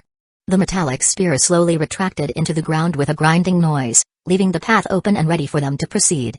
Well done, lad, Brynjolf said, giving Eric a satisfied grin. Let's move on before anything decides to wake up and walk again. The group passed through the now open path, weapons at the ready as they pressed forward. The air grew colder as they advanced, the silence oppressive. More Dragra awaited them, rising from their tombs as the group entered each new chamber, but they were dealt with swiftly. Eric's eyes flew through the air, and Mercurio's fire spells lit the darkened corridors with bursts of orange and red. Finally, after what felt like hours of fighting and searching, they came upon another obstacle, a large, imposing Nordic puzzle door. The circular stone slab was engraved with 3 rotating rings, each bearing the symbols of animals. The familiar sight of an ancient puzzle stood before them, its mechanism waiting to be unlocked by the dragon claw Eric now held. Using the combination of fox, owl, snake, Eric rotated the rings of the Nordic puzzle door into place and inserted the claw. A deep rumble echoed through the chamber as the door shifted, stone grinding against stone, and slowly, it slid open to reveal the final room beyond. The air was thick with ancient power, stifling and cold as they stepped into the massive chamber. Their footsteps echoed off the high stone walls as they approached the back of the room, where a wide flight of stairs led to a grand dais. At the top, enshrined in his tomb, sat Ragat, dragon priest of Alduin. His sarcophagus loomed like an altar to forgotten gods, carved with intricate draconic symbols and bathed in an eerie glow. Behind him stood an enormous, ornate door, leading to the balcony overlooking the snowy peaks of Skyrim. Flanking the chamber, 4 tombs, 2 on each side, leaned against the walls, ancient and silent, but not for long. Brynjolf's hand rested nervously on his weapon as the group ascended the stairs, the tension rising with every step. Something's coming, he muttered, his eyes darting around. As if in answer, Ragat's coffin lid exploded outward, shards of stone scattering across the floor as the ancient priest rose, his skeletal form draped in rotting robes, his mask gleaming darkly beneath the torchlight. His eyes glowed with malice as he floated above his tomb, his staff crackling with arcane energy. The 4 Dragra champions stirred in their own tombs, the lids flying off as they rose to stand beside their master. Each one was armored in the finest of ancient Nord gear, weapons drawn, their soulless eyes fixed on Eric and his companions. Ragat's voice boomed in the ancient tongue of dragons, echoing off the stone walls, So's Hinvokian Sylphen Sivalan, tall Los Alduin. Your blood will feed the sky above, for this is Alduin's will. As his words filled the chamber, Ragat summoned 3 Atranax, flame, ice, and storm. They materialized with violent bursts of elemental energy, filling the air with the crackling sound of fire and the howling wind of ice. The chamber roared with power as the Dragger champions let out guttural battle cries, brandishing their weapons with unnatural fury. Eric, unfazed by the display, stepped forward with a grin of anticipation. He raised his chin, his voice steady and cold as he replied in the dragon tongue, Dovalos nid pa. Raklos nid full. The dragons are not all. He is not everything. Ragat's glowing eyes narrowed as he understood the challenge. Eric's words cut through the room, and even in the dragon priest's ancient arrogance, there was a flicker of recognition. He had been defied before, but this time, the defiance was different. With a sweeping motion, Ragat raised his staff, and the room erupted into chaos. The Atranax surged forward, their elemental forms surging with violent intent, flame, ice, and storm, while the Dragger roared and charged down the stairs, weapons gleaming with ancient enchantments. Ragat floated backward, the dark energy swirling around him as he began preparing a series of destructive spells, crackling with lightning, fire, and frost. The clash of the living against the dead echoed through the chamber as Eric and his team surged forward to meet their fate. Eric's grin widened as he unsheathed his sword, his fighting spirit almost tangible. The sellswords moved into formation, weapons ready, spells charged. The final battle had begun. Dram Ragat, Nidudova. Hintayad Fenofal. Chapter 26, Chaos unfolds. Number 26. Eric charged toward Ragat with fierce determination, his straight sword gleaming in the dim light of the chamber. The dragon priest floated above the stone floor, his skeletal mask locked in a permanent grimace as he conjured flames and ice, ready to hurl at Eric. But Eric was not one to be cowed. His sword swung with lethal precision, forcing Ragat to conjure defensive wards, the edges of Eric's blade crackling with arcane energy as it slammed into the shimmering barriers. Betu Intim, Jerry's small corgi body erupted into flames, transforming into an elemental force of nature. With a low growl, Jerry split into three distinct entities, flame, ice, and storm. Each form raced toward one of Ragat's summoned Atranax, elemental forces colliding with a thunderous roar. The sellswords gaped at the sight of the tiny dog now blazing as a trio of elemental creatures. For a moment, they hesitated, unable to fully comprehend what they were witnessing. By the gods! One of them muttered, gripping his axe tighter. But there was no time for awe. The Dragger champions had awakened, their ancient eyes glowing with malevolent blue light as they rose from their crypts, and more of them were rushing toward the area from the crypts. Brynjolf rallied the sellswords, stepping forward to meet the undead warriors head-on. To arms, lads! He roared, steel flashing as his sword met the rusted blade of a Dragger, the impact almost breaking his wrist. The sound of metal clashing against metal echoed throughout the chamber as the Nords barely kept the ancient champions at bay. While the Nords fought valiantly, Mercurio had other plans. Eager to prove his superiority, he stepped forward, hands crackling with magical energy. "Let me show you how it's done," he sneered, preparing to unleash a devastating spell. But before the magic fully coalesced, one of the Dragger champions turned its head toward him, its ancient lips parting as it bellowed Fisro. The force of the unrelenting shout hit Mercurio like a hammer. His body was torn apart mid-spell, chunks of flesh and bone exploding in all directions. His headless torso slammed into a pillar, blood splattering across the room, staining Brynjolf and the others. The smell of iron filled the air as the sellswords faltered, their morale shaken by the brutal demise of the cocky Imperial. Eric spared a glance at the carnage, his eyes narrowing in disdain. "Stop shaming your ancestors, you damn whelps!" he roared, slapping away an incoming fireball with a compressed ward spell. His voice boomed across the chamber, cutting through the chaos. "Either find your courage, or I'll send you to Sovngarde myself." His hand snapped, summoning Searcher in a burst of black and crimson flames. Searcher materialized in the midst of the battle, a towering skeletal figure adorned with the searing energies of the Deadlands. Flames licked his bony frame, and his hollow eye sockets burned with the malevolent red glow of Oblivion's fire. Unlike Hellrat, who was imbued with the cold cruelty of Cold Arbor, Searcher embodied the wild, savage heat of Mehrunes Dagon's realm. The ground smoldered beneath his feet as he charged the Dragger champions with an unrelenting ferocity. The sellswords regained their composure as Searcher tore into the Dragger, taking advantage of the element of surprise. His fiery fists ignited as they crushed ancient armor and brittle bone, each swing sending out bursts of flame. One Dragger staggered, its torso severed in two by a brutal swipe of Searcher's claws. Another found its sword arm torn from its body before being incinerated by a blast of fire from Searcher's mouth. The sellswords, inspired by the summon monstrosity, regained their fighting spirit and pressed forward. Brynjolf wiped the blood from his face, shaking his head in disgust as he pushed Mercurio's dismembered arm out of his way. "Gods damn it," he muttered, rallying the men. "We fight. For Sovngarde or glory." The Nords clashed with the Dragger champions, their shouts of battle rage mixing with the clanging of weapons. Axes and swords swung with brutal efficiency, cleaving into the decaying flesh of their enemies. But these were no ordinary dragger. They were champions of old, their skills honed in countless battles. The fight was hard, each blow a test of endurance, but Brynjolf and the Selzards fought with the fury of their ancestors, and it was enough to slowly push them back. Meanwhile, Jerry, in his 3 elemental forms, engaged Ragged's Atranax. The flaming Jerry bit into the fire Atranax core, his flames burning brighter as he tore into his opponent. The ice Jerry slammed into the frost Atranax, each impact sending shards of ice flying in every direction, while the storm Jerry faced off with the storm Atranax, their energies colliding in a swirl of lightning and thunder. The chamber trembled under the weight of their elemental battle, the very air charged with raw magical energy. Ragged, still levitating, cast spell after spell at Eric, attempting to keep his distance. Fireballs, ice spikes, and streams of lightning shot through the air, but Eric deflected them all with calculated precision. His straight sword reflected the light of the wards he wove with his other hand, his grin widening with every blocked spell. Ragged's hollow eyes flared with fury, his voice a deep growl as he spat a response in the ancient tongue, Hinsil Losvera, Nilbaln. Your soul is weak, unworthy one, but Eric merely chuckled, advancing relentlessly.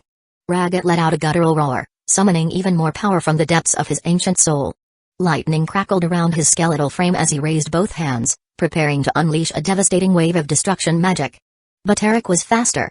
With a burst of magicka, he surged forward, bringing his sword up in a deadly arc. Ragged barely managed to raise his staff in time to block the blow, the force of their clash sending a shockwave through the room. Behind them, the Dragger champions were slowly being overwhelmed by the combined might of Searcher, Brynjolf, and the Selzards. Searcher's fiery sword cleaved through their ranks, each strike a blazing inferno of destruction. Brynjolf fought with grim determination, his sword hacking at the ancient warriors with practiced precision.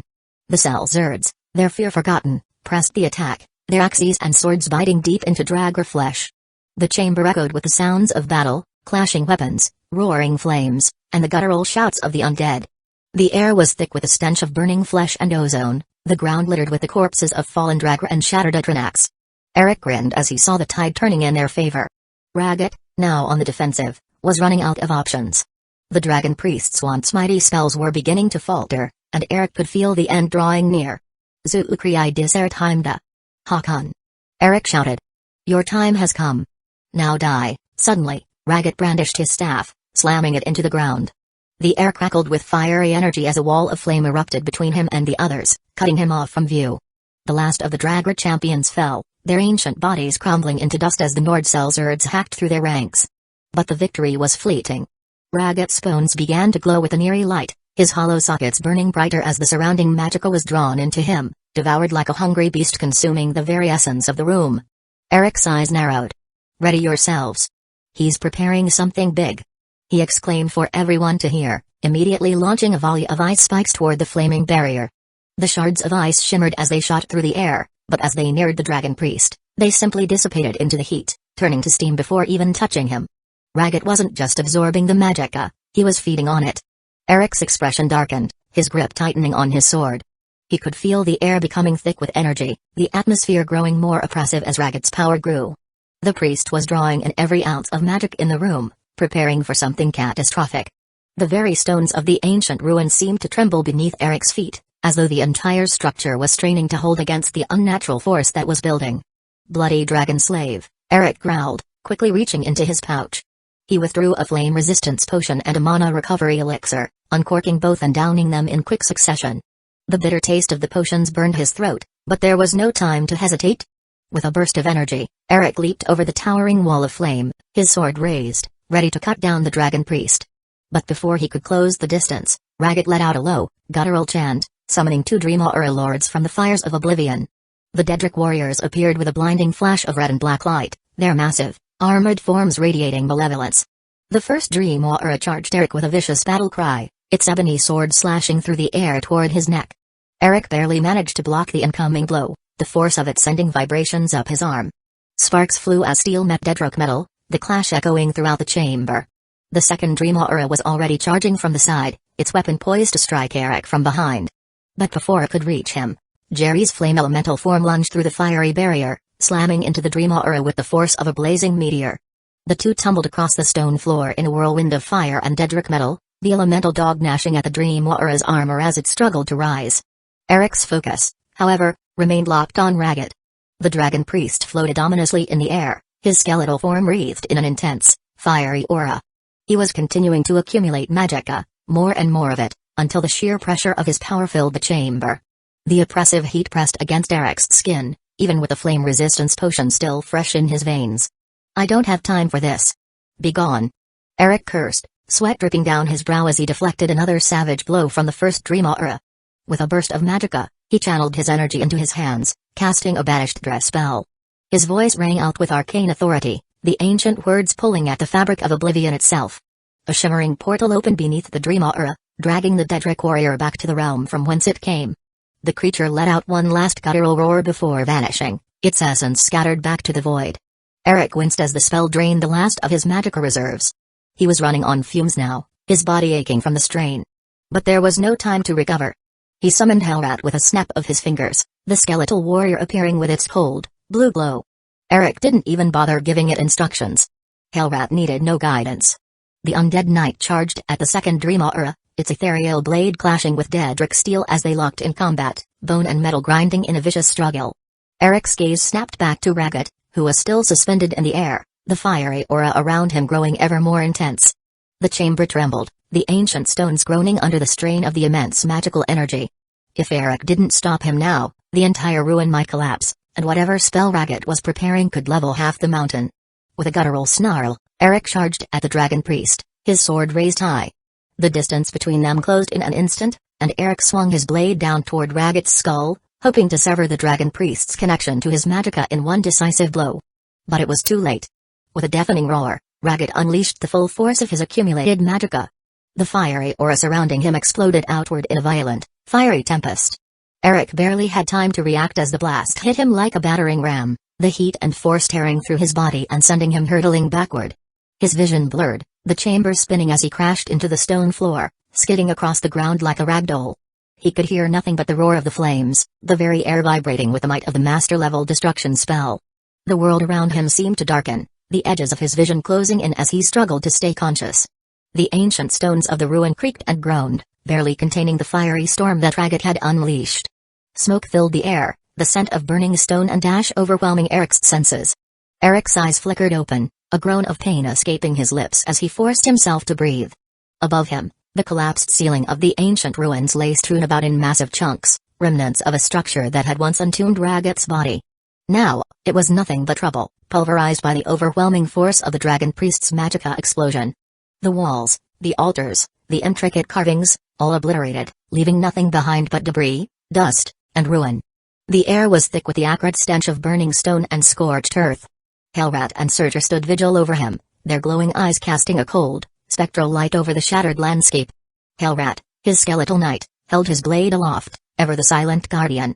Surtur, the fiery berserker bound to Eric by the energies of oblivion, flickered like a living inferno, his wild, untamed power barely contained. They were the only reason Eric had survived the blast, their protective stances shielding his battered body from the worst of it. Eric grunted, wincing as pain shot through his body. His ribs felt like they were on fire, his limbs heavy with the weight of shattered bones. Each attempt to move was met with agony, a reminder of how close he had came to death. His magical reserves were utterly drained, leaving him powerless. He tried to lift himself up, only to fall back with a frustrated growl. He was stuck. Through the haze of pain, Eric's gaze swept across the scene. What he saw made his heart sink. The expedition team, his Selzerds, Brynjolf's crew, lay scattered across the rubble, their bodies broken and lifeless. More than half of them had fallen, reduced to little more than twisted corpses among the debris. Only Brynjolf and two of the more seasoned Selzerds remained on their feet, though they were barely standing, their breaths ragged, their bodies bruised and bloodied. Eric clenched his jaw, his teeth grinding against each other. He had led them into this, and now most of them were dead. But as dire as their situation was, none of that compared to the growing alarm that gnawed at his insides. Eric's eyes slowly lifted toward the sky, his heart pounding in his chest. High above them, Ragged hovered in the air, his skeletal arms spread wide as if in a mockery of triumph. His tattered robes billowed in the unnatural wind that swirled around him. But what truly chilled Eric's blood was the massive sphere of fire coalescing above the dragon priest's head. The flames roared to life, growing larger and larger with each passing second, feeding on the magicka that Ragged continued to siphon from the surrounding area. The power radiating from the fiery orb was unlike anything Eric had felt before, raw, volatile, and catastrophically dangerous. Shit. Eric whispered, his voice barely audible. If Ragged unleashed that, there wouldn't be anything left, not of them, not of the ruins, not even of the mountain. Eric's mind raced. He needed to act, and fast. But his magicka was depleted, his body battered, and he had no potions left. He instinctively reached for his belt, only to curse under his breath as he realized the vials he kept there had been shattered by the blast. His fingers clenched around empty air, the bitter taste of failure rising in his throat. Think, damn it, think. Eric muttered, his vision swimming from the pain. Suddenly, a flicker of hope ignited in his mind. He remembered Brynjolf, always the opportunist, pocketing a few potions among other items from the ruin when he thought no one was watching. Eric had deemed their values as beneath the effort to call out Brynjolf on his petty theft, but now, that little bit of thievery might just save them all. With a ragged breath, Eric turned his head toward where Brynjolf stood, barely able to stay upright, his face streaked with blood and grime. Brynjolf. Eric rasped, his voice hoarse. You took potions from the ruin, didn't you? Brynjolf looked up, startled, his eyes wide with confusion and fear. What in oblivion are you talking about? Now's not the time to play dumb. Eric spat, wincing from the effort. You took some potions. I need one, now. A magic potion, anything. Ragged's going to obliterate us if I don't stop him. Brynjolf hesitated, his gaze flicking toward the blazing sphere of fire growing above Ragged. The Selzard swallowed hard, his expression torn between fear and self-preservation. For a moment, it seemed like he might turn heel and run, but then he reached into his pouch and pulled out a small vial of blue liquid. Eric's heart raced as Brynjolf stumbled toward him, tossing the potion into his hand. Without a second thought, Eric uncorked it with his teeth and downed the contents, the cool liquid sliding down his throat like salvation. The rush of magicka flooded his veins, a revitalizing surge that filled the emptiness left by the battle. It wasn't much, but it was enough. Chapter 27, Shattered Resolve Number 27. Eric forced himself to his feet, biting down on the agony that lanced through his body. His limbs trembled, his bones screaming in protest, but there was no time for weakness. Not now. Gritting his teeth, he whispered the incantations of healing spells, pale light flickering over his broken form as he mended fractured ribs, torn muscles, and bruised flesh. It wasn't perfect, but it would keep him alive. His body still ached, his magicka drained to its dregs, but Brynjolf's stolen potions had bought him precious time. And that time was running out. With what little mana he had regained, Eric reached out through the arcane connection to Snowhawk Fortress. His mind briefly touched the hoarded stash hidden in its depths, his cache of potions, scrolls, and supplies. With a flex of will, he summoned them into the ruins. A rush of glass vials shimmered into existence, landing at his feet with soft clinks. He wasted no time, uncorking each one with a sharp twist, guzzling down healing, mana, and stamina restoration potions like a man parched after weeks in the desert. The bittersweet tang of the liquids hit his tongue, and he forced them down, his eyes never leaving Ragged. The dragon priest floated high above the rubble, encased in a shimmering ward that repelled every attack so far. His skeletal frame radiated with ancient power, the air around him crackling with the raw energy he was siphoning from the very stones of the ruin. Eric's instincts screamed at him to start flinging spells, to lash out with frost and fire, but the weight of 2 millennia's worth of experience settled like cold steel over his shoulders. He had seen enough to know that rushing in blindly would be a fool's errand. Breathing deeply, Eric allowed the ancient knowledge of his predecessor, Eric Deathsong, to wash over him, that old necromancer's hardened composure guiding him in this moment of desperation. There was no room for panic. Only precision and power would see them through this. Surveying the battlefield, Eric's sharp gaze caught a familiar sight. Jerry. He called out, his voice slicing through the chaos. From beneath a mound of rubble, the demonic corgi emerged, his tiny form bounding toward Eric with an eager bark. In his mouth dangled the severed leg of a Drago champion, which he shook proudly like a prize trophy, his stubby tail wagging in excitement. Eric couldn't help but crack a dry smile. Enough with the playing, mutt. Throw everything you've got at that damned dragon slave. Jerry gave a delighted yip and, without hesitation, his small, stocky body shimmered. With a burst of energy, the corgi split into 3 identical forms, each infused with elemental power. One crackled with lightning, another glowed with ice, and the third burned with fire. In perfect sync, the 3 Jerry copies began flinging elemental spells with rapid-fire precision, their attacks streaking through the air toward Ragged. However, as the spells made contact with the dragon priest's barrier, they were absorbed effortlessly into the ward, dissolving before they could even scratch the surface. The shimmering wall of energy pulsed, mocking their attempts. Eric narrowed his eyes. Of course. he muttered. Ragged's defenses were formidable, layered with the strength of a soul that had accumulated magicka for many millennia. This wouldn't be easy. He turned toward his undead creations, his gaze hardening with command. Surtur and Hellrat, his skeletal minions, stood poised for battle, awaiting his orders. He shot them both a look that could curdle milk. If you let a dog outdo you, I'll grind you both into bone meal for my potions. The effect was immediate. Alarmed, Hellrat and Surtur sprang into action. Hellrat, his skeletal knight, planted his massive sword into the stone ground with a resounding clang. Purple magic surged from the blade, forming a glowing circle beneath him. From the circle, ethereal chains materialized, their links shimmering with ancient power. The chains shot forward, snaking through the air toward Ragged, seeking to bind the dragon priest in place. But once again, the ward held. The chains struck the barrier and recoiled, unable to penetrate the protective field surrounding Ragged. The dragon priest's skeletal head tilted ever so slightly, his eyeless sockets seeming to taunt their futile efforts. Surtur, however, was not deterred. The flame-wreathed berserker lowered his massive frame, his molten eyes blazing with fury. With a guttural growl, Surtur opened his maw and unleashed a torrent of flames, a beam of concentrated, hellish fire that roared toward Ragged's barrier. The heat was so intense that the very air around it shimmered, warping with the sheer ferocity of the attack. The flames battered against the ward, causing it to shimmer and pulse, but still, it held firm. The barrier absorbed the onslaught, though it flickered slightly under the pressure. Eric's mind raced as he observed the battlefield. The combined assault from his summon minions was having an effect, but not nearly enough. The fiery sphere above Ragged, which had been expanding with terrifying speed, now began to slow in its growth. The magicka needed to maintain Ragged's ward was clearly taxing the dragon priest, draining him, but it still wasn't enough. Eric could see that the barrier, though flickering under the pressure of flames, chains, and spells, held strong. Gritting his teeth, Eric raised his hand, his voice cutting through the chaos. "Come to me." At his command, 10 skeletal archers materialized from the void, summoned from the Necromancer altar beneath Windham's bridge where Eric had created them long ago. They were an unsettling sight, withered, gaunt forms wrapped in the remnants of ancient armor, their hands clutching ancient bows that creaked with age. But it wasn't the bows themselves that would catch the attention of an experienced archer, it was the arrows nestled in their quivers. Each arrow was fitted with a gleaming crystalline tip, sharp as razors and glinting under the ashen sky. These weren't ordinary arrowheads, each one was a fully charged petty soul gem, crackling with contained magicka.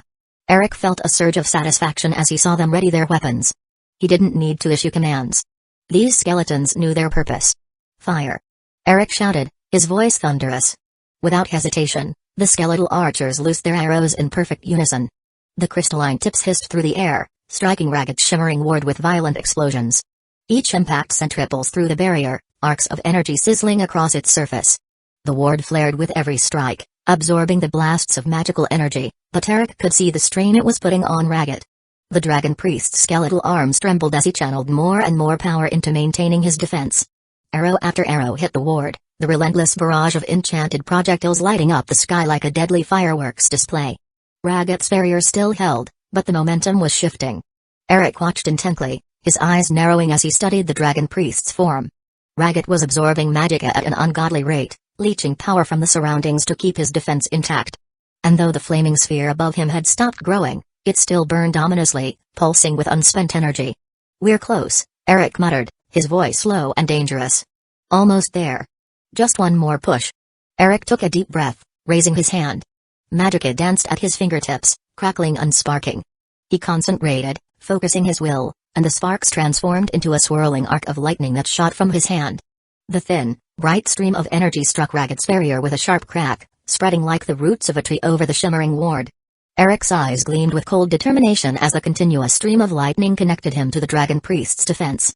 It was a simple spell, sparks, but Eric knew its potential. He poured more magicka into the spell, feeding it, empowering it. The concept was simple: amplify the spell's effect by overloading it with raw mana. The constant stream of lightning wasn't meant to break through the ward by brute force. Instead, it would erode it, disrupt the flow of magicka Ragged was using to sustain his barrier. The lightning hissed and crackled, digging into the ward, destabilizing it bit by bit. Ragged's barrier shimmered violently under the continuous assault, the magicka within it wavering. The dragon priest's skeletal head twitched, his concentration faltering as he struggled to maintain both the barrier and the immense power of the fire sphere above him. Eric gritted his teeth and pressed on, pushing every last drop of mana he had left into the spell while guzzling down magicka restoration potions with his free hand. "Break, damn you!" Eric growled, his voice low and dangerous.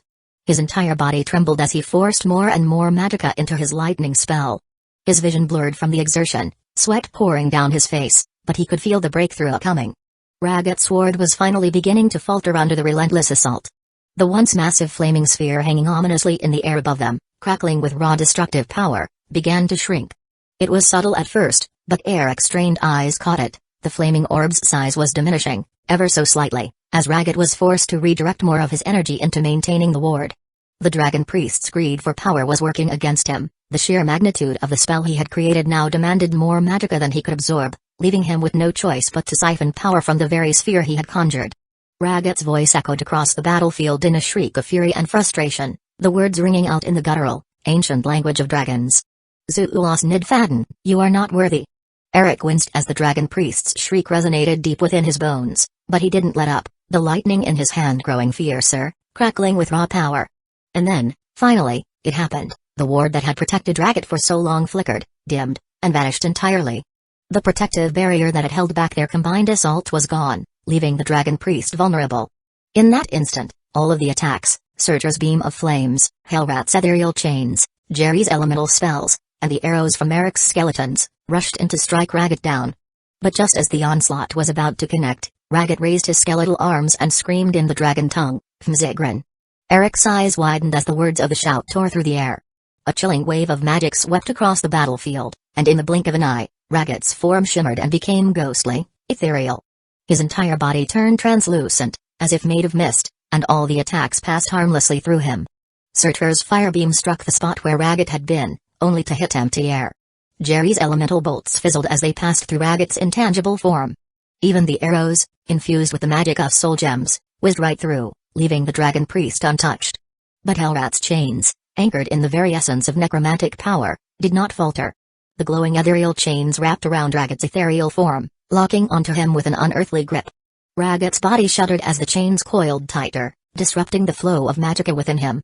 The dragon priest hissed in fury, struggling against the binding power of the chains. The massive sphere of flames above him wavered, shrinking once more, losing nearly half its size as Ragged's focus was broken. Eric's heart raced. They had weakened him. But not enough. Despite the chains disrupting his power, Ragged remained undeterred. Even with the sphere reduced in size, the destructive energy it contained was more than enough to decimate them all. The dragon priest's skeletal face twisted into a snarl as he raised his arms, channeling what remained of his power into the sphere. His voice, filled with malice and triumph, echoed across the battlefield once more. Mzdanok. Death. Ragged shrieked in the dragon tongue. With a vicious motion, he hurled the flaming sphere down from the sky. Eric's eyes widened in horror as the massive, blazing orb of fire plummeted toward them, its size and ferocity eclipsing everything in his mind. Time seemed to slow to a crawl, each second stretched to an eternity as his mind went into overdrive, desperately searching for a solution, a way out. His heart pounded in his chest, a relentless drumbeat of dread. Around him, the battlefield was a whirlwind of chaos, but none of it mattered, not now. He could see Jerry, the demonic little corgi, still barking with determination as he hurled spells at the descending inferno. Hellrat and Surtur fought with all they had, the skeletal knight anchoring his chains to the ground in an attempt to pull the flaming sphere off course, while Surtur unleashed torrents of fire from his maw, trying to counter the flames with his own. Eric's skeletons, though faceless and emotionless, methodically knocked arrow after arrow, aiming at the sky, their enchanted gems exploding against the sphere's surface in bright flashes of light. All of them, his undead minions, Jerry, his summoned allies, they were fighting to the bitter end. In stark contrast, Brynjolf and the surviving Selzard stood paralyzed with terror, their faces pale, eyes wide, hands trembling as they stared helplessly at their impending doom. The fear was palpable, an almost tangible force that hung heavy in the air around them. Their weapons hung limply at their sides, utterly useless against the overwhelming power descending upon them. It wasn't their fear that gnawed at his heart, nor the destruction that was moments away from engulfing them all. It was the bitter taste of failure, the suffocating realization that he had lost, a strangely familiar sentiment.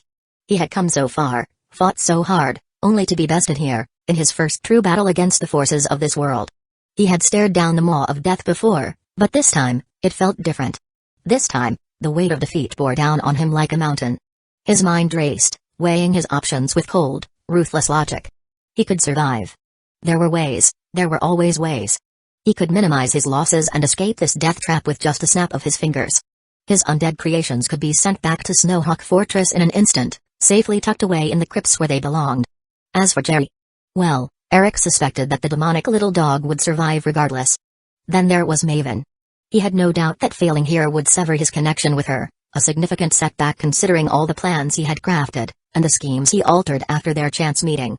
But plans could be rebuilt. Allies could be replaced. Pawns could be found again, scattered across Skyrim like stones waiting to be picked up and played with. Though at a hefty price, he could teleport away right now, leave the others to their fate. It would be costly, but his life was the only thing that truly mattered. The price of failure was steep, but survival was the ultimate priority. And yet, Eric hesitated. Despite everything, the logic, the cold calculations, something deep inside him, something primal, tugged at his soul.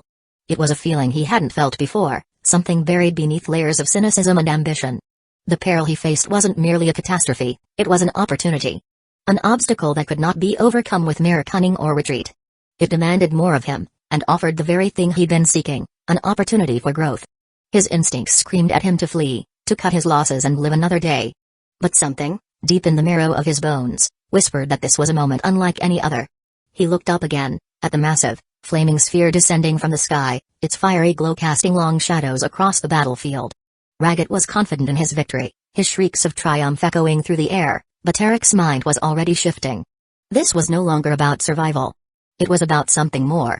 Following his instinct, Eric retrieved his sword from his belt, its worn leather sheath still attached. His fingers lingered on the hilt for just a moment as he muttered under his breath, "You've been with me ever since I left Snowhawk Fortress, but it's time for us to part ways."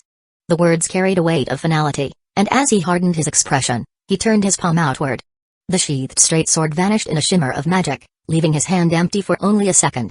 In its place appeared a broadsword, one forged from a mixture of dwarven alloy and Dorite alchemy, its edge gleaming under the fiery light of the descending sphere. Eric hefted the blade, feeling its weight, the familiar pulse of magicka coursing through the metal. It wasn't the ideal sword he had always envisioned, far from the perfect weapon he had hoped to forge one day. It didn't have the hardness nor the durability of his old blade from Snowhawk. And yet, this sword had one unique advantage, a remarkable ability as a conduit for magicka. Good enough, Eric muttered, his eyes narrowing on the flaming sphere descending faster by the second. Without wasting another breath, he thrust the blade forward and began channeling his magicka into the metal. His power surged through the dwarven alloy, weaving into the very essence of the sword, and something began to stir. An ethereal, dark aura began to envelop it, wrapping around the metal like smoke, shifting and twisting. It wasn't a mere extension of the sword, it was as though the magicka had taken on its own form, a spectral blade that rippled with raw energy, sharper and deadlier than any steel. The air around Eric shimmered with the intensity of his power, the ground beneath him vibrating as he concentrated everything he had into this one final strike. The weight of exhaustion threatened to crush him, but Eric gritted his teeth, forcing himself to focus. This wasn't just about surviving, this was about conquering. Ragged. Eric roared, his voice cutting through the chaos, carrying across the battlefield. The dragon priest's head snapped toward him, his hollow eyes narrowing behind his mask as he sensed the impending danger.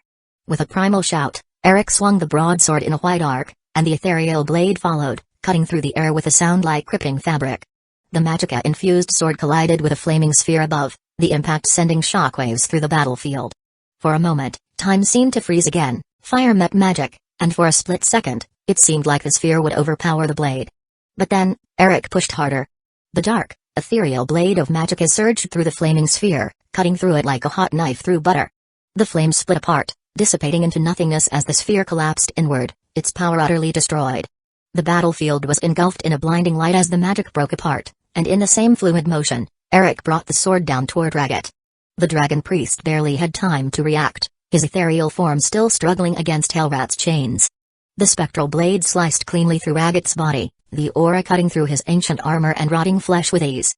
A shriek echoed through the sky as the dragon priest's form split in two, his bones crumbling to dust as his dark magic faltered. His mask fell with a hollow clatter, hitting the ground just as his skeletal body collapsed. The clouds above parted slowly, as if Kain itself recognized the end of the battle. Shafts of light pierced the darkness, casting their glow on Eric as he stood there, panting, the last remnants of his magicka flickering around the blade in his hand. His body trembled with exhaustion, his legs barely able to support him as he dropped to his knees. The sword slipped from his fingers, clattering to the ground beside him. But Eric didn't care. A victorious grin spread across his face, his chest heaving with each labored breath. He had done it. He had won. As the battlefield fell silent, Eric looked up at the clear sky above, his vision swimming with fatigue.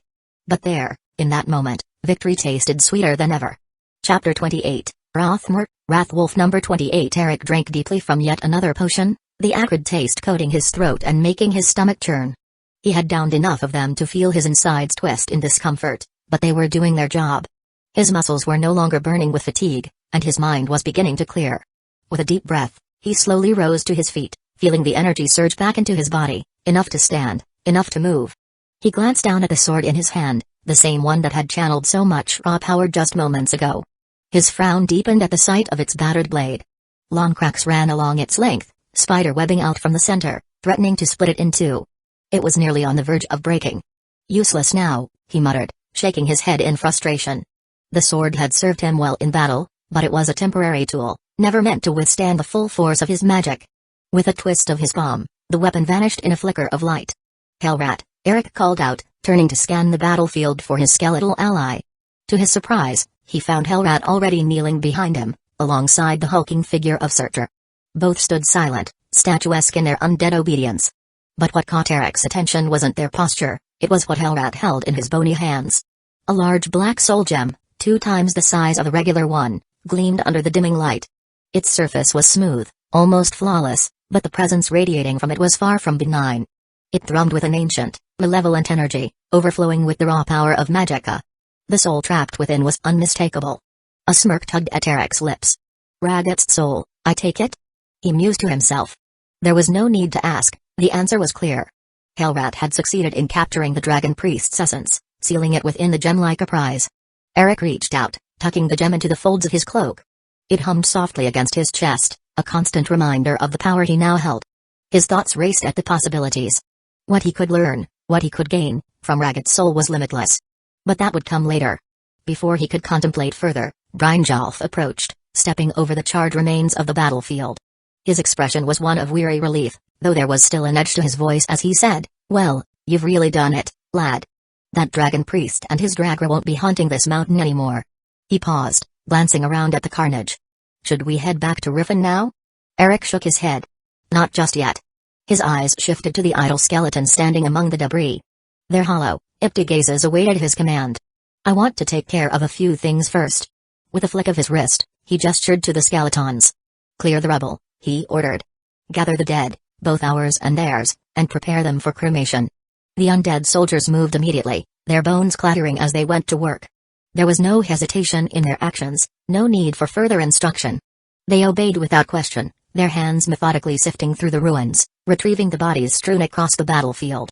It was a grim task, but necessary. Eric turned back to Brynjolf, who was watching the skeletons with a wary eye. "Take some time to rest. We'll be heading down the mountain in an hour or two at most." Brynjolf opened his mouth to reply, but before he could say anything, Eric snapped his fingers. A large wooden crate materialized in front of them, filled to the brim with potions of varying shapes and sizes. Eric gestured to it. "You and the ones still breathing can use those. If the potions aren't enough to keep someone alive, bring them to me." Brynjolf blinked, clearly caught off guard by the gesture. His hard features softened slightly as he nodded in gratitude. "Thank you. I'm sure the lads will appreciate the help." Without further delay, Brynjolf hefted the crate and began walking toward the surviving Selzerds, who were tending to their wounds and the bodies of their fallen comrades. Watching Brynjolf disappear into the distance, Eric's gaze drifted back to the remains of Ragat. The once formidable dragon priest was now reduced to nothing more than a pile of ash and dust, the ancient magics that had bound his form together dissipating with his death and the capture of his soul. His once imposing skeletal form had crumbled away, leaving behind only a faint trace of his former might. Kneeling down, Eric began to sift through the remnants, his fingers brushing against the tattered robes that had once adorned the dragon priest. The robes disintegrated at his touch, falling apart like brittle paper, but buried within the dust, something far more solid caught his attention. With a quick motion, he retrieved Ragat's mask.